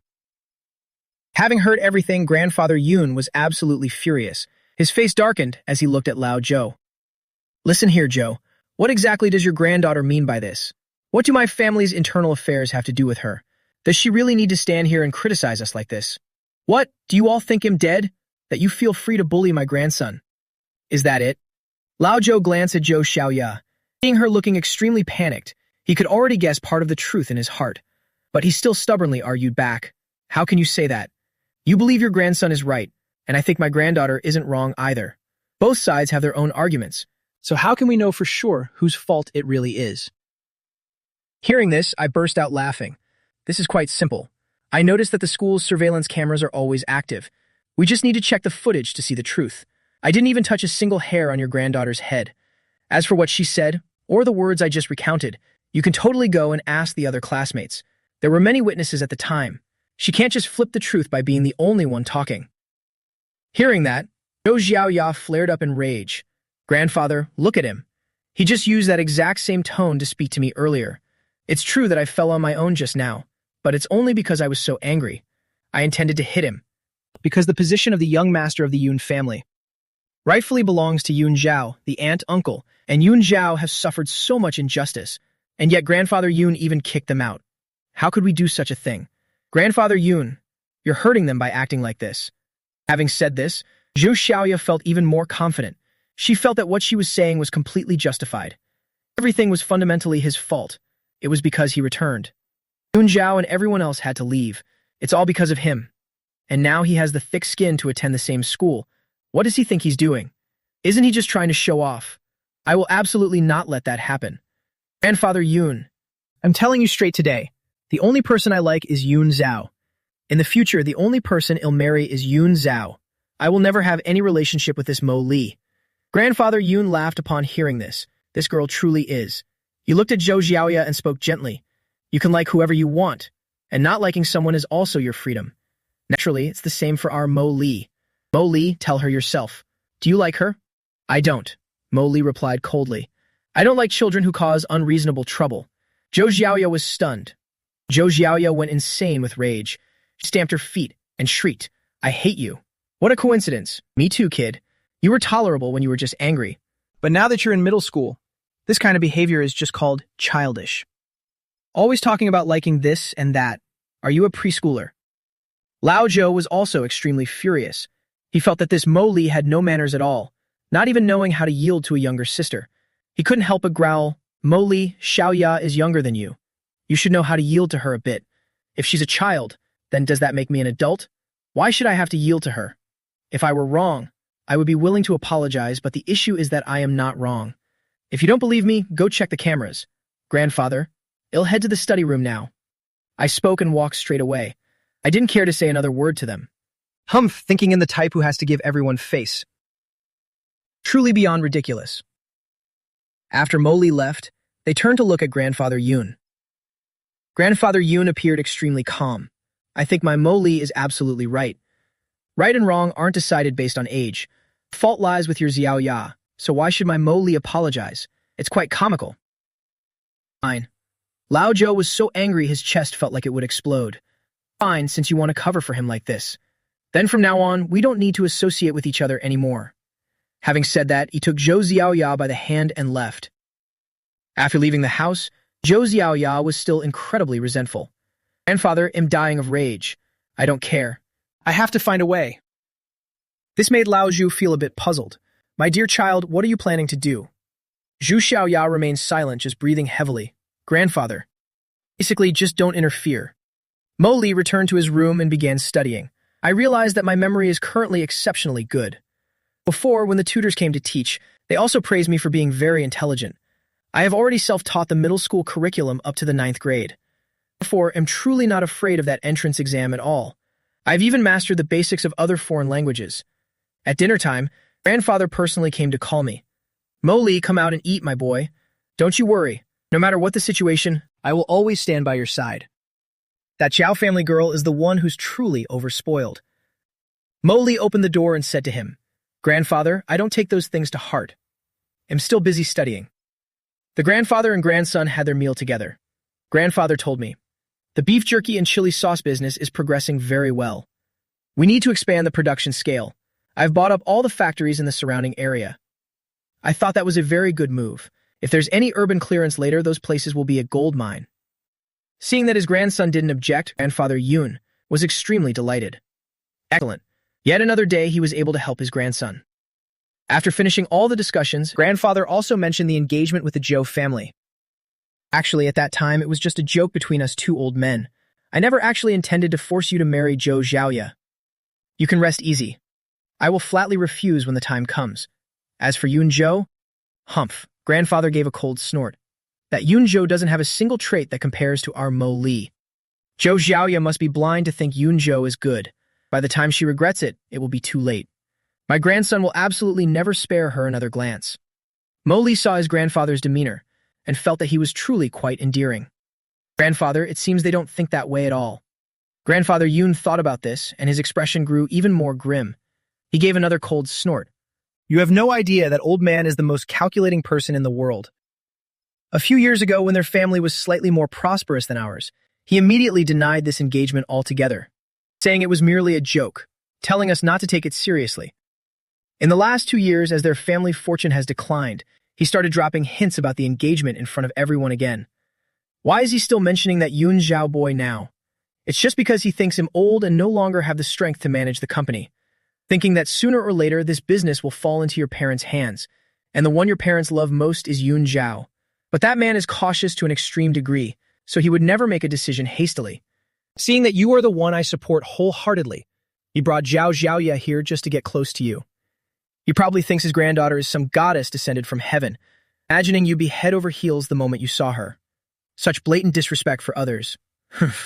How could my grandson ever be like that? He's truly wasting his effort. After hearing that, I replied, I will never, ever like her, grandfather. You wouldn't believe it, she wanted to drive me away the moment she arrived. Let me continue telling you. She told them all to come back here. She even said I have no right to inherit anything. Told me never to dream of comparing myself to her brother Yoon-jo. She is definitely overthinking things. I've never even bothered or wanted to compete with him. I don't even care about this family. So, how they view me doesn't mean a single thing to me. But regarding this school matter, I will never back down. Doesn't he want to kick me out of school? Then I'll be the one to make him pack his bags and leave. Hearing this, grandfather felt an unbearable ache in his heart. He hurriedly spoke to me. Molly, you don't need to compare yourself to him. In my eyes, you are always the most wonderful person. I certainly understand that. But if I can make those Yoon Zhao people collapse and suffer, then I won't mind giving them a taste of how harsh reality can be. Grandfather, I know. But I also want to show the whole world that I am your pride and joy. Please believe in me. I will give it my all in the upcoming exam. After stepping outside, Ju Xiaoya and that old man Ju were still fuming with rage. The grandfather and granddaughter kept grumbling incessantly. The granddaughter blamed her grandfather for not being good enough, while the grandfather cursed Mo Li as if he were nothing. Ju Xiaoya pouted and said to old man Ju, "Grandfather, I absolutely refuse to marry him. I only want to marry brother Yoon-jo. Is that okay?" Old man Ju gradually calmed down. He looked at his beloved granddaughter. He had always doted on this granddaughter very much, and for that very reason, he hoped she would have a prosperous life in the future. However, regarding that guy Yoon-jo, at this moment he still couldn't lay it all out for his granddaughter to understand. He had to gently soothe her like this. "Xiaoya, you are still very young. Let's put these marriage matters aside for now. Wait until you grow up a bit more. Then we will consider it further. In the future, no matter who you choose, grandfather will always support you wholeheartedly. But I hope you'll also keep an eye on Mo Li and see how it goes. Right now, he seems a bit unpleasant, but don't you want to try and make him submit and obey you? Do you think what I'm saying makes sense? If that old man Yoon lives a long life, then Mo Li will surely be the one to take over the Yoon group. Then marrying my granddaughter to Mo Li would be the wisest choice. The merger of two major companies is the ultimate height of benefit." Xu Xiaoya was extremely annoyed and very unhappy. "I don't want to. I loathe that Mo Li with every fiber of my being. If it wasn't for him, then why would brother Yoon Zhu and everyone else be kicked out of the house like that? Grandfather doesn't love me anymore." Old man Zhu remained silent and said nothing. Time flew by and soon it was Monday morning. That morning, everyone was at school very early. Yoon Zhu also made an appearance. Yoon Ya and Yoon Meng. For the past 2 days, they had been closely tutoring Yoon Zhu. They continuously solved problems and practiced. Purpose was to make Mo Li a laughingstock in front of everyone, to force him to get the hell out of here. They still had no idea that their mother hadn't been home for 2 days. Even their father was sick with worry. Lan Yue was taken away. She was taken in for investigation purposes. The interrogation lasted for 2 whole days. It wasn't until Monday morning that she was released. The police had also investigated thoroughly. She truly had no knowledge of those illegal activities. But on paper, she indeed was the legal representative. That's why when things went wrong, even though it wasn't her doing, and she didn't even understand why she was the representative. But if she couldn't pay the workers' wages in full, along with other compensations, and as the legal representative, she would also have to go to prison, and her assets would be seized for judgment. Looking up at the sky, she only saw pitch-black, gloomy clouds. It felt like they were about to collapse right onto her head. She couldn't understand it at all. Why would her own biological brother heartlessly frame her like this? She was beyond furious. She rushed straight to her parents' house. But alas, the place was now quiet, without a single soul. The house had been completely vacated. It meant that both her parents, along with her brother's family, had all fled far away. They had heartlessly abandoned her to save themselves. They clearly wanted to corner her and make her take the blame all alone. She hurried back to find Young Hee to discuss how to salvage the situation. But unexpectedly, when she got home, she couldn't find any sign of Young Hee. She then thought of finding him near the company.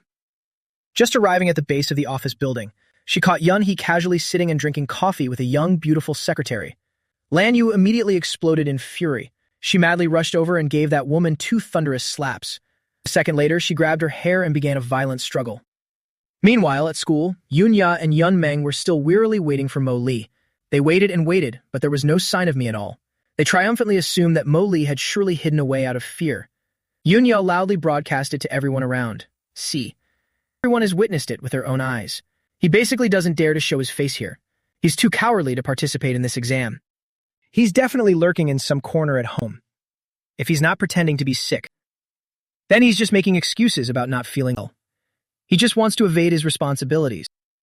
At this moment, began his hypocritical act again, pretending to speak up for Mo Lee. Sister, don't say that. Perhaps Mo Lee really encountered something, which is why he's late. It's fine. Even if he doesn't come to take this exam, I wouldn't have the heart to force him to leave. He is the grandson that grandfather loves most. For grandfather's sake, I absolutely cannot push him to the... I only hope he can score a bit better than the bottom 50 students. Yun Mang heard this and immediately chimed in. Everyone, look how gentle and kind my younger brother is. He's always only thinking of that Mo Lee. And yet, look at how he has treated us. Actually, no one here is a fool. What the real goal of these three siblings was, everyone saw right through. They just wanted to spread that Mo Lee was too cowardly to show up, and show off how generous they were for letting me off the hook. A few people who found it eyesore finally spoke up. If you guys truly thought that, then why did you set up this gambling charade in the first place? Exactly, if you really cared about him. Then you wouldn't have uttered such sarcastic and mocking words, and you wouldn't have behaved so poorly. Just like today, if you were truly worried, then you should be wondering if he met with any accidents on the way, rather than just insisting that he is hiding away in fear. The three of you should stop treating us like fools. What kind of people you inherently are. We have all seen quite clearly. When the three siblings heard these words, they were extremely infuriated. They glared spitefully at the people who had just spoken out. Just at this moment, I appeared. At the same time, I realized the person who had just offended me was the friend I met the other day, the one who had kindly lent me their notes. Indeed, I had encountered something unexpected on my way to school. Halfway through the journey, the car suddenly broke down. I immediately got out. I planned to walk to school on my own. The distance from here to school wasn't too far. If I ran, it would probably take less than half an hour to arrive. But after walking a short distance, I found someone injured ahead. It was an old woman. The old lady had just been hit by a car. Her body was covered in serious injuries. Blood kept pouring out from her wounds. I quickly rushed over to assess the situation and help. In my past life, during the years I was held captive, it was the old village doctor who taught me medical arts. In this life, the master was always there, teaching me how to respond to emergency situations and how to provide first aid for injuries caused by impacts or assaults. That old doctor understood very well the miserable plight I faced in that heartless family. Being beaten, cursed at, and carrying injuries had become a daily occurrence for me. Master once instructed me, if you encounter anything out there, you can absolutely use your medical skills to save yourself. In the bag I'm giving you, there are all sorts of common wound medicines I prepared, along with a set of silver acupuncture needles. I only hope that you can protect yourself, but if you don't have a medical license, then it won't be right. It would be considered practicing medicine illegally, so it's best for you to take an exam and get a license. At that time, one only needed to pass the Rural Medical Qualification Exam to be licensed. After completing all the training, the old doctor also left the village. He had been attached to that place for many years. Now that he was old, it was time for him to find a place of peace. I stepped forward to help the old lady, accurately applying silver needles to her acupoints. I continued to press several other vital acupoints. I patiently stayed until the ambulance arrived at the scene. I briefly explained the patient's condition to the medical staff. I modestly said I knew a little bit, so I performed temporary first aid. After speaking, I felt relieved enough to leave. Immediately afterward, the reporters also arrived, but they only managed to capture the sight of my receding back. One must realize that earlier no one had the courage to touch or help the old lady. The doctor in the ambulance couldn't help but exclaim, "It was so lucky that young man was there. If not, then this old lady's life would have been hanging by a thread." Witnessing that chivalrous act, everyone felt that silhouette was so noble. As soon as I stepped into the school, I heard the voices of people speaking up to defend me. Meanwhile, the complexions of those three siblings were shifting between pale and ashen. They looked extremely pathetic and furious. Yunya angrily stepped forward and shouted, "What the hell do you guys know? We've given him so many chances already. It's his own fault for not appreciating them." Furthermore, clearly he was terrified and ran away with his tail between his legs today. No matter what excuses are made, he's still just a coward. He's definitely going to lose. She had no idea that Mo Lee had already calmly walked into the examination room. "Who did you just say was going to lose?" Mo Lee's low, steady, yet powerful voice rang out. Every eye immediately shifted toward the door. Everyone was immensely surprised and delighted. Mo Lee am finally here. Only those three siblings changed color. Their faces turned ashen and were extremely unpleasant to behold. One look at those faces and you could tell they were utterly exasperated. Yunya gritted her teeth and said resentfully, You actually dare to show your face here. I thought you were so scared that you wouldn't dare to come. Mo Li only gave her a slight glance. If I had arrived a little earlier, then how could I have enjoyed those golden words of yours all day long instead of focusing on your studies? You're only good at playing these useless games. You guys really are something. As soon as those words were spoken, Yun Ya was trembling with rage. She rushed in front of Mo Li and roared, "What did you say? What do you mean by that?" Mo Li calmly took 2 steps back. "Stay a little further away from me. I'm afraid you'll try to play the victim again, whining and claiming that I pushed you down or something, and then insisting I take you to the hospital at all costs. Wouldn't that make me miss this exam?" Yun Ya was stunned. You. Don't you dare slander me like that. How could I possibly be that kind of despicable person?" Those standing around thought to themselves, "Well, you're exactly that kind of person. Whether you're that kind of person or not, I really don't know. But your habit of bad-mouthing others behind their backs is truly a hateful behavior that causes extreme resentment." Yun Ya was so angry she was choked for words and about to argue back, but she was pulled back by Yun Meng. "Forget it. Don't say another word. You can't out-argue him right now. Just focus on doing well on the exam first. Once it's over, well, let the results do the talking." They resentfully returned to their seats. Mo Li also calmly sat in his position. Teacher entered the examination room. Teacher requested to reshuffle the entire seating chart once more. Then he sternly instructed, "I hope you all focus on doing your work seriously. Absolutely no cheating or any shady behavior allowed. This entire examination room has been equipped with surveillance cameras. This school is famous for its state-of-the-art facilities." Hearing this, the students immediately sat obediently in their places. "Now everyone please turn in your phones up here. Most students here come from well-off families and everyone has their own phone. This important exam is officially ready to begin." Shortly after, all the proctors were present. The atmosphere in the room was as tense as a college entrance exam.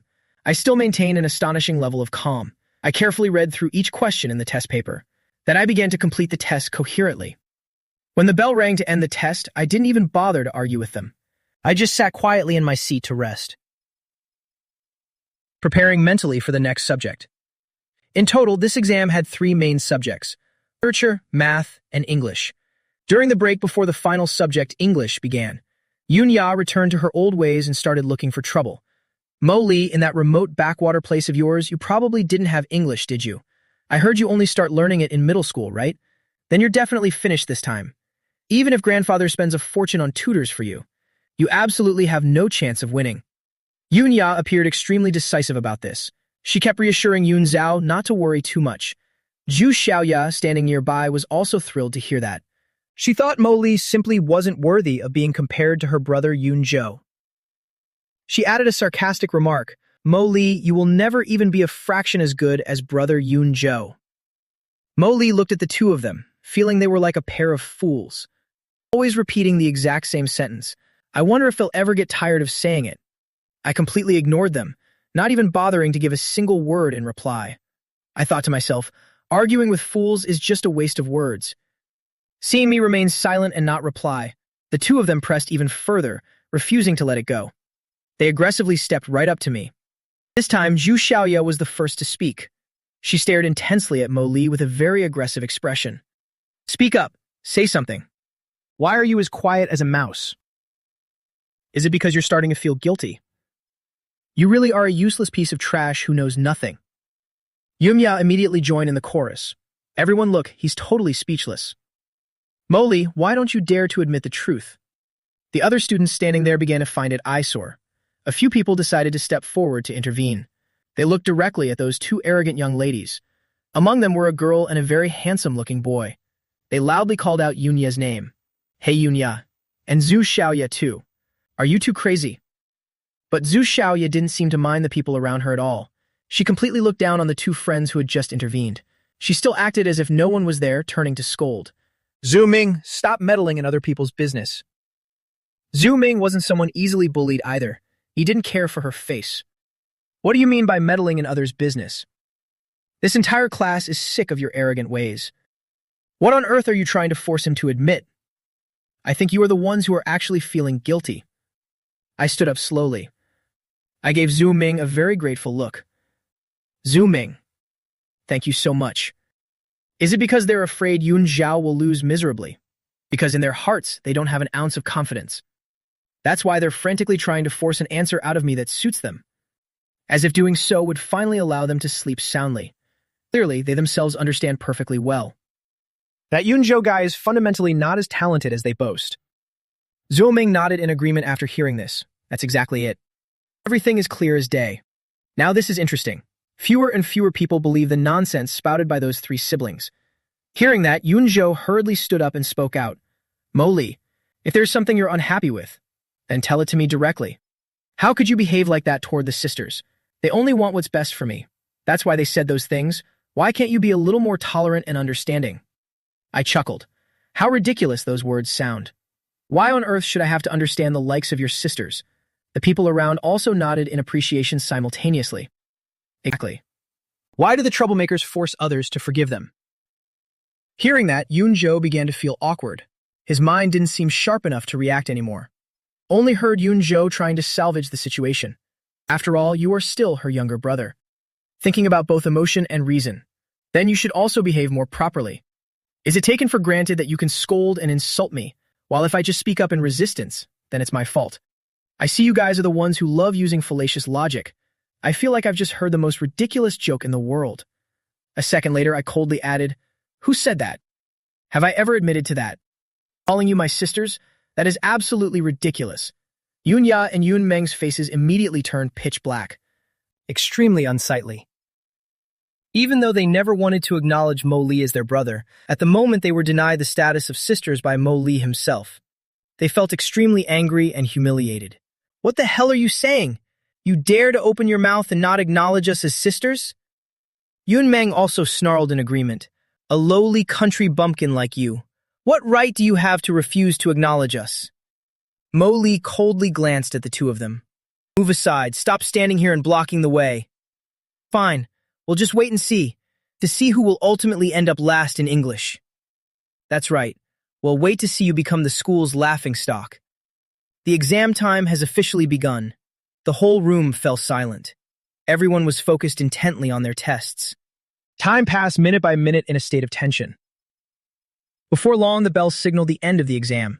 The results will be officially announced tomorrow morning. And that very afternoon, the class assignments will be made, even though the scores remain a mystery. The three siblings were dead certain that Mo Li would lose miserably. Triumph and arrogance were written all over their faces. The handsome friend Zhou Ming approached. He pulled up a chair and sat next to Mo Li. Mo Li, don't worry too much. I fully believe that you will definitely make it. Do you want to have lunch with us? This school has as many as 3 cafeterias. The food there is actually pretty decent. Sure. I nodded and headed toward the cafeteria with a group of friends. The 3 of them ordered 4 hearty dishes. The meal was still in progress, when suddenly there was a commotion outside and many people were gathering. Looking up, they were astonished to find a group of reporters entering. Every student in the cafeteria was curious, not understanding what was happening. They curiously followed behind the group of reporters. The reporter group stopped right in front of me. A reporter held the microphone close to me and asked, "You are student Mo Li, right? The matter of you saving someone this morning. Do you still remember it clearly?" Immediately, every eye turned toward me in surprise. Everyone was extremely curious to know what exactly had occurred. The reporter then turned to explain to everyone. Student Mo Li here saved an old woman's life earlier this morning on the road. Currently, the old lady is out of danger and is being treated at the hospital. Therefore, we rush here to conduct an interview with this young hero. Yunju's face became extremely unsightly at this moment. In his heart, he was secretly envious. This Mo Li is just good at showing off and seeking attention. Upon hearing this, Yunya's first reaction was complete disbelief. But very quickly after, her eyes suddenly flashed with a trace of cunning. She seemed to have just come up with some kind of scheme. She stepped forward and spoke boldly to the reporter. How could a snot-nosed kid like him know how to save people? Mo Li, what do you even know about medicine to dare touch someone? Saving someone haphazardly like that is really not good at all. What if your stupid actions made their condition even worse? You're disregarding the lives of others by doing that. People around started whispering, as her words seemed to have some merit. That's actually true. If just acting blindly makes someone even more endangered, that's really concerning. Yun Meng also chimed in, quickly saying to the reporter, "He's just a kid who recently returned from a remote village. He basically doesn't have any knowledge. The fact that they didn't die this time is only because that old lady had great fortune and a strong fate. Don't go thinking that he's talented or anything.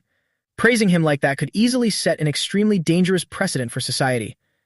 If everyone imitates this later, rushing to save people without any expertise, and ends up making the patient's condition worse, then who will be held responsible? I am Mo Li's sister. He knows absolutely nothing about medicine.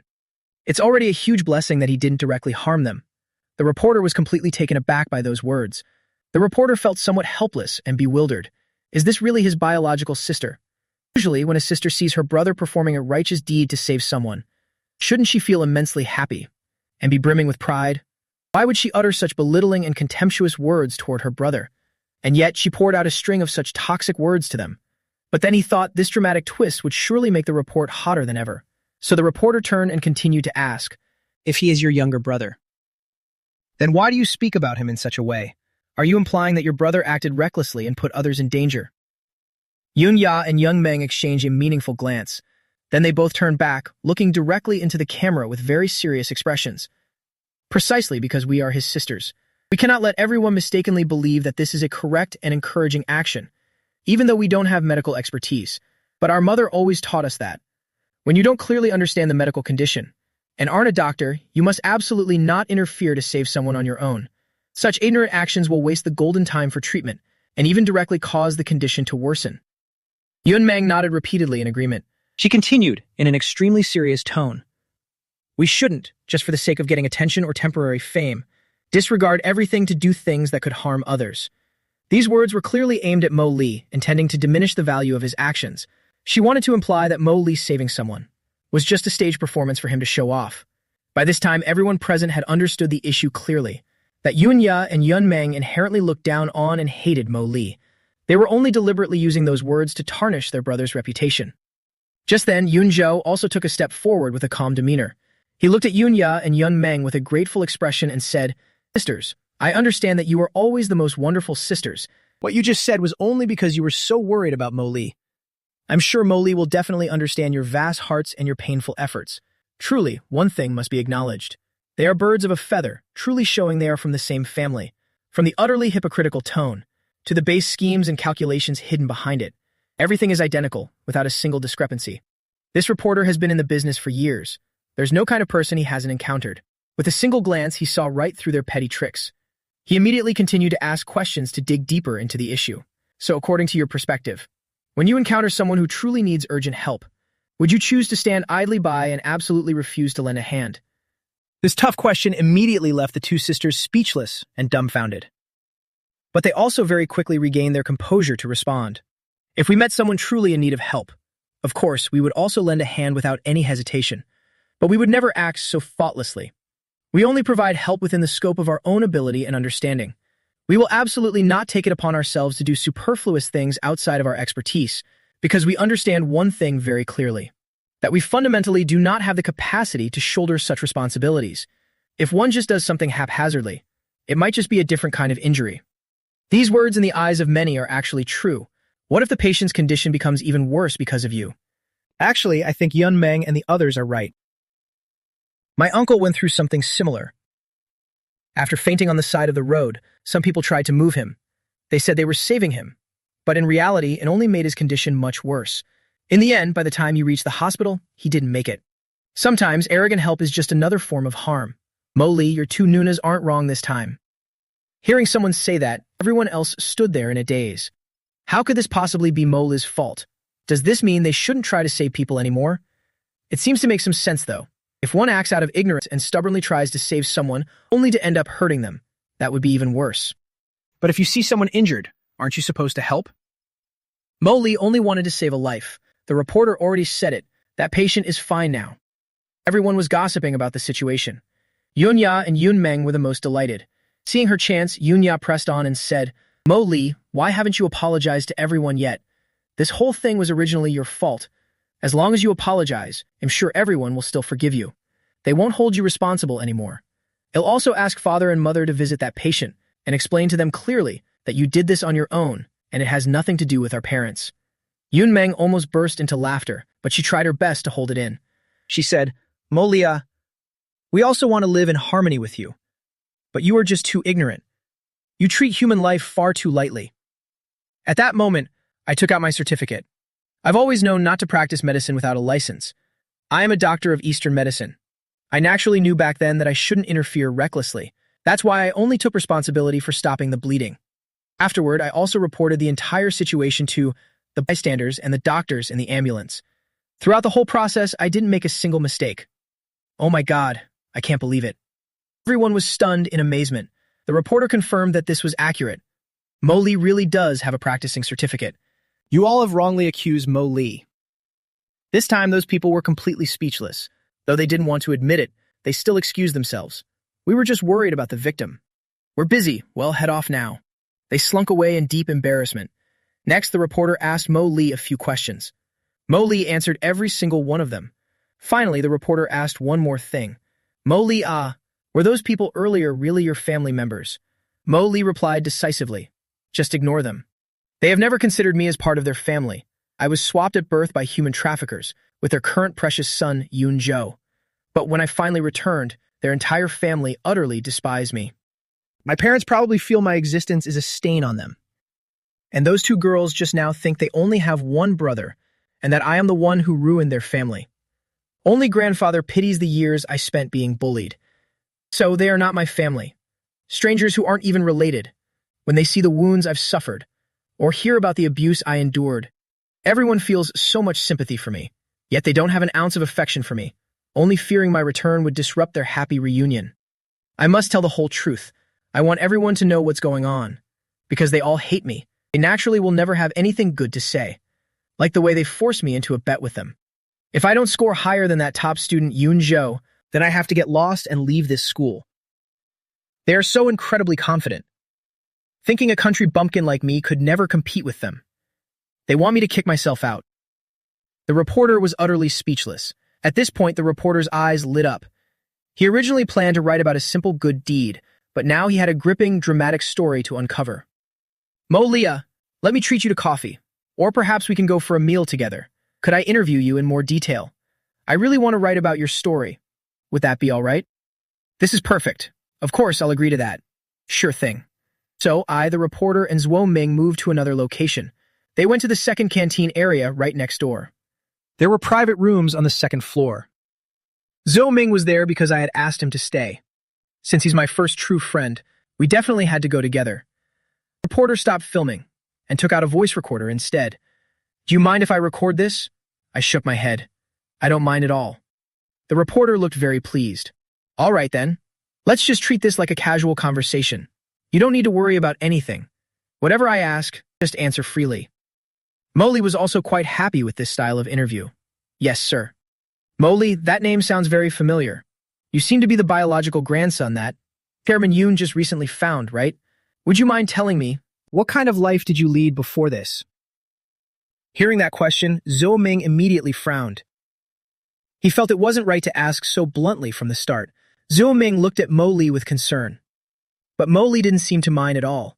It was just ordinary. I first met grandfather several years ago.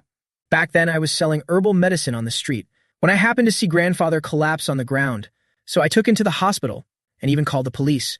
At that time, because his mental state was unstable, his memories were a bit of a mess. After leaving the hospital, he was taken to a nursing home near us. I went to visit him every week. He taught me so much and gave me books to read. I loved being with him. We became the closest of friends. That's right. We were just friends back then. In that other family, I didn't have a voice at all. Or rather, I was their workhorse, laboring tirelessly for them. Every day, I had so many chores. I had to wake up at 5 to cook breakfast for them, then go feed the pigs, chickens, and ducks. Then I had to go up the mountain to work, first cutting fodder for the pigs to bring back, before heading out to the fields to farm. If I even said one word wrong, they would beat me within an inch of my life. As he spoke, Mo Li lifted his shirt, revealing horrific scars. Even though a long time has passed, the crisscrossing scars were still deeply etched there. The reporter took out his camera to take a few photos.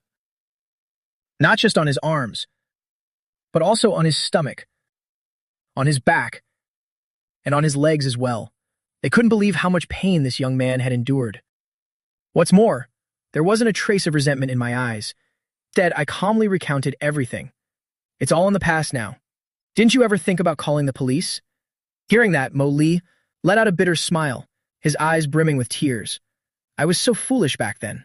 I thought the reason I wasn't loved was because I was the eldest son, so I always had to do a bit more. I thought my younger brother was still small, so it was only natural for my parents to dote on him. If I didn't do the work, Then who would?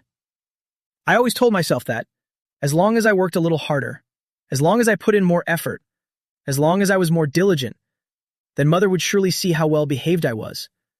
Maybe she would give me a smile, or an encouraging look. I didn't need much. I just wanted them to truly see that I was there. But it was all just my delusion in the end. They only expected me to do everything. I only truly realized they didn't love me just a few months ago. Before, even though they didn't feed me enough, I just thought it was because they were biased. But then they told me that I didn't need to go to middle school anymore. Even though they knew full well my grades were excellent, they still refused to let me continue my education. They wanted me to follow some relatives to work as a laborer in a factory. That factory was incredibly harsh. Several children from my village were sent there, and none of them ever came back. Word was they had accidents while operating the machinery, but they didn't care at all. They only wanted me to go earn money for them. I refused, so they locked me up and beat me every single day. They whipped me repeatedly, until there wasn't a single spot on my body left unbruised. Only then did I truly understand that they didn't love me at all. Luckily, throughout all those years, I had been quietly saving up money. The reason I have an Eastern medicine certificate is because if I hadn't pushed myself back then, sneaking out to gather herbs, I would have starved to death a long time ago. Master saw how pitiful my situation was, so he took me in as his disciple. He taught me how to identify herbs, while also teaching me medical skills. Actually, since his specialty was surgical trauma, that was the field I learned best. Then my stingy grandmother took discarded eggs from another house to boil and eat. They would never give me any meat, so they beat me up and kicked me out of the house. Fortunately, I met Auntie Fatty, the kindest person in the village. Auntie Fatty took me to Master's place, so if he could treat my wounds. I told Master not to let anyone know about our relationship.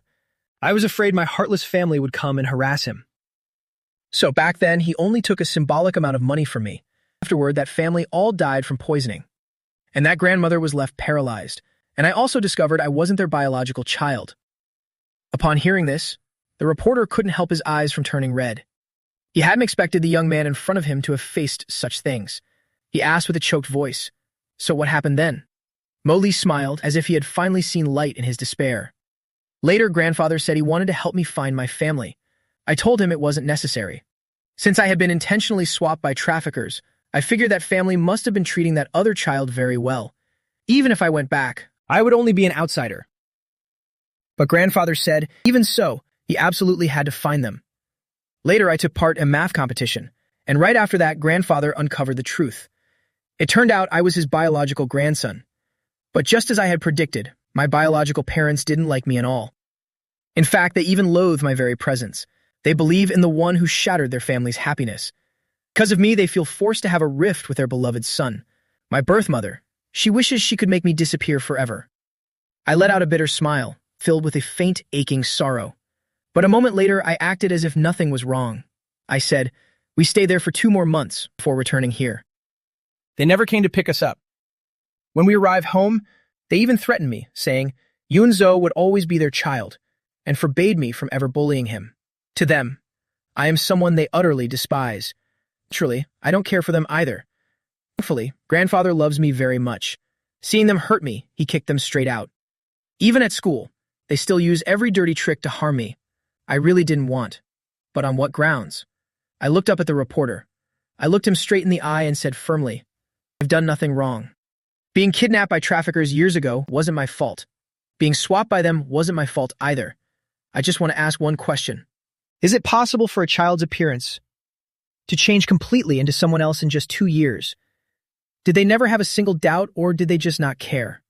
Or perhaps back then they just needed any child to show up, so they could call it their own. Of course, none of that matters anymore. I don't even care about it now. I only hope that we can live our separate lives without crossing paths. They don't like me, and I don't care for them either. I don't want to have anything more to do with them. There's truly no point in it. But it seems their children don't feel the same way. They love to hover around me just to show off, always trying to prove they are better than me, stronger than me. I really don't understand what the point of that is. In the end, the reporter left with bloodshot eyes. He said to me, "Didn't you say you know how to make beef jerky? Then next time you must invite me over to try some. Is that a deal?" Of course it is. The reporter had gone. Zhou Ming was still in shock from the story he'd just heard. unable to regain his composure for a long time. Zhu Ming, let's head back. Zhu Ming spoke up. I have a bit of capital on hand, and I want to partner up in business with you. What kind of business do you think we could do? After hearing my story, Zhu Ming felt that money shouldn't just sit idle. It should be used to make more money. So he came up with the idea of starting a business with Mo Li. I was slightly taken aback. I didn't expect Zhu Ming would want to go into business with me. Currently, I'm mainly focusing on the food sector. But I think we should go explore other places first. See if there is anything not available here yet and import it. What do you think? Zhu Ming understood immediately. He offered two very simple suggestions. One is Wucheng, two is Haicheng. Which one do you want to visit? The department stores in Wucheng, as well as the trade across the river, are very well developed. Meanwhile, the clothing and electronics in Haicheng are exceptional. How about this? Let's both go on a research trip. Let's just go right away, what do you say? I'll arrange a flight. I nodded. Of course, that works. Zhu Ming was my very first friend, both handsome and straightforward. Definitely. No problem at all. Both were young, wealthy men of their word, without a single moment of hesitation. Only children have to struggle with choices. They decided to investigate everything. The two of them set a specific schedule, before preparing to head back to class. As soon as they arrived, they saw the other three were still there. Anya even stomped over aggressively, glaring at Mo Li with pure fury. Mo Li, I'm asking you, what did you say to that reporter? I'm warning you, don't you dare speak nonsense. If you dare talk trash, mother and father definitely won't let you off. How ridiculous. Even after all this, they can still say such things. At your age, you still only know how to run back and tattle to your parents. How can you be so pathetic? Besides, what makes you think I care about your parents? I feel like you really don't understand human speech. With that said, I turned and walked away. Who would want to stay and talk to them? It's just a waste of time. After arriving home, grandfather didn't mention a thing about it. I told him about my wish to go to Haicheng. Grandfather, I want to take a trip to Haicheng with a friend. We want to check out the clothing items there, so we can open a fashion store here later. We also want to learn more about electronic devices. Speaking of which, I suddenly remembered something. It's time to start investing in the mobile phone industry. Grandfather, I've noticed phones are developing rapidly these years, with more and more features being added. Have you ever thought about researching phones, as well as computers and other electronic products? These things will make a lot of money in the future. Grandfather found this quite interesting, and told me to continue. Go on. Let me hear more. Mo Li thought for a moment, then presented his ideas. You see, phones are already very convenient now, being able to send messages and make calls. Who knows, maybe they'll even play many more games later. If the games and entertainment centers could all be played on phones or computers, then surely a huge number of people would use them. Right now, we only use foreign brands. And I really don't like that at all. We should establish our own domestic brands. What do you think, Grandfather? Grandfather suddenly remembered that a domestic company seemed to be seeking investment recently. Its name is Yun. That's the Yun stock. Besides, it was founded by an old friend of his. If you're interested in this field, then let me try investing in it. My friend has a grandson who also opened such a company, named Yun. It was established just 3 years ago. How much do you think I should invest? As soon as I heard the name Yun, I was completely stunned. This is one of the future's big three in the mobile industry. Hardly anyone noticed it at the start, but later it became a massive powerhouse. And most importantly, it's always remained a domestic brand, refusing any foreign investment. Grandfather, invest. You must. It's our own brand. We absolutely have to pour capital into it. Seeing his grandson so excited, Grandfather smiled. All right, but they don't just make phones. They have many other electronic products too. I heard they plan to expand in many other directions as well. I was hesitating before, but since you're so certain, let me use your name for the investment. That way you'll become one of the company's shareholders. I was stunned into silence. I looked up at Grandfather. Grandfather saw this and reached out to pat my head. You silly boy, don't look at me like that. Otherwise, I'll feel like I'm still not treating you well enough. Which is why you're being so polite. You are my precious grandson. Without you, it'd probably be pushy daisies by now. Giving you these things is a source of joy for me. Because of you, I feel like I can live for another 20 years now. At least until I see you get married and have children, so I can hold my great-grandchildren. I used to feel hopeless about life, but now I feel I need to live well to see my grandson's bright future. My face turned bright red. Grandfather found this highly amusing. He'd never seen his grandson act so bashful before. All right, I'll stop talking. I won't tease you anymore. Anyway, from now on, I'll exercise diligently every day. Speaking of exercising, I suddenly remembered something. Grandfather, why don't you practice Jingang Gong and Longevity Gong? Of course, Mo Li had actually learned this from a Taoist master on short video sites in his past life. If he wanted to practice now, he'd definitely have to go find that Taoist master. What's that? Grandfather was a bit curious. He'd practiced Tai Chi for a few days before, but he'd never heard of Jingang Gong or Longevity Gong. Mo Li quickly explained. Grandfather, these are also Taoist methods. Practicing these two methods is great for health and can even cure some minor ailments. Why don't you visit that Taoist master and see? Or I could go with you. Mo Li already knew the address. It's just in a neighboring province, deep in the mountains. If Grandfather wanted to meet him, he'd have to walk up from the foot of the mountain himself. Can I go with you? I have an appointment with Zhu Ming on Saturday, so let's go on Thursday. Friday is the day for class assignments. I only need to know which class I'm in. Mo Li felt that since the decision was made, there was no point in delaying. Grandfather's health is the most important thing. All right. Then we'll go on Thursday. Seeing his grandson's concern for him, Grandfather naturally agreed immediately. I woke up very early. First, I went for a jog, then started studying English vocabulary before having breakfast and getting ready for school. Upon arrival, Zhuo Ming immediately walked up. Grandfather Yun already called my grandfather. You said you're planning to take him to Yumu Mountain to find a Taoist master. I was stunned for a moment. I nodded. That's right. I plan to take Grandfather to see him. That master is truly incredible. Anyway, back then everyone on TikTok was following his training. He's definitely a true master. Then let's go together. We can head to Haicheng together afterward. Mo Li thought that sounded fine. No problem. But that master lives deep in the mountains. If you want him to examine you, you'll have to hike up the mountain. Zhu Ming was still very confident in himself. Don't worry. Grandfather and I are both very fit. Don't worry about us. Since he said that, then of course, I'll trust him. All right, then let's go together. Not long after, the classmates came running in excitedly. They looked as ecstatic as someone winning the lottery. The results were out. They're here. Zhu Ming and Mo Li's results are out. Hearing that, Zhu Ming was also curious. How did it go? What rank? Zhu Ming thought that since they at least wrote something down, no matter what, they couldn't possibly be last, as long as they weren't in the bottom 50. With them here, they wouldn't let Mo Li be forced out of this school. Then they'd just kick those three sisters out and move that Zhu Xiaoya girl to another class. Zhu Ming definitely had the power to do that. Zhou Tua slapped her thigh in excitement. I can't even believe my eyes. Mo Li is ranked first. Even Zhu Ming was shocked this time, immediately followed by a burst of joy. He patted my shoulder. Not bad at all. I was so worried about you. I thought if they kept causing trouble, I'd have to turn against them completely. I didn't expect you to be this impressive. You actually took the top spot. Overall, everyone was incredibly happy. Happy for Mo Li. This is absolutely wonderful. A bright smile spread across my face. I didn't expect it either, that I could actually come in first. Actually, I've been studying hard for the past 2 days. Just because I wanted to try a bit harder. When taking the test, I kept telling myself to be extra careful. I couldn't let you guys worry about me. Zhuo Ming patted my shoulder again. Let's go. Let's go outside and see those people's devastated faces. That's right. Those sisters were truly in deep shock.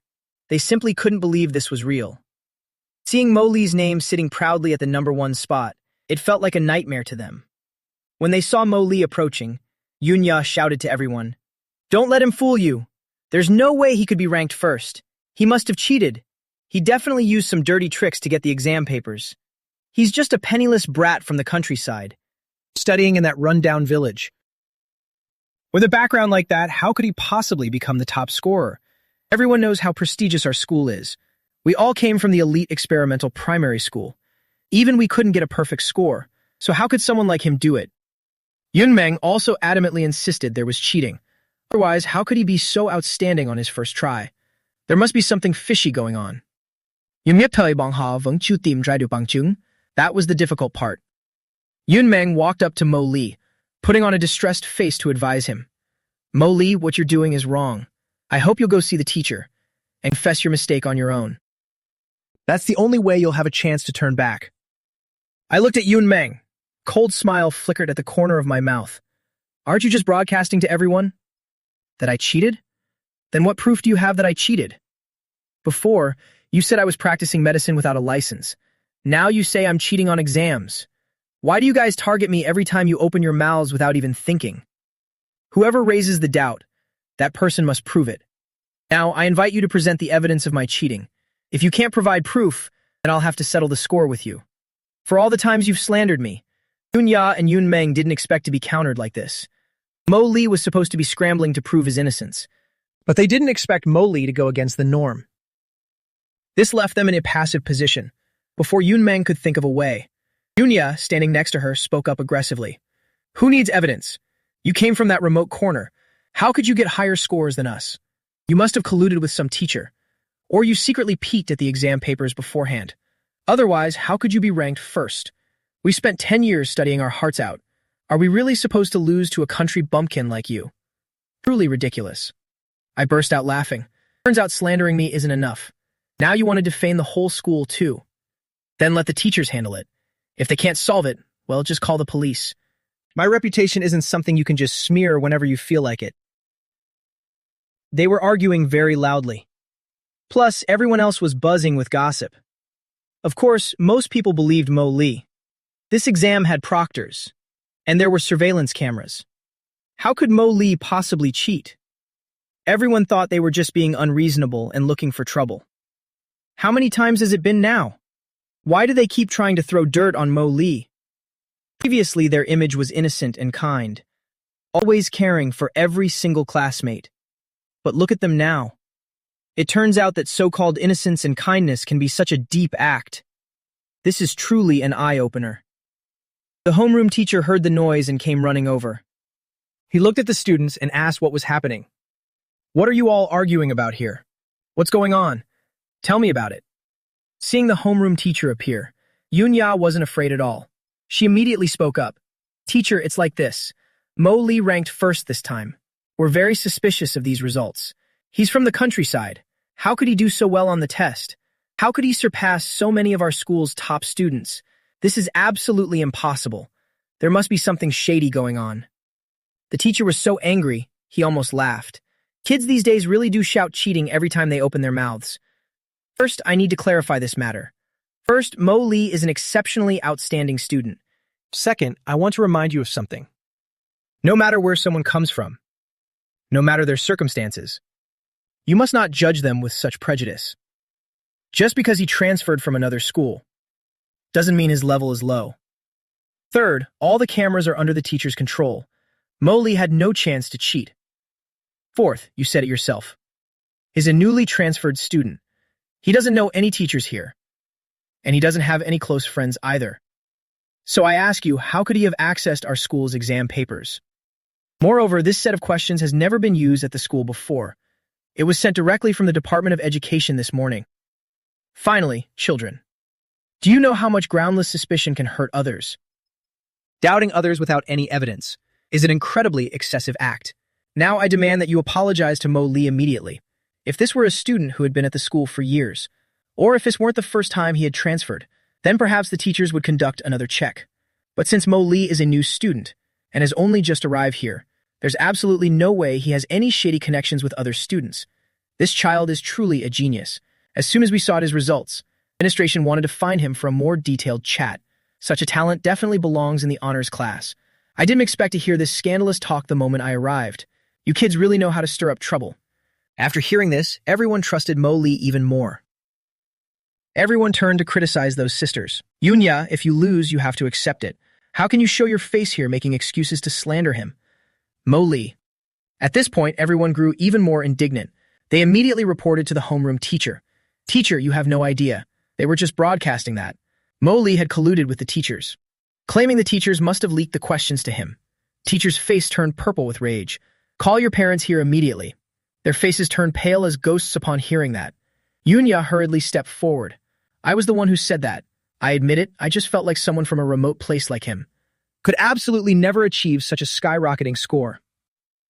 I thought this was very fishy. I just wanted him to prove his actual ability. Oh my God. Hearing those words, I stared at her and said, "Well, I'm also suspecting that you stole something of mine. So, do you want to prove that you didn't steal it?" Anya immediately flew into a rage, absolutely furious. "What nonsense are you talking? When did I ever steal anything from you? Just following your own logic here. You feel like I cheated, so that means I cheated. Then I feel like you stole, so that means you've already stolen." Seeing a situation, the teacher interrupted, "All right, enough. Mo Lee, don't say things like that. Well, wait for their parents to arrive." And we'll resolve everything thoroughly then. But right now, Yunya, Yunmeng, both of you, must apologize to Mo Lee in front of everyone. This behavior of yours is truly outrageous. Do you understand? At that moment, Yunmeng suddenly thought of a possibility. "Teacher, my sister just didn't quite believe it. Is it possible he copied the second-place student's answers?" Oh boy.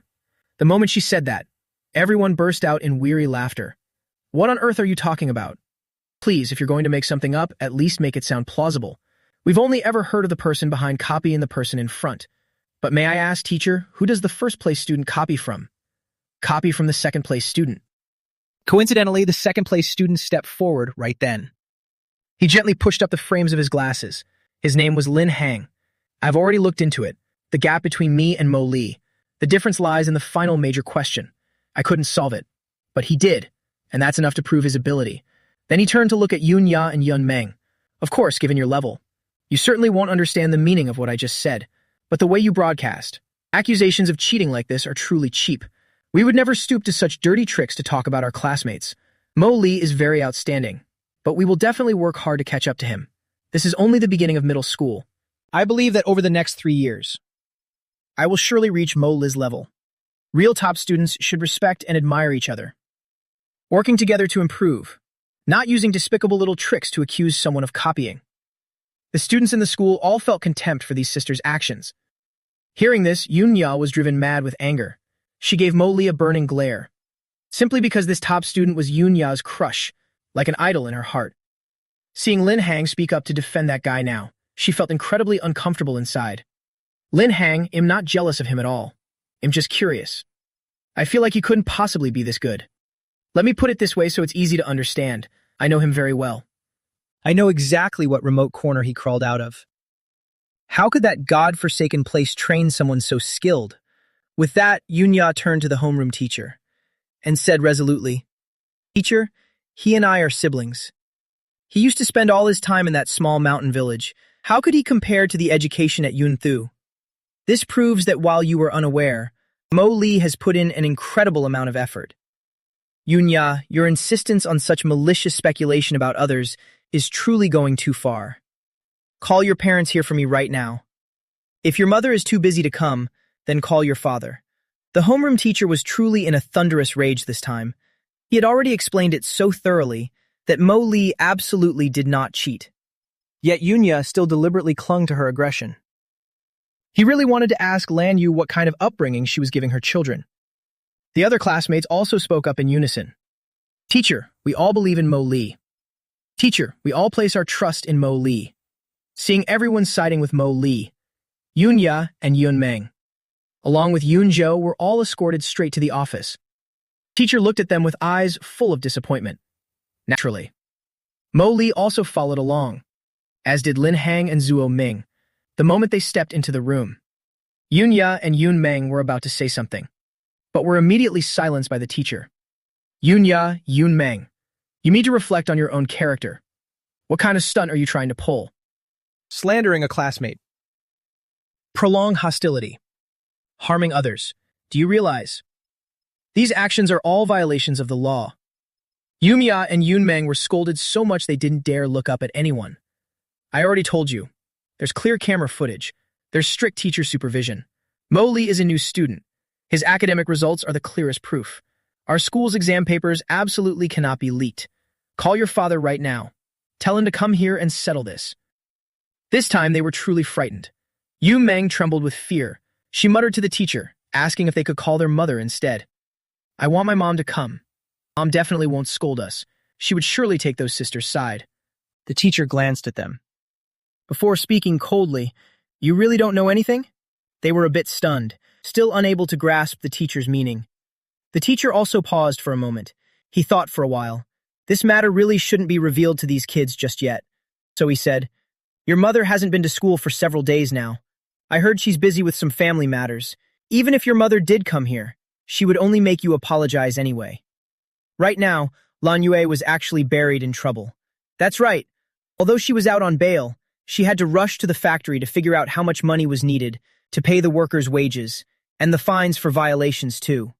Plus countless other taxes and fees to be paid. In short, it was a total mess. She was currently reeling from all those problems. If she couldn't resolve this properly, then she might not even be able to keep her position at school. Her hard-earned reputation of many years would be completely flushed down the drain. Yun Ya and Yun Meng felt very resentful. They just kept their heads down and said nothing.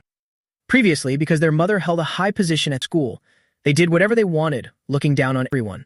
Now that their mother had been absent for just a while, they already felt like they were being bullied. "Hurry up and call your father." They had no choice but to go and make the call. Yun he hadn't even regained his composure when he received the call. He was busy searching for a new job. He originally thought finding a new job would be as easy as pie. After all, so many people used to court and invite him before. Everyone wanted to bring him into their company to lead. But now, when he reached out proactively, everywhere told him it wasn't a good fit, saying things like, there's no work for him. There are no vacant positions. So many days had passed, and he couldn't find even a scrap of work. If he'd known, he wouldn't have been foolish enough to provoke the old man. The trouble was, in front of his children, he still had to try and act like he was fine. He was still the greatest father in his children's eyes. "Daughter, what's the matter, dear?" The moment she heard her father's voice, Yunya felt incredibly wronged. She whimpered, tears welling up as she spoke. Sobbing as she talked, her throat tight with hitches. Her voice was full of anguish. Hearing that it was related to Mo Li again. Yoon-hee felt utterly distressed. Why is it always about Mo Li? Why can't they just stay away from that Mo Li kid? The old man is pampering Mo Li like a precious treasure now. He knew he definitely couldn't do anything anymore. "I know. They'll be at the school immediately." Yoon Ya and Yoon Meng saw Yoon-hee appear and rushed over to him right away, looking at him with pitiful eyes. "Dad." The homeroom teacher frowned slightly. "Did I give you permission to go anywhere?" Only then did they reluctantly slink back. Yoon-hee stepped forward, glancing at Mo Li standing nearby, but Mo Li didn't even bother to spare him a single glance. Yoon-hee approached, politely asking the teacher what on earth had happened. "Father of Yoon Ya and Yoon Meng. It's like this. Your two daughters, Yoon Ya and Yoon Meng, suddenly slandered Mo Li for cheating. They kept insisting that since he's from the countryside, there's no way he could achieve such high results. How dare they talk such nonsense without any evidence?" Just then, grandfather also arrived. Stepping into the room, he went straight to Yoon-hee's side, raised his hand to deliver a thunderous slap. Yoon-hee was immediately stunned by that sudden slap. The homeroom teacher was also shocked. He hurried over to intervene. If these two parents started brawling right in his office, his career would be over. "Oh, you're Mo Li's grandfather, right? Let's talk things over slowly. Please don't resort to violence." Grandfather let out a calm smile. He smiled kindly at the teacher. "It's all right, teacher. I'm just slapping my own godforsaken son." The teacher was dazed. "What? So everyone is from the same family? Then what kind of game are Yoon Ya and Yoon Meng playing?" Grandfather immediately denied it. "Teacher, we and they are no longer family. On the way here, in my capacity as Mo Li's parent, I demand that those two children publicly apologize before the entire school. At the same time, they must write a profound self-reflection and face the school's disciplinary measures. Otherwise, they will never learn their lesson. My grandson was suddenly subjected to their groundless suspicion. They must provide an official apology. I also hope the school can step up and clarify this matter." Yoon-hee stood to the side, not even daring to breathe loudly, let alone speak. His face was still burning like fire. If he dared to utter a single word more, he didn't know what horrific thing would happen to him next. Yoon Ya and Yoon Meng could only stare at their father with resentful eyes. They stared like that for a long time, but in the end it solved nothing. Teacher demanded they write a deep self-reflection immediately. Furthermore, they would have to publicly apologize to the entire student body later. The two of them were so upset they were about to cry, which made the teacher lose all patience. "Father of Yoon Ya and Yoon Meng, if your daughters really just leave like this, disregarding the teacher's instructions and intentionally ignoring school rules, then please take them home and teach them yourself. You can choose any other school for them to attend. This attitude of coming and going as they please, along with such disrespect for teachers, is truly unacceptable." Immediately upon hearing those words, Yun Ya and Yun Meng scrambled back and stood strictly in line. This school was already a key prestigious school. Never mind that other key schools had stopped admissions long ago. Even if there were vacancies, they wouldn't stand a chance of getting in. Obviously, they were certain that, no matter what happened, their mother would be there to cover for them. That's when they started to behave and settle down. Yoon-hee could only sit silently by to watch his children write their reflections. Yoon-jao intended to stay, but the teacher ordered him to return immediately. Yoon-jao, go back to your class. Your class will receive a notice about restreaming this afternoon. Yoon-jao looked worriedly toward his two sisters. They waved him off, telling him to just go. Only then did he reluctantly slink away, looking back as he went. Grandfather sat regally to one side to oversee their writing. He watched them, occasionally glancing at Yoon-hee with a meaningful look. Yoon-hee could only suffer in silence. The teacher stood nearby and said, "All three of you have been selected for the honors class. You can transfer over there right now. The new homeroom teacher is waiting for you. Furthermore, regarding the results of this exam, we will make Mo Li's entire examination process public for everyone to see." Having said that, the teacher looked at Mo Li with an extremely serious expression. "Mo Li, please believe that the school doesn't have a single shred of doubt about your ability. We're doing this so everyone can see your formidable strength for themselves. This isn't at all about proving you didn't cheat. This is your chance for everyone to see your true power." I nodded and spoke up with total sincerity. "Thank you, homeroom teacher. I am truly grateful. To be honest, the fact that you didn't doubt me at all and stood by me with such firm belief, it really means a lot to me. Let's go. The whole school assembly will be held this afternoon." Grandfather also nodded at Mo Li. "I thought class assignments wouldn't happen until tomorrow. I didn't expect that as soon as the results were out, the class placement list would be ready too." Yoon-jo's name was nowhere to be found on the honors class list, and the honors class is strictly for the top 50 students. This means Yoon-jo, the one who always bragged about being a genius, just got a massive reality check. Even when they went back to pack their things, Yoon-jo slumped over his desk, not daring to look up even for a second. It was like he wanted to pretend this never happened. That's what he wants, but others won't let it slide. "Yoon-jo, why are you slumping there? Didn't you say you definitely beat Mo Li? You were so aggressive before, bragging that he wouldn't even show up, and then acting all fake and righteous saying you wouldn't actually make him leave. What now? Lost your spark?" Yoon-jo was so smug before, always looking down on others, calling himself the ultimate top student. Yet here he is, falling out of the top 100. Even if he can still stay in school, compared to his previous rank, it's a massive downfall. Seeing him look so pathetic now, naturally, everyone had to take a few more stabs. They shoved Yoon-jo's shoulder. "Yoon-jo, stop faking it. Didn't you say you'd definitely be in the top 10? Looks like. It's your past grades we should really be doubting." Yoon-jo could only feel how venomous their words were. He covered his ears tightly. He didn't want to hear a single word. He didn't want to listen. But someone wanted to make sure he heard. The boy stepped forward and pulled his head up from the desk. Yoon-jo was forced to look everyone in the eye. He gritted his teeth and glared at them. "What do you all want? It's only because too much has been happening at home. I wasn't in the right headspace. That's the only reason my grades were affected. Even if I fell out of the top 100, I'm still not in the bottom 50. I can still study here, right? So what if it's the honors class? So what if it's a regular class? As long as I work hard, I can still get into high school. I can still make my youth bloom brilliantly." Those words might have been inspiring elsewhere, but not here. Everyone looked at him, their eyes filled with contempt. Others looked at him, as if they were looking at a clown. Everyone gave a mocking smile, just like the way he used to mock everyone else. "Why are you looking at me like that?" Even though they didn't say anything, Yoon-jao could still feel them mocking him. They were whispering behind his back. Zo-ming walked up to him and laughed. "Yoon-jao, you've got some thick skin. You don't think you can just act like nothing happened, do you? Based on the bet we made at the start, why don't you tell us what your plan is now?" Yoon-jao glared fiercely at Zo-ming. Zo-ming was doing this on purpose. If he followed the bet, he'd have to leave this school, and he'd have to give money to Mo Li. It wasn't a lot, but he wasn't willing to do it. He looked to the side. Mo Li had stayed silent all this time. "Mo Li, I don't have that much money. Maybe I did before, but not anymore. My parents and I are struggling right now. We're not like you, living a good life of grandfather. If you insist on forcing me to leave school, I'll have nowhere else to go. People will talk about you and say you were wrong. It'll ruin your reputation. What do you think? Yoon-jo said through gritted teeth. He knew he'd be mocked, but it didn't matter.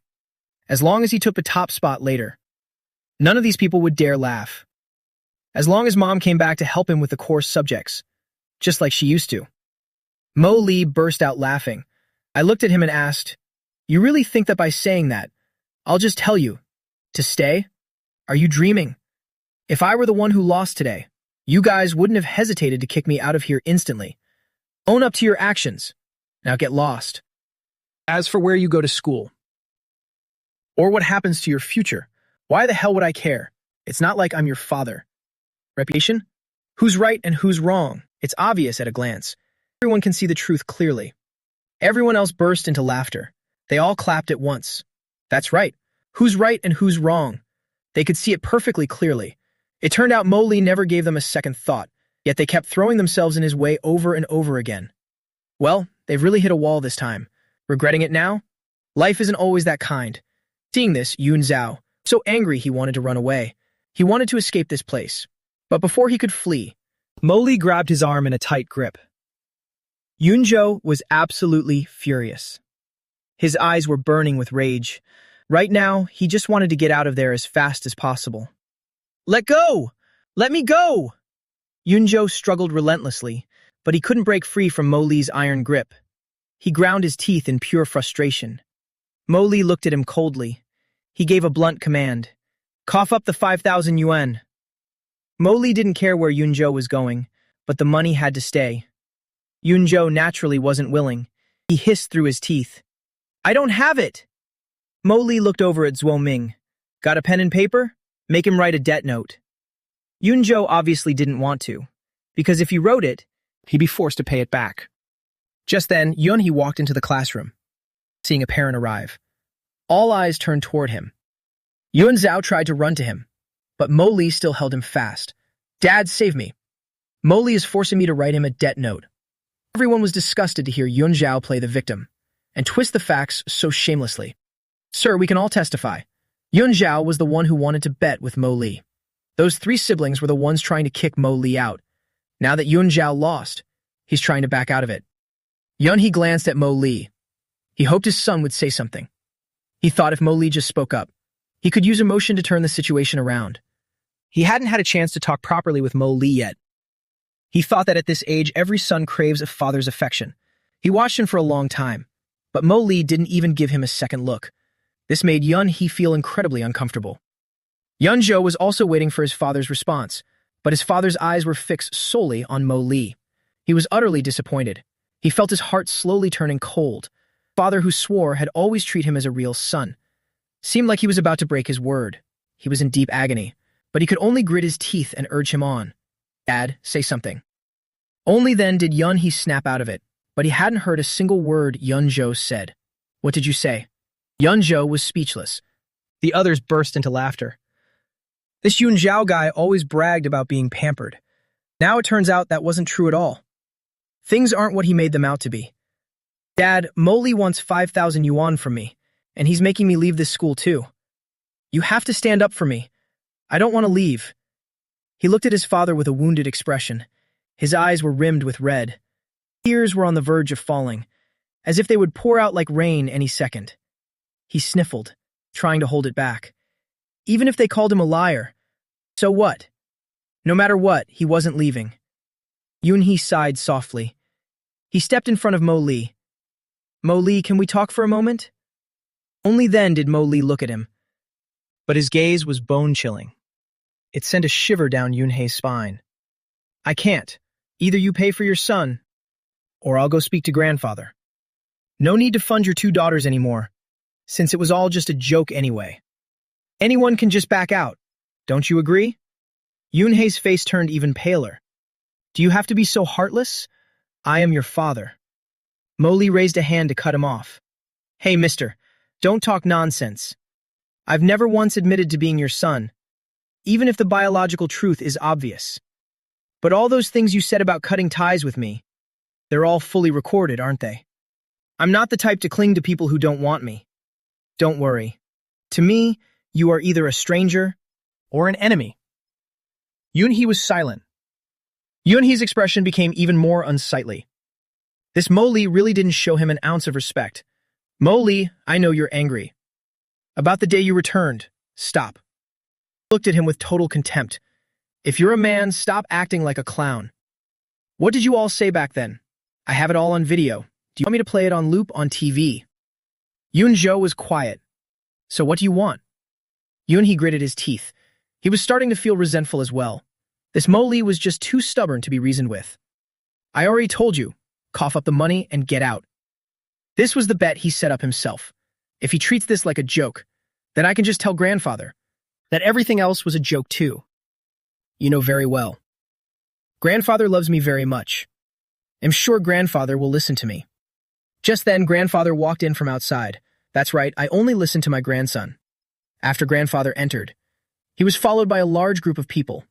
They were carrying many gift boxes. Inside were beef jerky and chili sauce. Our Mo-lee is very happy to be your classmate. These snacks are for everyone to enjoy. There's enough for the whole school, so don't you worry. Hearing these words, everyone cheered with excitement. Thank you, Mo-lee's grandfather. Thank you, Mo-lee's grandfather. Every student received a gift box. Then grandfather walked toward Yoon-hee. Yoon-hee instinctively moved aside.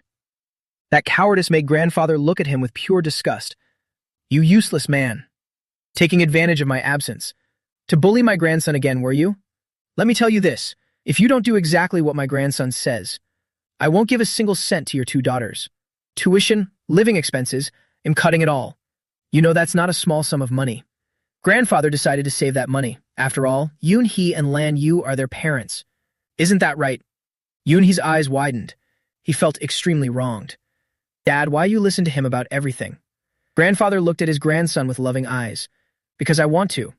Because it makes me happy. You can choose for yourself.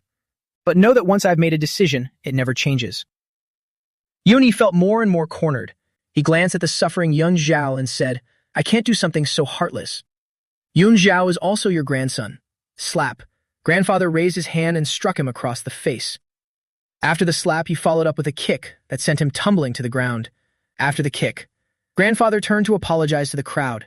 Kids, I'm sorry. I'm a bit short-tempered, but I really couldn't hold back any longer.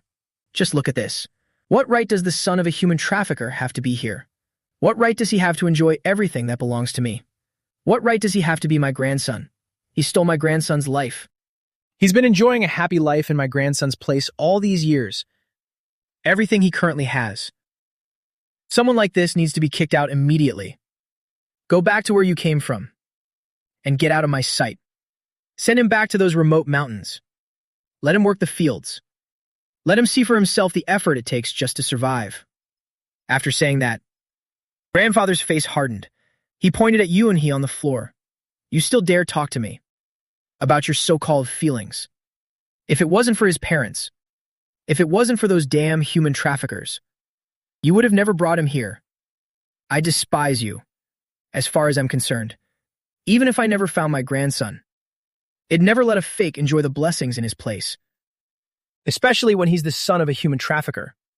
Our Mo-lee is so sensible that he doesn't talk about his past hardships. But how dare you? How dare you say those things, Yoon-hee?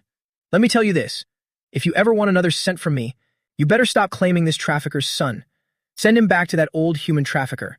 And you are absolutely forbidden from giving him any money. Otherwise, even if you two die in a ditch, I won't care. Yoon-hee was stunned. He stood there in a daze. He couldn't understand why just one sentence made the old man fly into such a rage. Meanwhile, Yoon-jo was too terrified to speak. His legs were trembling. Grandfather's anger was truly terrifying. A long time later, Yoon-hee spoke in a low, heavy voice. Dad, Yoon-jo was just a child back then. Back then, my grandson was abused so badly he lost his memory from a fever. Even if it's from the heart. I won't waste any more words on you. You just need to know my decision. Of course, you can choose not to come to me. It's as simple as that. Now, get out. Whether your daughters have a dowry in the future depends on whether your precious son honors his bet. Regardless, your living expenses and tuition are cut. Grandfather's stance was crystal clear. If you don't accept the loss gracefully, then your daughters won't see a single cent for their dowry. Yoon-hee glanced at Mo-lee a few times. Mo-lee's eyes remained as cold as ice. He looked back at his father and oh my god. That look was enough to kill. He dejectedly dragged Yoon-jo away. He didn't dare utter a single word of protest. Yoon-jo was dragged a good distance away. Yoon-hee looked back. Seeing that the old man wasn't watching, only then did he stop. Yoon-jo looked at his father in pain. I'm sorry. I've made things difficult for you.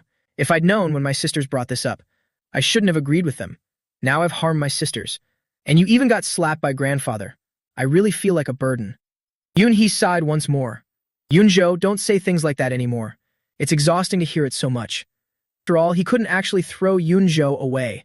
If he did that, Lan Yu would surely raise hell. But what pained him most was his own father's attitude. Yoon-jo also felt miserable. He realized his father's attitude seemed to have changed. This made him feel hopeless. Yes, Dad, I won't say it anymore. Please don't be mad at me. Yoon-hee frowned. I'm not mad. Let's go. Let's wait for your sisters. The two of them are still writing their apology letters. On the other side, once everyone had received their gifts, everyone was incredibly happy. Grandfather discussed an important matter with me. Mo-lee, do you want to change your last name? Look, you're still carrying that trafficker's name. Just thinking about it makes me absolutely furious. I spoke up immediately. Grandfather, of course I want to. I don't want anything more to do with that person. The reason I hadn't mentioned changing my name was because in my past life that family always said that someone like me didn't deserve to share their name. Now it's different. I will take grandfather's name. Grandfather was overjoyed when he heard that. I didn't bring it up before because I was afraid it would make you unhappy. Let's go and change it tomorrow. I agreed immediately, of course. From now on, I will officially be named Yoon-lee. Hey, let's not wait until tomorrow. Let's go now. I quickly tried to stop grandfather. Grandfather, let's wait until after the school assembly. Only then did grandfather remember. The two foolish granddaughters still had to read their apologies. Grandfather really couldn't understand it. How his granddaughters could be so incredibly stupid. Why they insisted on clinging to that fake person. Then grandfather thought again. With parents like that, this result wasn't at all surprising. Grandfather always believed that affection must go both ways. He hadn't treated them badly, had given them everything they needed, yet they hadn't been good to him in return. So how could they ever compare to Mo-lee? The trust that Mo-lee had in him was something no one else could match. These past few days, he constantly watched him eat and made him soak his feet. It was both funny and heartwarming. He felt truly happy. Because finally, someone was looking after him like his late wife used to. Always caring for and worrying about him. Not just empty greetings like the others. Grandfather. Yoon-lee looked at grandfather curiously. Grandfather seemed lost in thought. Grandfather snapped out of it and smiled at me. Right, well, do it after the assembly then. I got a little distracted just now. I was thinking that in this house, you're the only one who truly cares about me. Yoon-lee. Hurriedly took grandfather's hand. Grandfather, I'm the one who should be saying that. You're the one who made me believe in family again. You showed me that there's still someone in this world who truly loves me. Grandfather felt even more sorry for his grandson after hearing that. The boy is overthinking things again.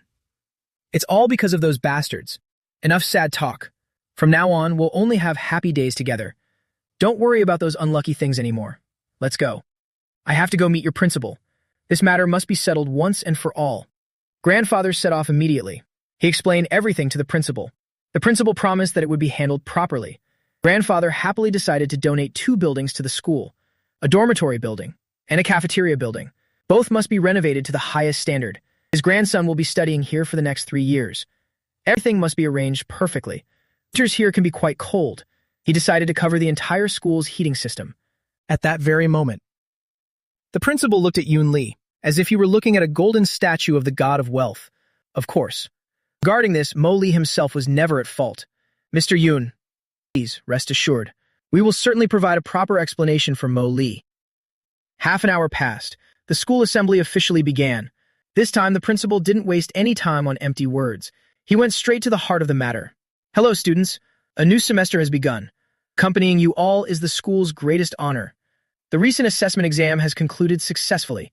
Congratulations to everyone who achieved the results they hoped for. Now, I invite the head of the Academic Affairs Office to speak on an important matter. The teacher stepped up to the podium and got straight to it.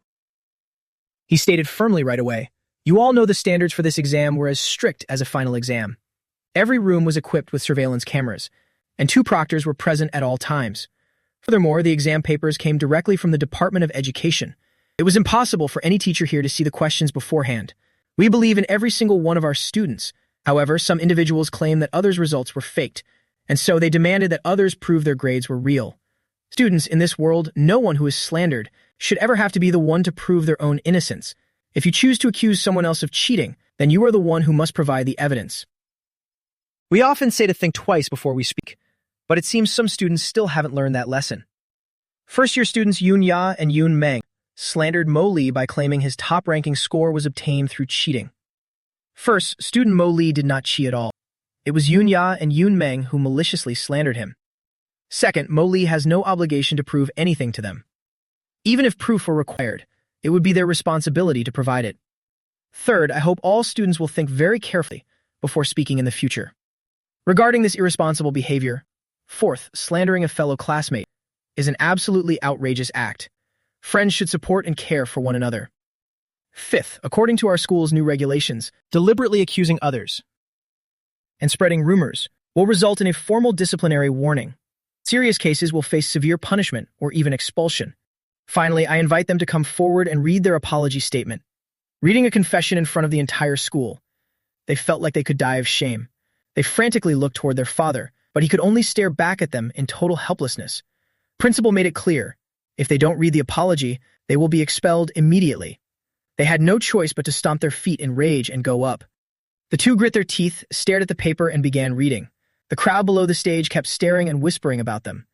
Claiming there was cheating in our school's exam, what a joke. No one can predict the questions for this school's assessment exams, especially for those top first-year students. There's no study scope, so how could anyone even cheat? They really just made it all up without any proof. How dare they accuse him of cheating? And what warmed everyone's hearts the most was that not a single teacher doubted the students for a second. Teachers already said it. They have full faith in every child. Looking at those two on stage felt so incredibly satisfying. Exactly, those who spit venomous lies must be punished. Otherwise, those thick-skinned bullies would target one person today and another tomorrow like they're obsessed. Now making false accusations finally has a price. It's also to let them know that they can't just look down on and bully whoever they want. Most importantly, everyone realize one thing. The school truly will protect every student. I heard this Mo Lee is a new transfer student. The two sisters took in the sight of everyone whispering below. Both of their faces flushed deep red. They could hear exactly what people were saying. People called them shameless. They called them disgusting. Their faces burned as if they'd been slapped. What do those people even know? They don't understand a thing. That Mo Lee doesn't deserve this. He doesn't deserve such a score.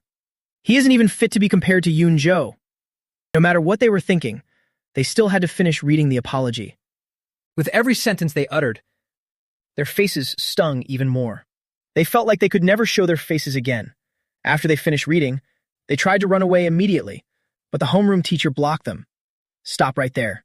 You must apologize to student Mo Lee. Just then, I also stepped up and stood on the stage. I greeted everyone there. I was calm, not flinching for a second. Hello, teachers, fellow students, and upperclassmen. My name is Mo Lee. From today onwards, my name will be Yoon Lee. Thank you for your concern, teachers. Thank you for your trust, fellow students. I have felt a great deal of warmth today. The homeroom teacher ordered Yoon Ya and Yoon Meng to apologize. The two of them reluctantly stepped forward. Gritting their teeth, they forced out an apology. Mo Lee, we're sorry. We shouldn't have slandered you. We shouldn't have said you cheated without knowing the truth. But you're from such a small, remote place. How could you possibly? Mo Lee cut Yoon Ya off. Student Yoon Ya, does a love for learning have anything to do with where one is from? Does it matter if someone is from the countryside or the city?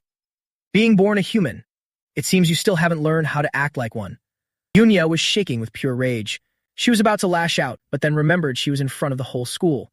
She could only grit her teeth and say, I'm sorry. Mo Lee looked at her with a cold smirk. I acknowledge that. Yoon Ya was stunned. Yoon Ya's eyes widened and she was left speechless. Aren't you going to say it's okay? I have no intention of forgiving you. Why on earth should I tell you? Everything is okay. You slandered me. You were the ones in the wrong from the very beginning. It's only natural that you apologize to me.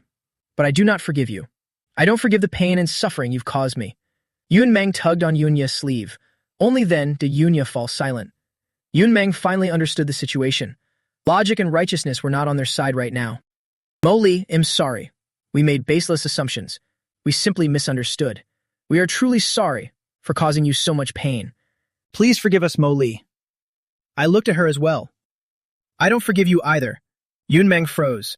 Fine, just fine. This Mo-Li guy really doesn't know how to take a hint. The homeroom teacher stepped up to address the crowd.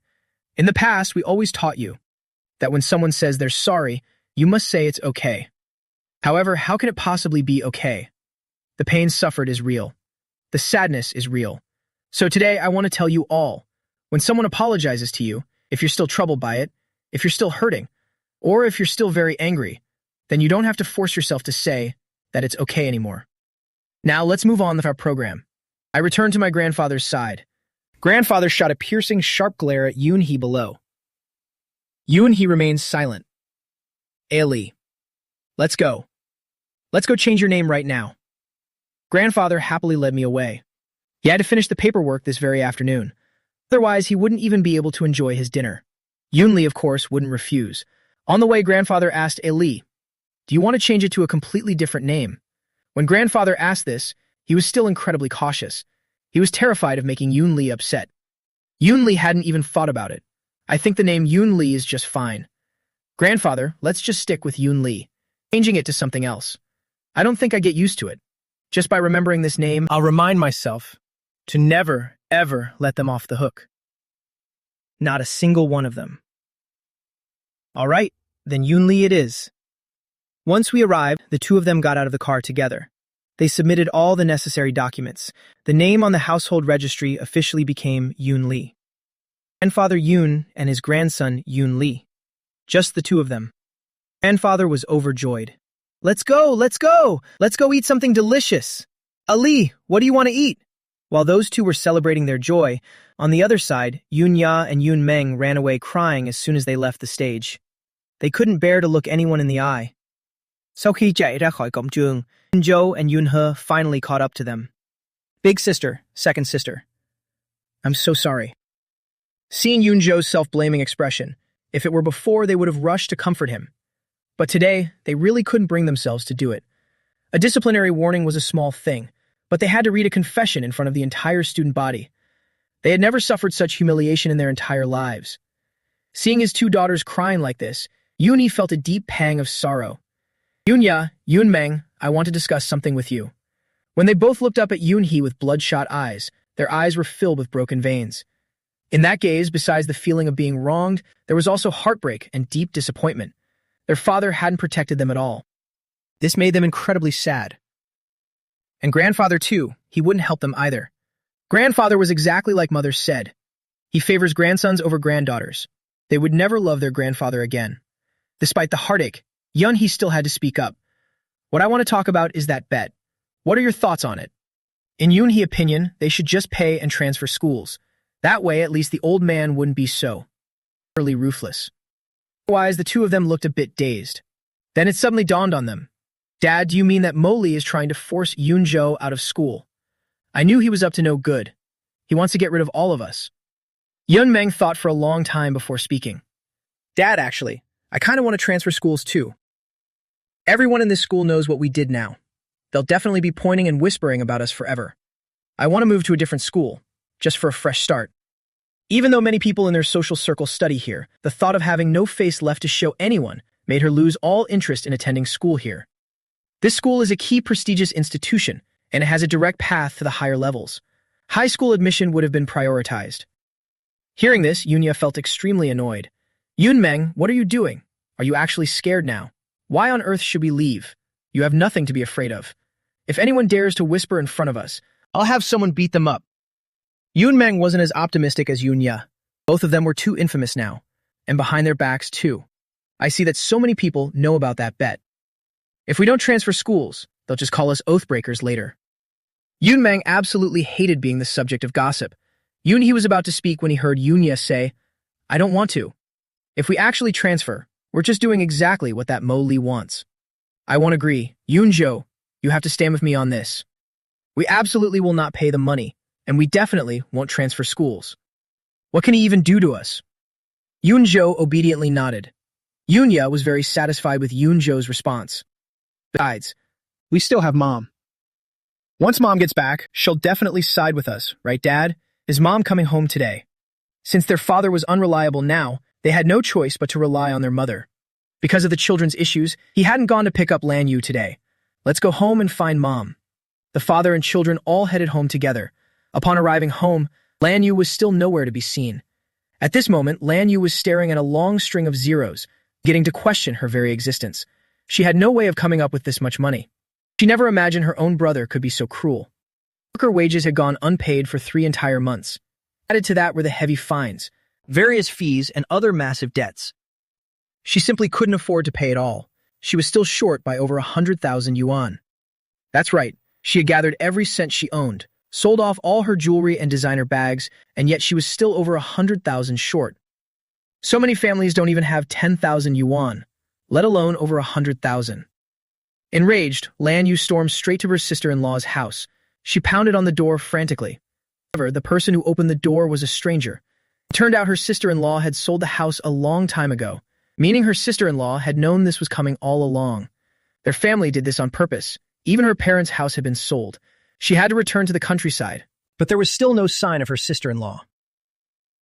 She only saw her parents looking after the child. She looked at that child with a heart full of pure hatred. Her parents being here, what did it even mean? It meant they had abandoned her. They chose to side with her sister-in-law instead. Mother, I'm asking you both, where is my sister-in-law? Tell me right this instant. She had to find her sister-in-law and settle the score. How could that couple be so utterly heartless? How could they drive her into such a desperate corner? The Lan parents felt a flicker of fear seeing Lan Yu's crazed state. They were a bit frightened by her. But thinking of their precious golden grandson, their fear vanished. They grit their teeth and looked at their daughter. What's with that attitude? What do you think you're doing? Who are you trying to intimidate? Your brother was right. The Yun family has so much money. To them, this amount of money is like a grain of sand.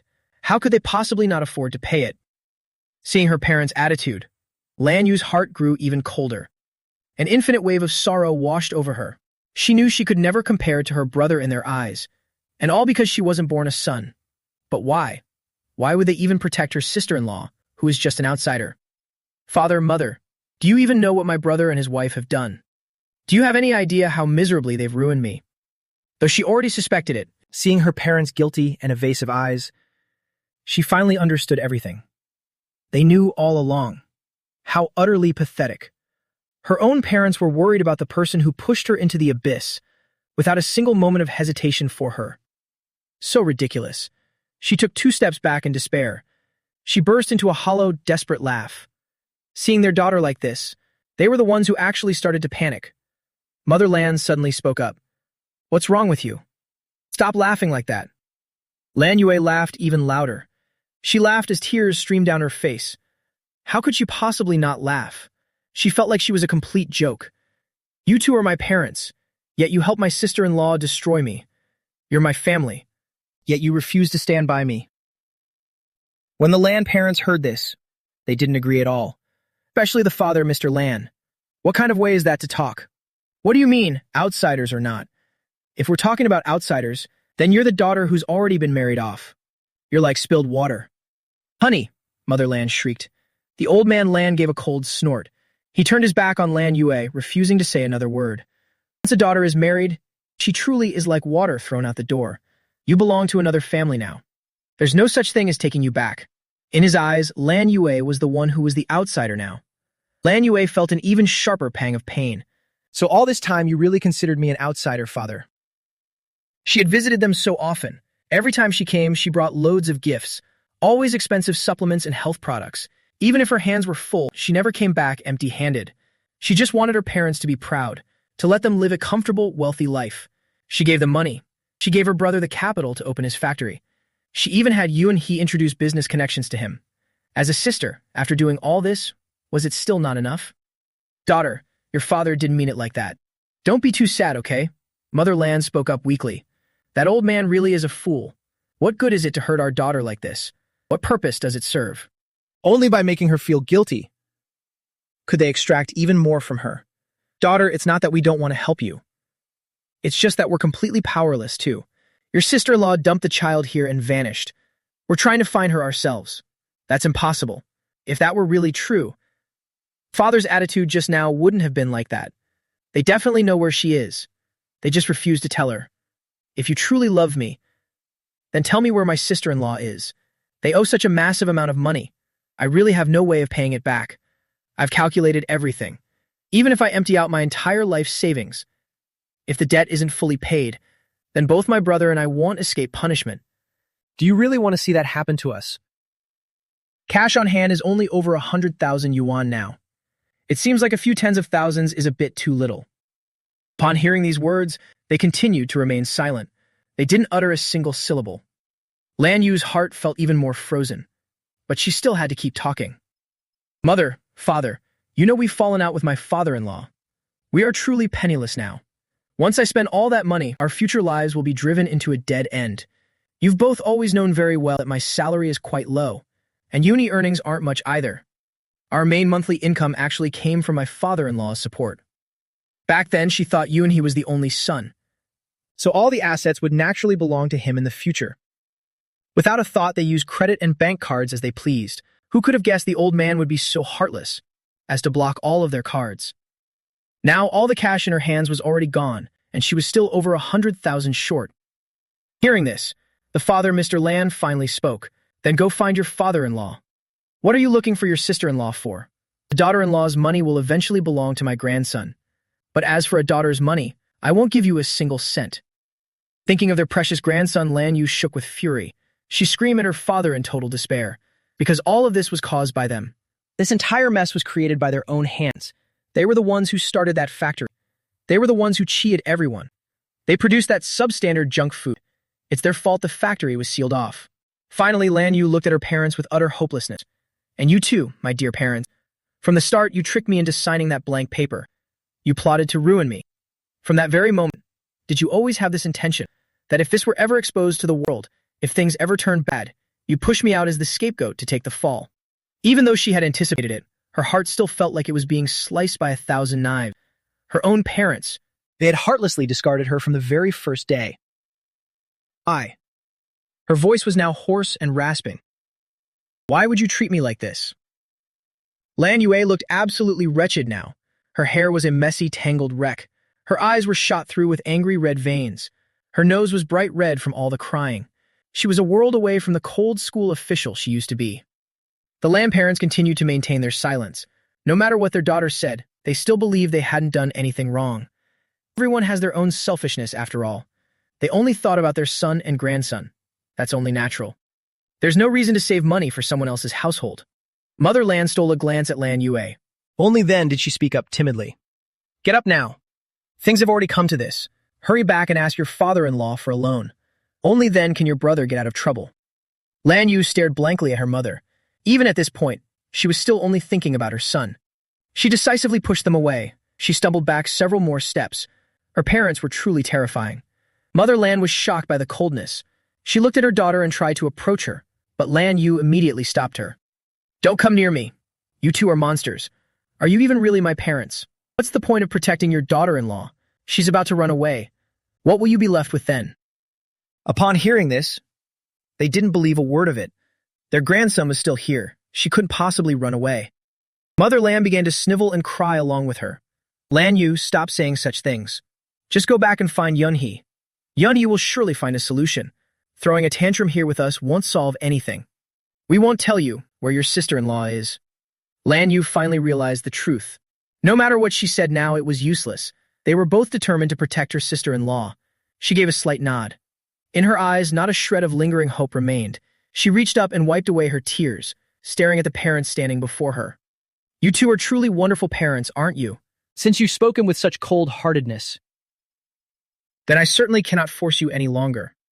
I only hope that you won't regret this later. With those words, Lan Yu turned and ran away. She stumbled, fleeing desperately out of the village. Seeing her daughter's figure like that, Mother Lan suddenly felt a deep sense of unease in her heart. She felt a pang of pity for her child. Dear, tell me, is what we're doing really wrong? Look at how much pain the poor girl is in. Father Lan glared at her fiercely. Wrong? What could be wrong about it? Our grandson is the only true family member here. Once she married out, she became part of another family. Mother Lan could only let out a heavy, weary sigh. In the end, she didn't dare say another word. Lan Yue headed back toward the city center once again. By now, night had already fallen. The moment she stepped inside, she saw clothes strewn everywhere. Takeout boxes were scattered all over the place. Clutter was piled high on the table. All her long-suppressed resentment suddenly erupted with a vengeance. "Lan He, get out here right now." Hearing the scream, Lan He rushed out of the room. Looking at Lan Yue's face, he was suddenly taken aback in shock. "Why are your eyes so swollen from crying?" "Honey, what on earth happened?" Lan Yue's tears began to pour out uncontrollably. While sobbing hysterically, she pointed at the mess on the table and shrieked, "What is the meaning of this? Do none of you have hands or feet after eating? Why don't you know how to clean up after yourselves? You wait for me to do everything in this house. Am I just a servant here to wait on you all hand and foot? Is that what I am to you?" At this moment, Lan Yue looked like a woman possessed. Lan Zhou, Lan Ya, and Lan Meng also came scurrying out behind them.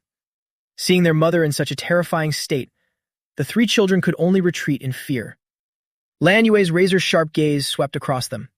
"All of you, stay right there. Why haven't you cleaned up this mess?" The three children, now completely submissive, hurriedly began cleaning up immediately. Witnessing this scene, Lan Yue slowly began to calm down. Lan Yu poured her a glass of water and comforted her. "Wife, please calm down. Let's not be too hasty. How is the situation on your end being handled?" As soon as Lan Yu heard that question, her heart suddenly grew heavy. Looking up at Lan He, she said, "It can't be hidden anymore. Regardless, I am now forced to pay back the entire amount. If not, I will certainly end up in prison. I have no energy left to care about that precious brother of mine. Their whole family conspired to frame me. Now that sister-in-law of mine has even vanished without a trace. They must have planned this all out in advance, to leave me alone to fill this massive hole of debt. If I don't agree to pay the debt for them, then my only option left is prison. Lan He, I've calculated everything. Our savings, the cars in both our names, and even this house. I've gathered it all together. But it's still not enough. We're still short by over 100,000 yuan. And I only have about 10 days left to pay. Lan He, can you go back and talk to father? Please ask him to save me just this once. I will definitely pay this money back later. Please, can you do that?" Hearing these words from Lan Yu, the three children were all struck with shock. "What? Is our family completely out of money? Mother, what do you mean we have no money? Mother, why do you owe people money? What on earth has happened to our family, Mom?"